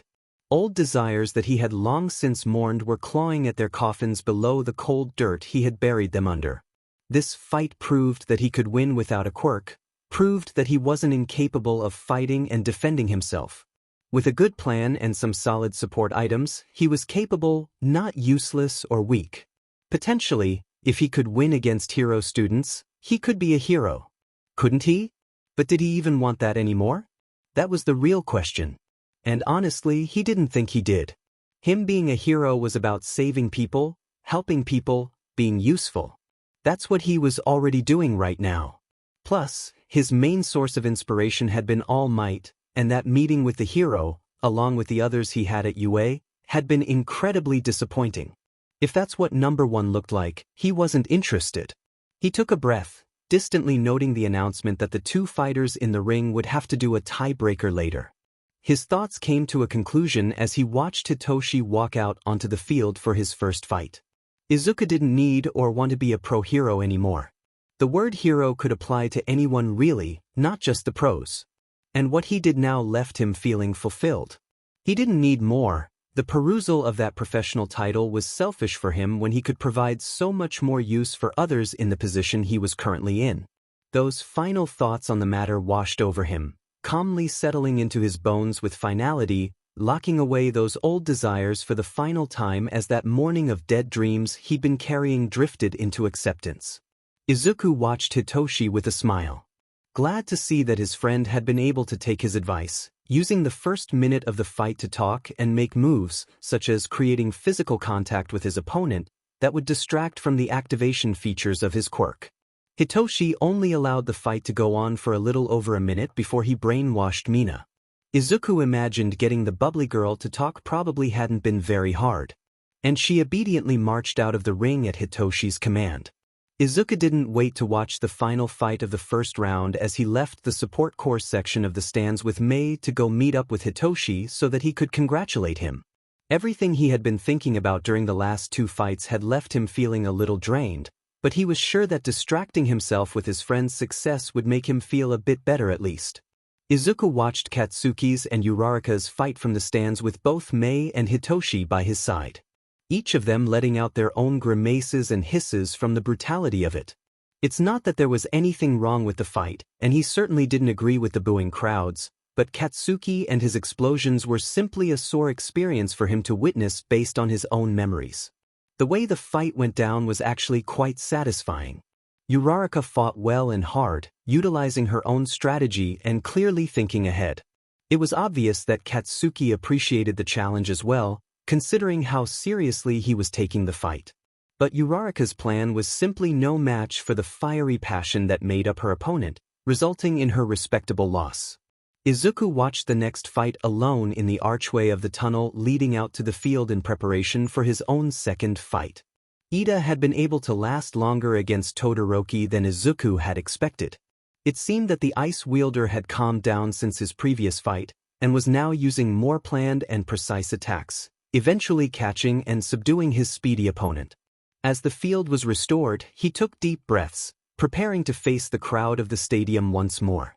He approached the battlefield with no support items, earning him questioning looks from Kirishima, who had won the tiebreaker, and Midnight, along with eliciting murmurs from the crowd.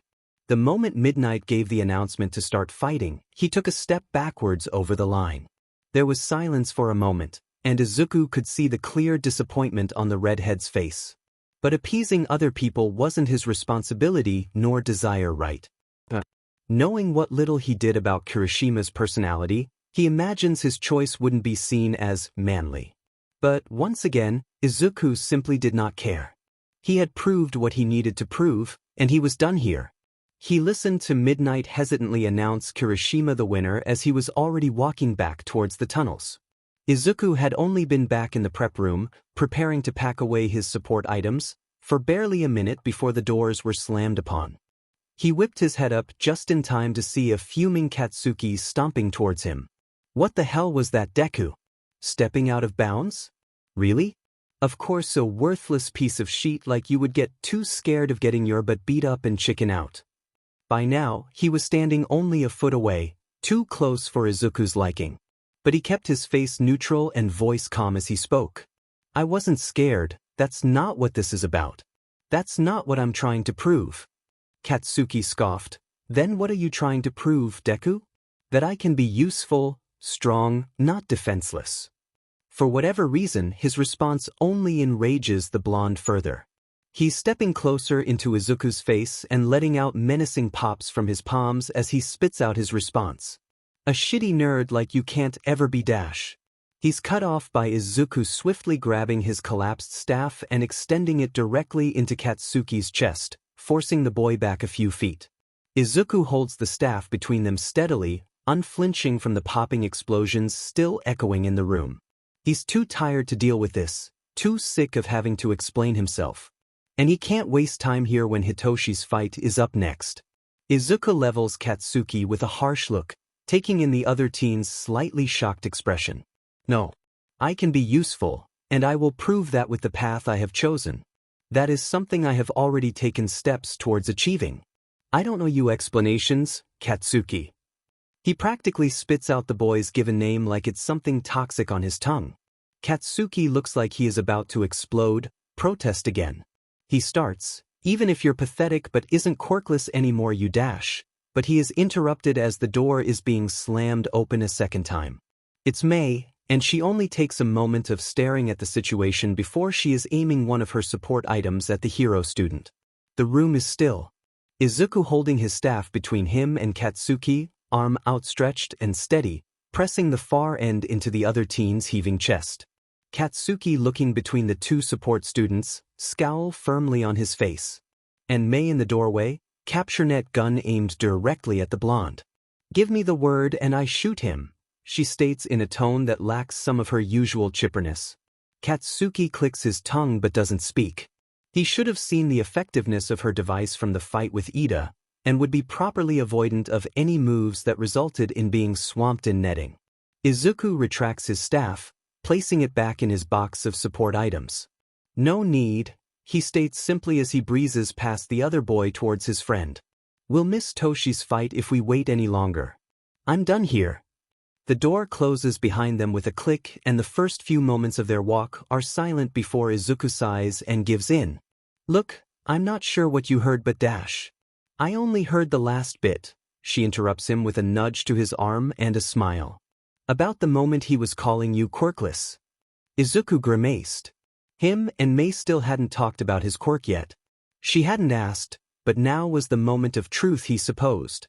About that, it's not exactly true, anymore at least. Oh, I know. She states simply and cheerily.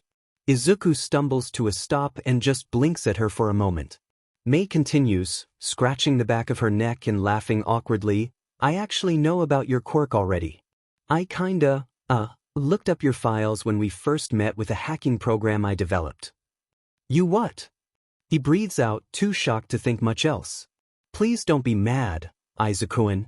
I wasn't going to say anything unless you told me yourself, and your quirk didn't really matter to me anyways. I was just really curious about you and wanted to be your friend, so I kinda did a little digging. I'm sorry.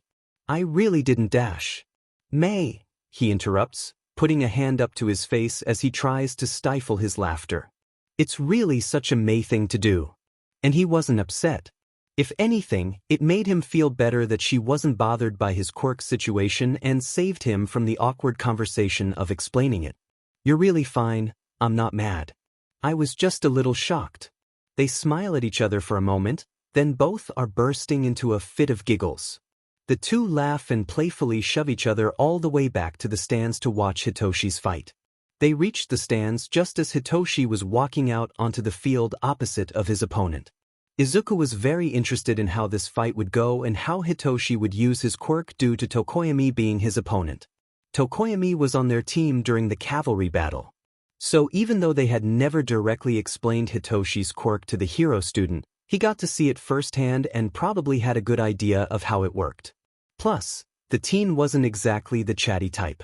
The fight started, and as they watched Hitoshi make good use of all the physical training he had done with Izuku and Aizawa by dodging the attacks of Dark Shadow, Izuku leaned into May with a playful grin. So, did you look up Hitoshi's files too? Or am I just special like that? She groaned. I may have done my research on him as well, don't tell him that though. My dad's probably right that I have trouble remembering what boundaries are. He laughed, that's kinda true. But honestly I think that's just part of who you are, and I find it hilarious.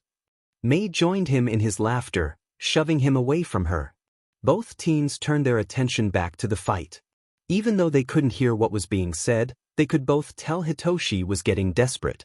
Dark Shadow was a hard quirk to beat, and he needed a response. Surprisingly, it seemed he got one. But not from Tokoyami. Instead they watched with wide eyes as Dark Shadow went still, then practically threw his own user out of the ring in a swift motion. Izuku had a lot of questions about how that worked. Something he could drill Tokoyami and Hitoshi over later. Hitoshi was announced as the winner, and Izuku and Mei decided to wait in the stands this time. Their friend would come to them or stay in the prep rooms until the next fight if he preferred the time alone to rest and concentrate. They had already been over strategies for his potential opponents, all they could offer now was support. Problem child. Izuku whipped his head around at the sound of Aizawa's voice. Follow me.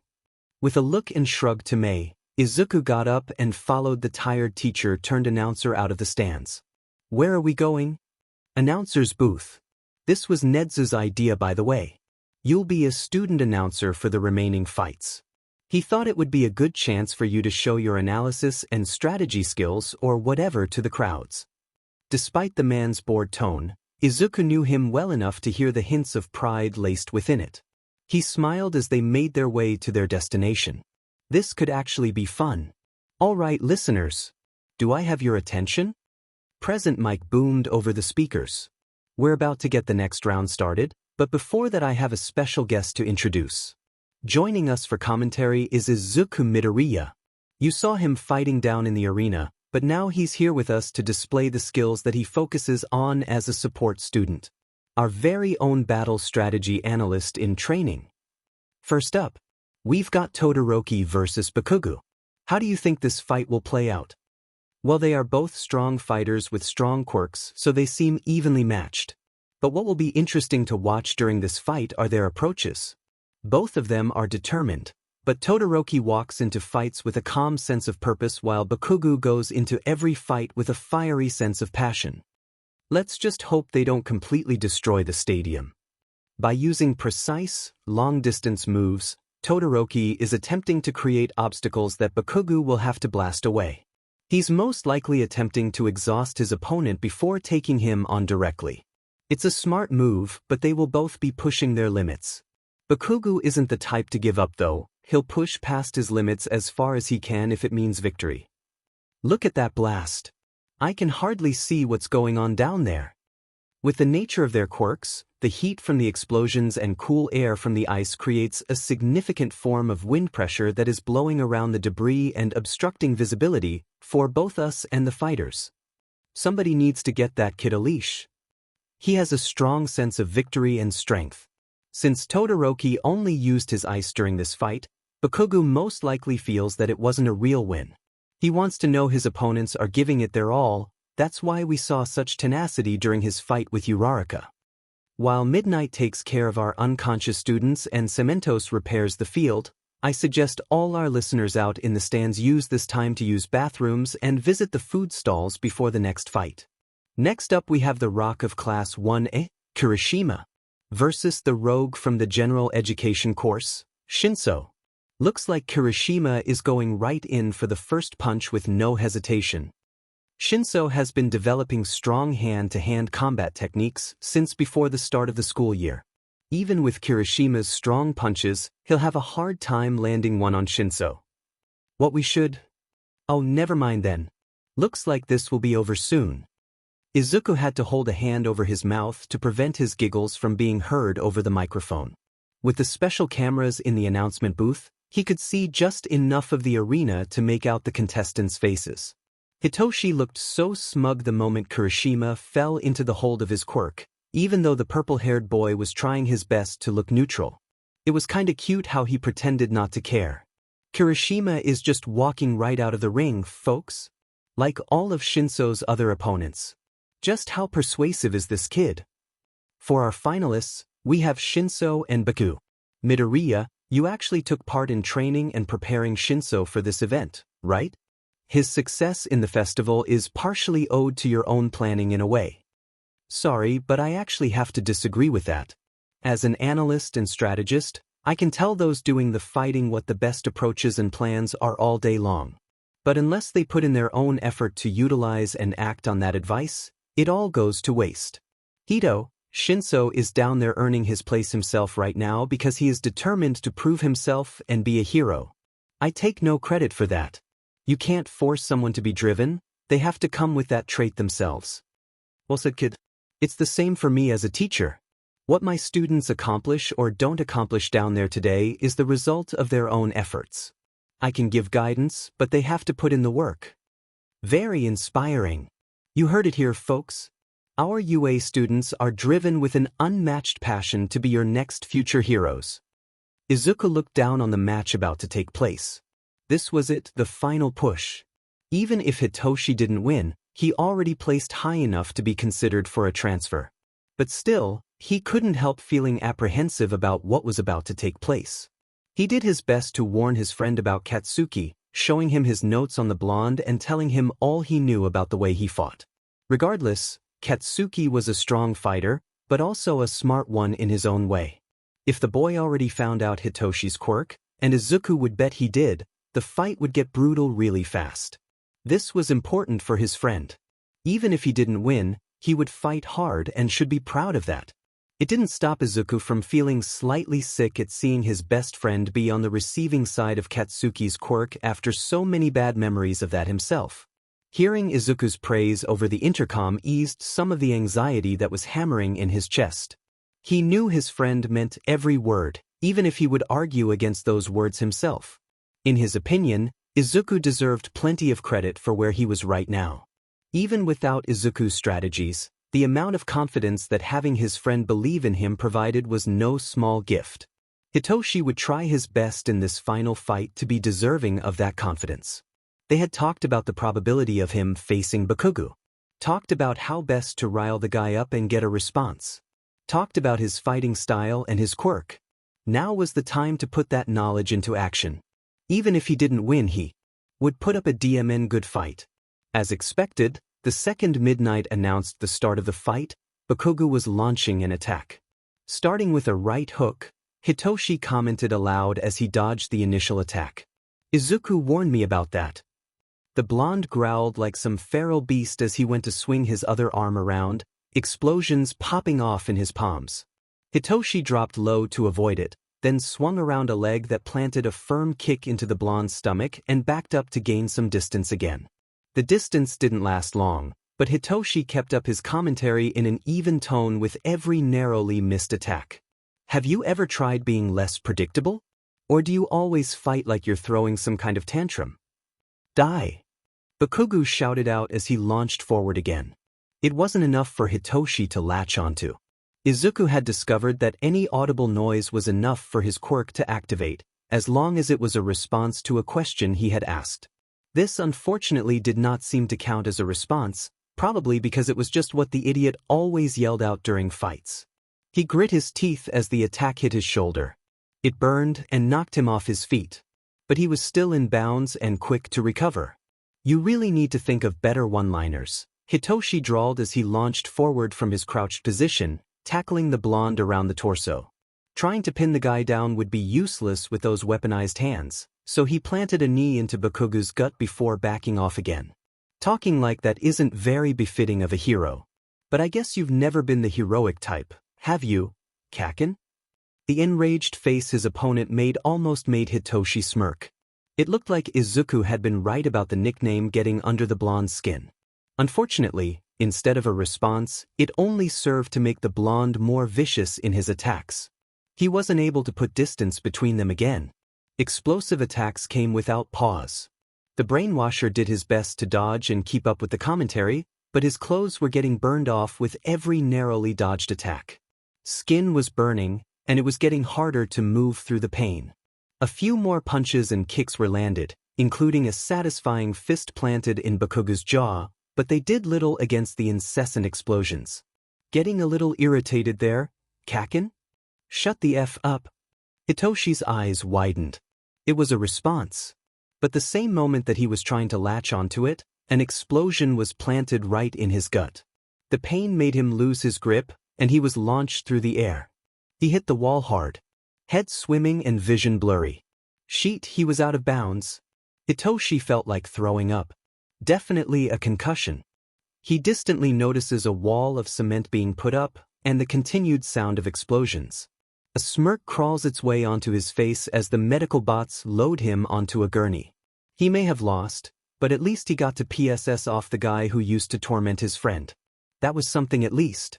Hitoshi sat on one of the beds of the nurse's station, shoveling energy gummies into his mouth. His head still hurt like a beach, but the concussion and his burns had already been healed by Recovery Girl. The door slid open to the room, and there stood a panting and smiling Izuku. He must have run there all the way from the announcer's booth, based on his current state. Hitoshi was just about to apologize for failing to beat Bakugo and win first, but before he could get any words out, a body was slammed into his. "You did so good, Toshi. You were really amazing out there," Izuku spoke excitedly, as he held his friend in a firm but gentle grip. Hitoshi went completely still for a moment as he processed the fact that he was being hugged. Besides his mom's, he really hasn't hugged anyone else in a long time. It was nice, it was warm. He wrapped his arms around his friend and buried his forehead into his shoulder as he spoke. "Thanks, Zuku. Still didn't win though." Izuku pulled away, and the warmth left too fast for Hitoshi's liking. His friend looked at him with a reprimanding expression on his face. "Don't be stupid. You fought really hard and you should be proud of that. If you had been able to take in a support item or two, I'm positive you could have beat that idiot. Understand?" Hitoshi grinned. Somehow, just a few words of confidence from Izuku could have his mood skyrocketing again. Whatever Izuku said simply felt like undeniable truth when he spoke like that. "Second place isn't so bad though, I guess." "DMN right, it isn't. I'm proud of you. By the time school starts again, you'll be a hero student for sure. Then you'll have plenty of opportunities to kick Katsuki's butt, especially with all the support items Mei is already planning for you. She better test those things properly first. I don't really feel like being on the receiving end of one of her explosions." "Don't worry, I'll be there to monitor her." "That really doesn't make me feel better," Hitoshi joked. Izuku shoved his arm in retaliation. "Rude. All the planning we do for you, and we receive no gratitude for it." He placed his hand over his heart in fake hurt. Hitoshi leaned forward again, placing his head back on his friend's shoulder. The words were whispered out, but he knew Izuku could hear him. "Thank you, I mean it." Tuya had only been watching the sports festival to see if he could catch any glimpses of his brother. Being anywhere near his family's house was risky with his current situation. They thought he was dead after all, and he didn't need any attention on him just yet. It's not that he cares about how his family is doing without him. He doesn't, or at least that's what he tries to convince himself of. But watching to see how the little brat was doing or how he looked now that he was in high school was just a bit of curiosity on his part. It wasn't that he cared. It wasn't. But imagine his surprise when that crazy little green kid he'd run into twice now showed up on the screen. A support student at UA of all places and homeless, something he was sure the school must be unaware of, or maybe they just didn't care. They were heroes, after all, and heroes had never cared about his situation. At least the little twerp wasn't aiming to be one of those heroes too. It would really be for the best, keep the kid out of too much trouble hopefully. Not that he cared, because once again he didn't. Tamura grinned at the screen. He was glad he was able to recognize that little brat despite the kid being so plain-looking. Now, he had a name to go with the face. It was a little disappointing that the kid really wasn't one of those hero brats. That meant he probably wouldn't get the chance to kill the kid during any of his future plans. He could always take on a side quest though, he supposed. But maybe it wasn't really worth it. Remembering how the little fucker had managed to land a hit on him really set Tamura off, and he started to scratch at his neck again. It was just so irritating, especially since he still couldn't figure out the brat's quirk after the festival had finished. He hadn't used it at all for some reason, but the villain was sure it must be something to do with body control or paralysis if he was the reason his nomas stopped working. There were too many unknowns and missing bits of information. It made him scratch even harder. At least now he had more information on the kid, and could report back to Sensei what he had found. Young Tamura's report on the sports festival had come with an interesting tidbit of information. Something that All for One simply had to confirm for himself. He was intending to watch the event himself anyways, to keep an eye out for any students that may have inherited that wretched quirk of his nemesis. But now he had an even more intriguing reason to watch. That child that his protégé seemed so bothered by. And sure enough, He was greeted with a name and face he hadn't seen in quite a while. A little over 10 years, if he remembered correctly. Nothing but a failed experiment of his really. From the looks of it, the child still possessed no sign of a quirk, or at least not an obvious or powerful one. If he had something like Tamura had originally described, the child would surely display that power during the event and wouldn't limit himself to some pathetic support role. Still a waste, it seemed. However, the child was garnering some attention. So maybe it would be wise to consider checking into him if the villain could find the time to do so. So, Izuku asked as he bounced on the ball of his feet, Mei doing the same by his side, as Hitoshi approached the school gate where they had been waiting. Hitoshi had been called into Nedza's office for a meeting this morning, the day after the festival, and asked both of them to meet him there for support. Izuku was already sure that he knew what the result of that meeting would be, but that didn't stop him from desperately wanting to hear his friends say the news himself. The taller teen paused, face carefully neutral, as he eyed the two support students. His silence only made the two lean in with anticipation. Finally, he cracked a smile. "You're looking at Class 1, as newest member." Izuku and Mei let out something similar to a squeal as they both tackled the taller teen into a group hug. "I knew it," the shorter boy exclaimed as he pulled out of the hug. "They'd be stupid not to let you in. This is amazing, Toshi." "Yeah, well, let's just hope the other hero students aren't a bunch of assholes about it. I did beat a few of them already, and I don't really feel like having enemies on my first day." Izuku waved off his concern. "Tokoyami was cool after your fight, so you can always just hang around him. Plus, if any of them give you trouble, just send Mei after them."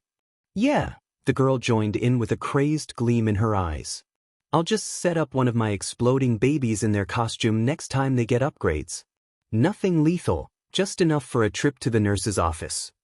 Hitoshi shivered. Let's just hold off on that idea for now.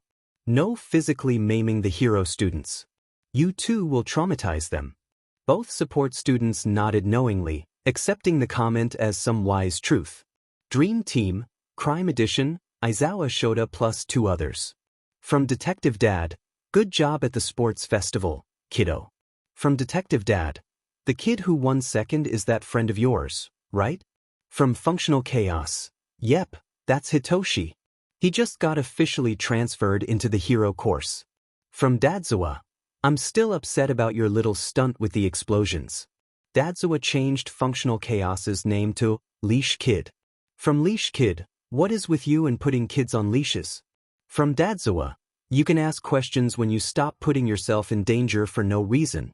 From Detective Dad, "I'm glad you didn't get hurt, but you nearly gave me a slide when you did that." From Leash Kid, "Alright, fair enough." From Dadzawa, "Tell Shinso that just because he got into the hero course doesn't mean our after-school training is stopping. He still has a lot of catching up to do." From Leash Kid, "Oh God, you're gonna make him cry. Can't you give him a break?" From Dadzawa, "Break is what the 2 days off school are for." From Leash Kid, Big L in the chat. From Detective Dad, "I have no idea what that means." From Leash Kid, "Don't worry about it, old man." From Leash Kid, "Also, check your email. I just sent you a new file on Quirk breakdowns for that robbery case you're working on." From Detective Dad, "How did you even know about that? We haven't released anything to the media yet." From Leash Kid, "Don't worry about that. You know I have my ways, love." So far, his first day in the hero course was passing exactly how Hitoshi had expected it to. Aizawa introduced him at the beginning of homeroom. There had been a few comments and questions that left him with the impression that this class was particularly chaotic and chatty, something he didn't look forward to. Some students that he had interacted with during the sports festival, like Tokoyami and Uraraka, offered him waves or nods of acknowledgement, and even Kirishima offered him a bright smile as he found his seat. A seat that happened to be behind Bakugo of all people. The boy scowled at him, but that seemed like the guy's normal face, so he paid it no mind. Other than that, his morning classes passed with few interruptions. That all changed the moment the bell rang for lunch. Suddenly, he was swamped by curious faces and excited classmates as he lazily attempted to pack up his things. "Hey dude, my name's Kaminari. It's super cool to have you in our class now." Hitoshi just stared at the boy with his bored expression, mentally debating whether silence or a short answer would allow him to escape quicker. Someone else started talking before he got the chance to decide. "And I'm Mina Ishido. We fought during the first round of the 1v1s, remember?" He nodded. "Hey, can you tell us your quirk now? We all had an idea but we're really curious." "You totally dominated with it." He moved to stand from his seat, preparing to leave before answering. "Brainwashing," he supplied. Short and simple. It would be best to just get that issue out of the way now, so that he would know which people would want to avoid him. He had gotten fairly comfortable at UA and around Mei and Izuku, so far the nature of his quirk hadn't been much of an issue. But he wasn't foolish enough to let the short break from being the villain kid and a reject among his peers lull him into some false sense of comfort. If any of his classmates were going to have a problem with him, he'd rather get it over with now so that he wouldn't have to be disappointed later. "That's so manly, dude," a redhead, Kirishima if he remembered correctly, exclaimed with a clenched fist. Hitoshi was surprised, though he refused to show it, as he took in their reactions. None of the few gathered around him seemed put off by the quirk, for now at least. As the group moved to follow him out of the classroom, the questions and chattering continued. The Kaminari kid seemed to be the one with the most energy. "That's like super cool, dude. How does it work? Can you use it on anyone? Do you need to touch them or something? Does it only work on one person at a time?" His rapid-fire questioning sort of reminded Hitoshi of Izuku. Except this was more annoying. When Izuku did it, it was different. "Take a DM breath." Hitoshi cut off the continuing string of questions. "You'll have to figure that stuff out for yourself. I'm not gonna tell you."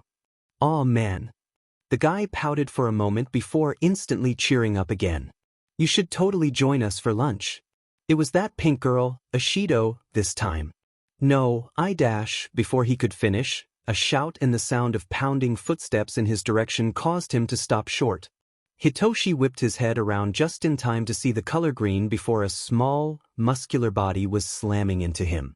"Toshi!" Izuku exclaimed as he grabbed the taller teen's shoulders and began shaking him back and forth, seemingly ignoring the other hero students now watching them. "You're coming with me. We need to go to the support labs and stop Mei from exploding Power Loader Sensei's desk for giving her detention again." Before any of the other students could react, Izuku was pulling Hitsuhai away by the wrist and sprinting back down the hallway. He was silently grateful for his chaotic friend's unintentional rescue that allowed him to escape the hell that was social interaction. "I think that was the most I've ever heard Midoriya talk at once," Raccoon Eyes commented as they all finally made their way to the cafeteria. Katsuki had been hanging back during the whole interaction. He really didn't want to talk to the new fucker. Actually, he needed a nickname for the guy if he was going to be around now. "Eyebags." Yeah, that would work. He also had no interest in this stupid FANG conversation, so he just stayed silent. All he wanted was to get to lunch already and for everyone to just shut up for once. "Actually, he talked a lot when I talked to him during the sports festival," Pink Cheeks added. "Then why doesn't he ever talk much when he's observing our class?" It was shitty hair this time. Katsuki clicked his tongue. It was a good thing the nerd had learned how to shut the F up for once. They didn't all need to go around questioning it. Plus, why would they want to talk to him in the first place? Deku was just there to take his stupid notes, that's it. He wouldn't have shit to say that was important anyways. Even just hearing about the shitty nerd made him irritated, it always has since they were kids. But after their little conversation at the sports festival, he found himself just getting more set off. Something had changed about Deku, and he didn't like it. The guy had a spine now, and always looked so tired for some reason, nothing like when they were kids. It should be a good thing. That smile and crybaby personality was one of the things he hated most about him. But for some reason, every time he was reminded of it, his stomach churned. He couldn't quite figure out why it upset him, it just didn't sit right in his head. Something happened to Deku when he wasn't paying attention to the little sheet, and maybe that just bothered him because he's known the guy his whole DMN life. So having weird sheet happen to him without him noticing was FING annoying. Yeah, that's gotta be it. The new quirk he apparently had and new attitude just made him mad because it all happened without him realizing. FING annoying. Maybe he only feels comfortable when he's around his friends. Him and Shinso seem pretty close. Raccoon Eyes wondered with a finger pressed to her chin. He seems like an interesting guy. We should try to get to know him too. Hey, Baku bro. Didn't you know Midoriya from before school? Were you guys friends? That prickling burning feeling stirred in his chest. Irritated, he snapped. I'm not friends with that loser. Would you guys just shut the F up about him already? He's not effing special. It seemed that Izuku and Mei were intent on unintentionally drawing attention to Hitoshi. Attention was something he was actually trying to avoid, though that seemed impossible at this point. Similar to what had happened at lunch, the moment the bell rang for his final class, he was surrounded by the louder and more talkative members of class. For some unknown reason, they all seemed weirdly intent on getting to know him. It was strange, and maybe some small part of him appreciated the lack of avoidance. But they all had an energy he simply could not keep up with. He was already stressed enough about being behind on hero training, and trying to relearn how socializing normally worked wasn't something he could focus on right now. There were just so many questions, and he made a point to only answer about a fourth of them. Questions that required more than a few words as an answer were met with his silence. This didn't seem to deter them from asking more though. He had only made it a few steps outside of the classroom before chaos arrived in the form of 2 support students.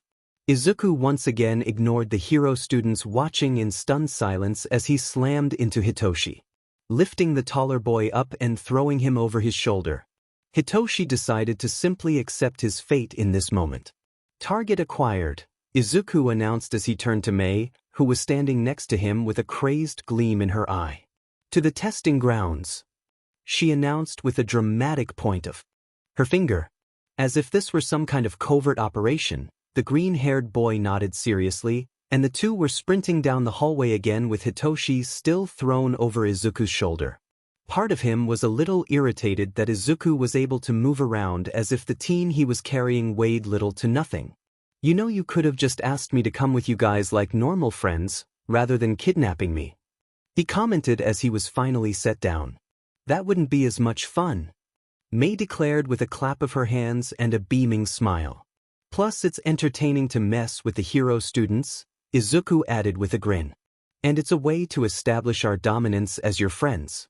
We can't have you forgetting about us now that you're surrounded by a bunch of future heroes, or have them think they can ever rank higher than us in your best friend charts. Hitoshi let out a huff of laughter at that, reaching out to plant his knuckles into green curls and dig in playfully. Don't be an idiot. I'm not gonna forget about 2 psychos like you. And if I stopped hanging around, you 2 would definitely get yourselves killed.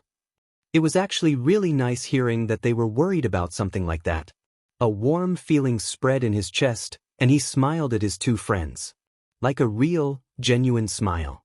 Izuku beamed back at him. I want a gun, Izuku states plainly and simply the moment he walks into the classroom and spots Mei. Power loader chokes on his coffee, spewing some of the liquid onto the papers on his desk. Izuku hears his teacher curse under his breath as he scrambles to save the papers from being ruined.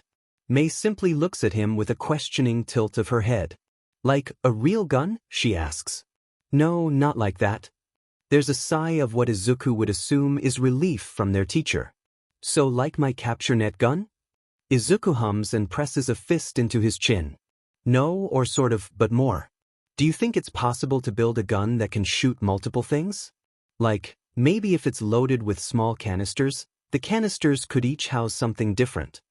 Mei begins bouncing excitedly, grin wide on her face. Oh, I like that, Izuku-in. What would be in the canisters? I'm thinking capture nets like you have, but also tranquilizers? Sticky fluid to subdue villains? Rubber bullets, non-lethal bombs, electrified pellets. There's really so many options, but imagine one gun that could shoot all of them if you had the right ammunition. He finished with a dramatic spread of his arms. The idea had come to him last night while he had been out roaming the streets and doing surveillance. He suspected that some of the 24-hour businesses he had been utilizing were starting to notice him, so he decided it would be safest to avoid staying overnight at any of them for at least a few days. This led to a lot of wandering and very little sleep. which really just gave him more time to think and develop new ideas for support weapons. So far, Mei was really the one between the two of them that had most of the new ideas when it came to support items. He had mostly expanded on existing ideas or upgrading normal items, but he really wanted to get into that innovative mindset that his friend always had. So this is what he came up with, a gun that could shoot canisters filled with whatever type of ammunition they could develop themselves. Mei was giggling with excitement, pulling out notebooks and blank blueprint sheets at lightning speed. Amazing! A multipurpose tool that can be quickly altered to best serve its user during any given situation. We should start with the gun and canister design, making sure it will fire anything that is housed within the cylinder ammunition capsules. Then we can start developing the ammunition itself. Izuku nodded along to her chatter, leaning over and placing his chin on her shoulder from behind to watch her work. I think having ammunition that can both capture villains and offensive ones will be good for versatility. Making it into a gun will make it more user-friendly. Exactly, she exclaimed excitedly. We'll have so much fun testing this baby. Hey, Power Loader Sensei. The man looked up from his desk. Yes, Hatsume. Do we have a shooting range on campus? Their teacher sighed as he pinched the bridge of his nose. We do. But you two have to get permission to use it ahead of time. And you need a staff supervisor.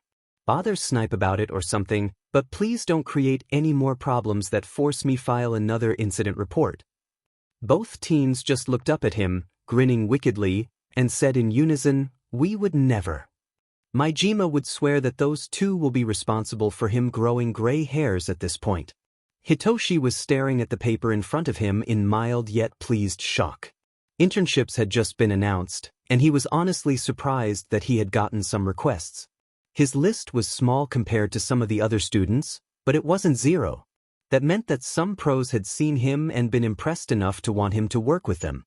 It was nice, even if he wasn't allowed to select any of the agencies to work with. Since he was a new transfer and had not been a part of any hero training exercises yet, the school had decided it wasn't safe for him to go out and take part in any internships at other agencies yet. He was, however, going to be interning with an approved staff member so that he wouldn't miss the experience entirely. That approved staff member was none other than Eraserhead. It would be a good experience, and something he looked forward to since he also planned on going the underground route. Being a known hero would only be positive in the sense that he could show others with villainous quirks that they could prove society wrong. But realistically, his quirk and its activation requirements were best suited for work in the shadows. Having too many people know about him would only serve to render him ineffective in the field. A knock at the door of the classroom interrupted his thoughts, and he watched Aizawa wiggle across the floor to open it in that yellow monstrosity that Izuku had told him about.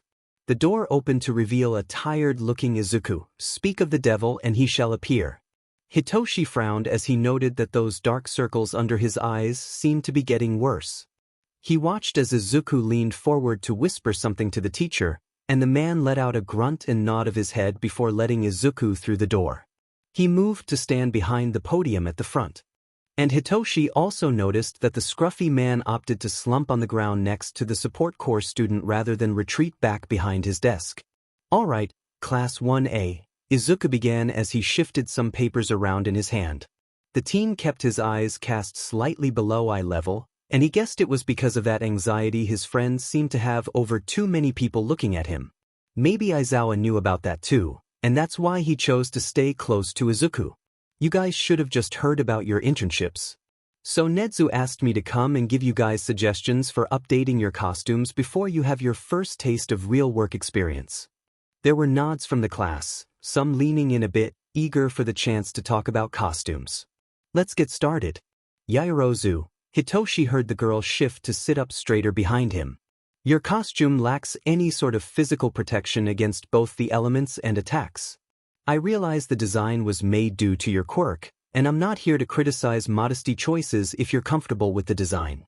But I do think you should know that we can make costumes out of your DNA that won't hinder your quirk capabilities and will provide you with more coverage and protection. I didn't know that, thank you. Hitoshi couldn't decide if he wanted to laugh or be proud of his friend. The way Izuku talked when he was in work mode was so much different than how he talked around Mei and him. The difference almost gave him whiplash. Next, Hagakure. You have a similar situation to Yaoyorozu, so the same advice applies. There's no reason why you should have to fight naked and shoeless. It's illogical and dangerous. Mineta made some whining noise and under-the-breath comment about how Izuku was ruining his views of hot babes. Sharp green eyes snapped towards the little perv and bore into him with a look that Hitoshi would call threatening. Mineta, you'll be next since you seem to think you have the right to comment on other people's costume choices. His tired tone was sharp, and a small grin spread on his face. Hitoshi was pretty sure he heard Siro let out a low whistle beside him. Your costume is simply ugly. I suggest re-evaluating that. Maybe re-evaluate a lot of things, just in general. Hitoshi couldn't resist snorting at the sputtering noise made from the grapefucker behind him. And there was an unmistakable huff that came from the yellow lump at the front of the classroom. Todoroki. He shifted his focus to where the two-toned boy sat in the back. That large fake ice part to your costume is unnecessarily bulking and restricts movement. It's also ugly. I suggest removing it or changing it to something more subtle.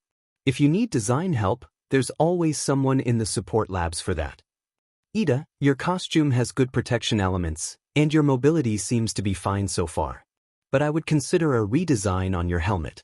Currently, the visor part blocks too much visibility and could hinder your attentiveness in the field.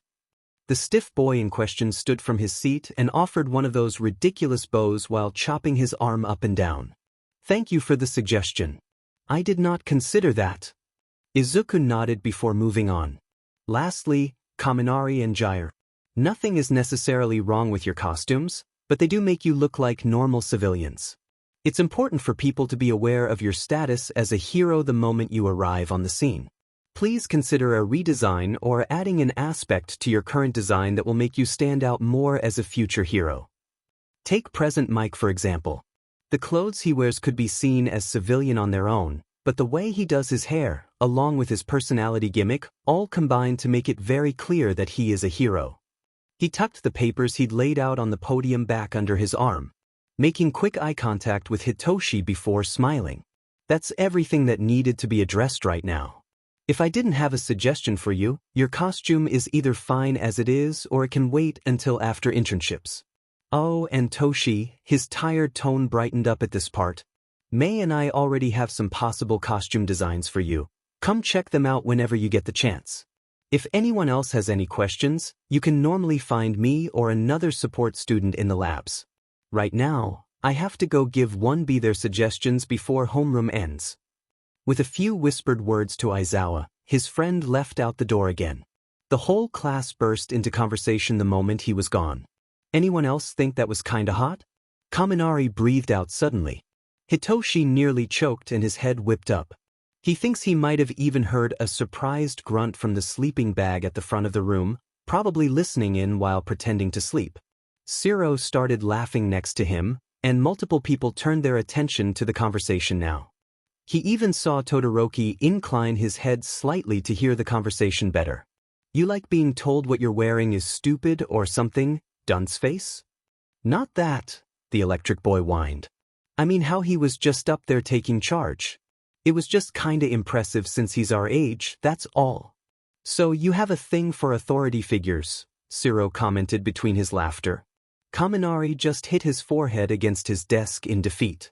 Hitoshi felt like his mind was reeling due to the topic of conversation. On one hand, it was hilarious and something Izuku would definitely be embarrassed by. But on the other hand, it left some weird twisting feeling in his stomach, like having other people notice how amazing his friend was a threat. He is kinda cute and strong, Ashido added with a finger press to her chin. I mean, we all saw how he threw Shinso over his shoulder yesterday. Hitoshi groaned at the memory. It may be impressive, but it was a little embarrassing too. It was super manly. Kirishima was now even joining in. Makes me wish he would have stuck around so I could fight him in the sports festival.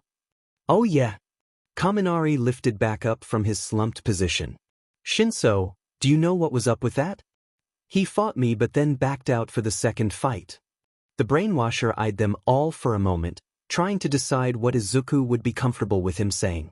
Well, he's a support student, so he didn't really feel like getting far in the festival was important for him once he made sure I got to the final event.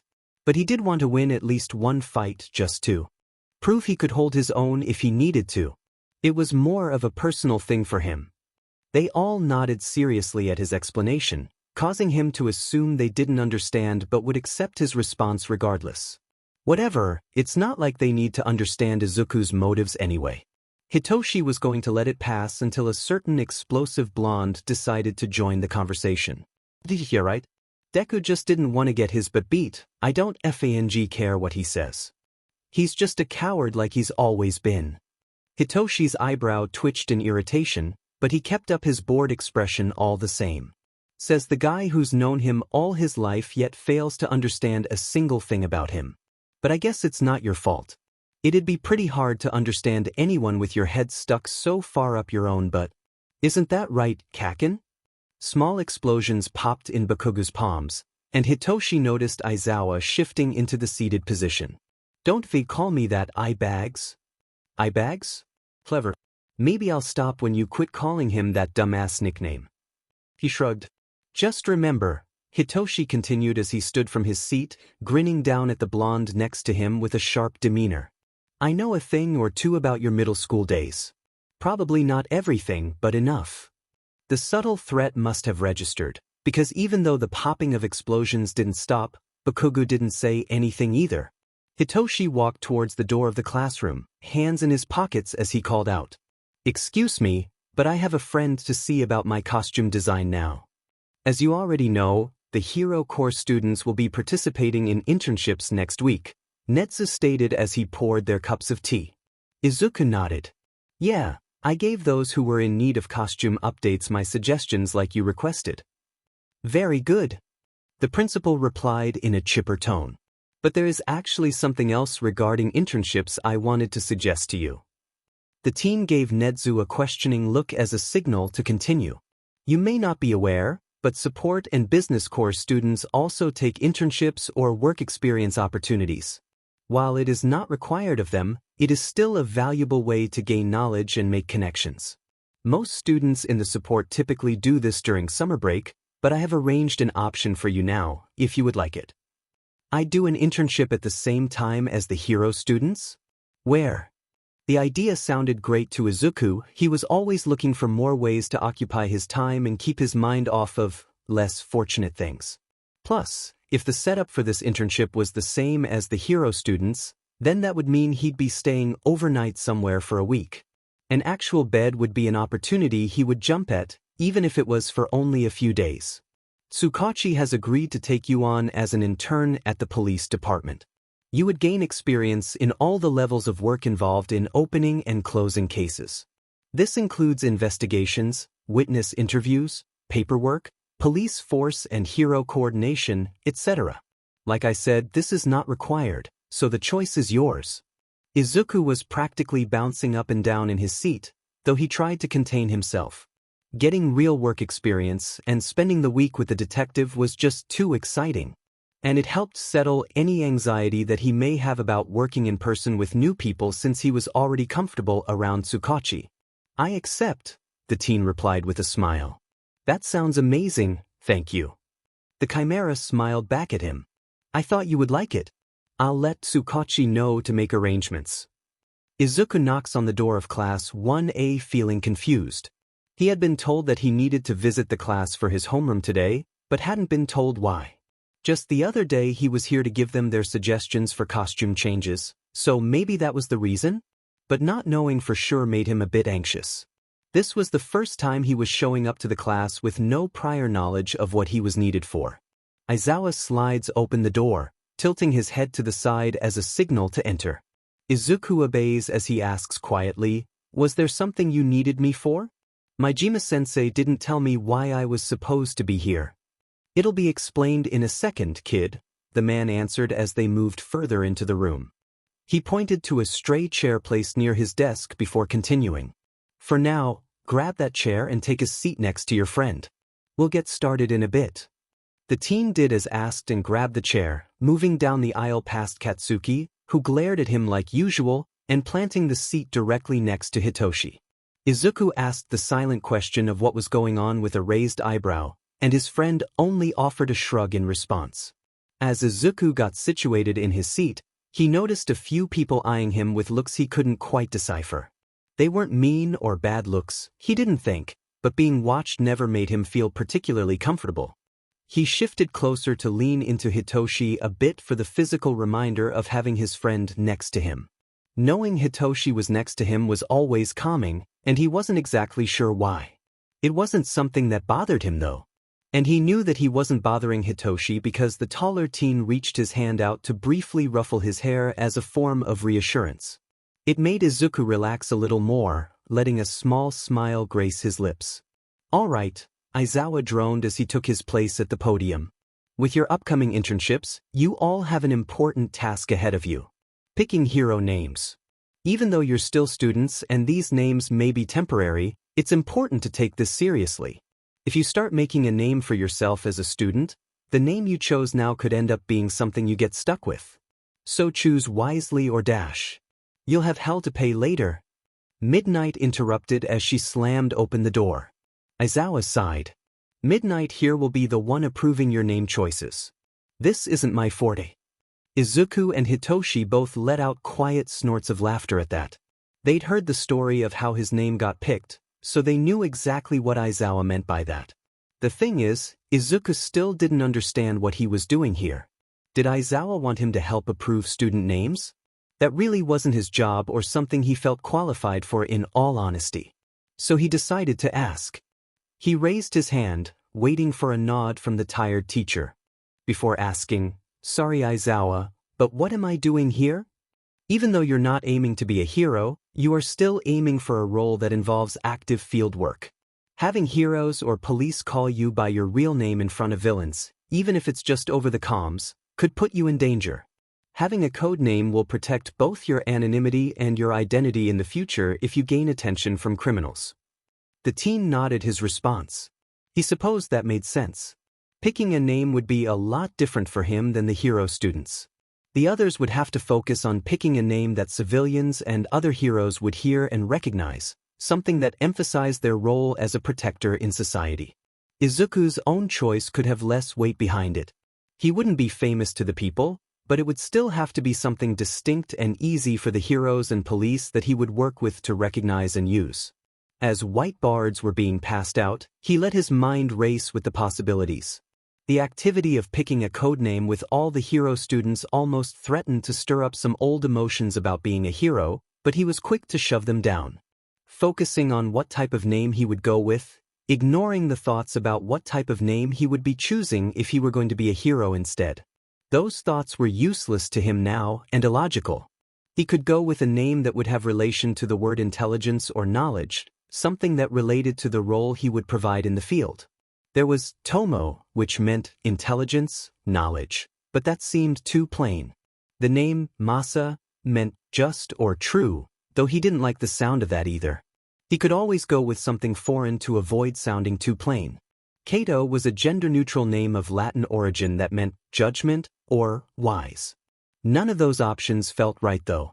Izuku decided to do a little searching on his phone. Just as he found an option to consider, Hitoshi started nudging his arm. He looked back up to his friend, who was staring at him with almost panicked eyes. "I can't think of anything," Hitoshi whispered. Izuku snorted.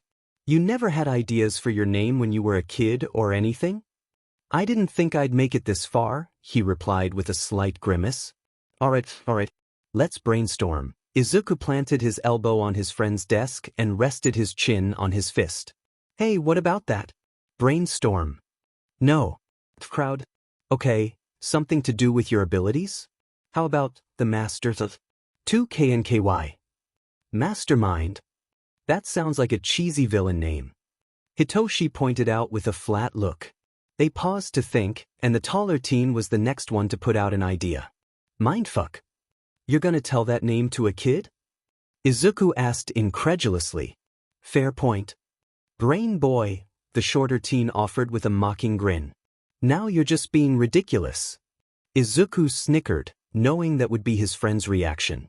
He made a humming noise as he racked his brain for real options this time. What about controller? It hints at the effect of your quirk without being too specific. It's also easy to say, and offers just a hint of intimidation that would be good for underground work. He watched as his purple-haired friend grinned and nodded. That's good, I like that one. Only a few seconds later, Midnight was announcing that it was time to start sharing names so that she could approve them. Both boys hurried to scribble their choices onto their boards. Listening to other students present their names was actually pretty entertaining. Most of them he approved of and quite liked actually. Some were less inspired. Oyama, for example, picked a name that did describe him, Izuku supposed. But it would be difficult to say quickly in the field and would probably have to be altered or shortened over time. He also thought Wajiro's could have been more creative, but at least it was simple. And, of course, Mineta's choice. It was terrible, but so was everything else about the little sheet, so Izuku had no intention of caring much about that. Ida's choice left room for concern. He was aware of the situation that had occurred between the hero killer and Ingenium, and from only the short minute the teen took the podium to announce his choice, Izuku could already tell it was really affecting him. Todoroki also chose his own name, which Izuku didn't think was smart for safety reasons. However, that just seemed like something the guy would do, far less concerning on its own. Then there was Katsuki, whose choice was outright rejected. The ridiculousness of King Explosion Murder made both him and Hitoshi burst into a fit of poorly stifled giggles. Something they got threatened for, but with Aizawa in the room, neither were very intimidated. The threats just made them laugh harder, and made the blonde even more irritated. It nearly escalated into physical violence, but Midnight and Aizawa were quick to order Katsuki back to his seat to rethink his choices. Lastly, it was their turn. Hitoshi was called up first. Izuku was beaming as he watched his friend walk up to the front and present his board. Controller, the command hero, he announced in a bored tone, with that carefully neutral expression on his face. There was an approving nod from Aizawa, who had slumped up into the sitting position when the purple-haired teen had walked up. Murmurs of intrigue and approval swept throughout the room. Even Kirishima let out his trademark, so manly. And Kaminari was giving an excited thumbs up. Hitoshi reacted to none of these comments outwardly, but Izuku knew him well enough to see some tension leave his shoulders and the hint of pride alight in lilac eyes. Izuku was proud of his friend, so very proud in this moment. It only made him smile wider. With Midnight's approval, Hitoshi headed back to his seat and Izuku realized it was his turn. Watching his friend had distracted him, but now the anxiety was back in full force as he realized how many eyes would be on him. Izuku stood from his seat as Hitoshi reached the desk, but just as he was about to take a step towards the front, a gentle hand on his shoulder stopped him. Hitoshi lightly squeezed his shoulder, leaning down slightly to whisper something in a low tone. "You'll be fine up there, Izuku. If it's too much, just keep your eyes on me." The shorter boy suddenly felt his stomach do a flip, but some of his nerves settled all the same. He barely had time to think about the strange way he felt during that moment. Before he was up at the podium facing the class, he forced himself to take a breath, fixing his gaze on Hitoshi, and presented his board. Akuji. It literally translates to dead and awake. He watched Hitoshi smirk, and decided to focus on that as he explained. The dead part could refer to my quirk, but it can also symbolize endings or dispatch, which could relate to my purpose as a strategist to determine the most efficient way to end a capture or fight. The awake part can be translated to awareness, as it is my job to make myself aware of all aspects, quirks, weaknesses, and opportunities during an operation. In order to analyze a fight and provide feedback in real time, I need to be aware and knowledgeable. If anything gets overlooked, it could lead to casualties. I will work my hardest to prevent that. The class was silent for a moment, and Izuku got the sinking feeling that he had over-explained, rambled on, and made people uncomfortable. This wasn't his class, and these people weren't here for him. It probably would have been fine to just say the name without explaining it. He started to sweat, and probably breathed a little too fast as the moment of silence felt like it was lasting hours for him. Then movement caught his eye, and he was looking back at Hitoshi. The taller teen had waved his arm to catch his attention, and was now offering him a discreet thumbs up and a rare gentle smile. Finally, someone spoke. "That's sick, totally edgy," came from Jairu, who was looking at him with an impressed smirk. Revelry in the dark was offered by Tokoyami, something Izuku still didn't quite understand the meaning of, but it seemed to be approval. Other murmurs of interest broke out, and Izuku finally took a steady breath. "I like it," Midnight announced. "Your explanation shows your dedication to your future role in protecting both police officers and the heroes you'll work with. Approved." Izuku was careful not to completely sprint back to his seat beside Hitoshi, instantly plopping down and slumping into the taller boy's side with relief of not being the focal point of attention anymore. The hero student gently nudged his knee against Izuku's for reassurance. "You did good up there. I felt like I was going to throw up." Hitoshi snorted, and there was a pause. "Thanks." Izuku's whisper was barely audible. "For what?" "Nothing." It was something. It was for the comfort that Hitoshi's presence provided him, the subtle care, the way his friend could tell when he was panicking and tried to draw his focus back before it could get worse. It was for a lot of things, none of which Izuku felt like he could verbalize at this moment. So he didn't. Hitoshi's been doing a lot of thinking. Specifically, thinking about Izuku. He still has his obvious concerns about his friend. Like how he seemed more tired recently, never mentions his mother or home life, scarfs down food at lunch like he hadn't eaten all day, and quite a few other things. All of that left a sinking feeling in his stomach and caused concern to swirl in his mind whenever he was reminded of the strange behavior. But he had already told Aizawa about it, and he wasn't sure what else he could do without seeming intrusive. There was something else currently on his mind though. What began as a few stray moments of confusing instances and feelings were steadily accumulating into something he wasn't sure if he wanted to acknowledge. So he had been ignoring it. But then that one comment Kaminari had made the other day had blown away his poorly defended, self-inflicted ignorance. Other people thought Izuku was attractive, and that had made him feel irritated. That wasn't exactly something a normal friend would feel about that. Sure, he could try to rationalize it as a friendship-type jealousy that others would try to get close to him too. But then there was everything else. Like how he also thought Izuku was attractive, something he originally tried to say was just an objective observation rather than a personal feeling on the matter. Or how just being around Izuku made everything feel better and safer and warmer.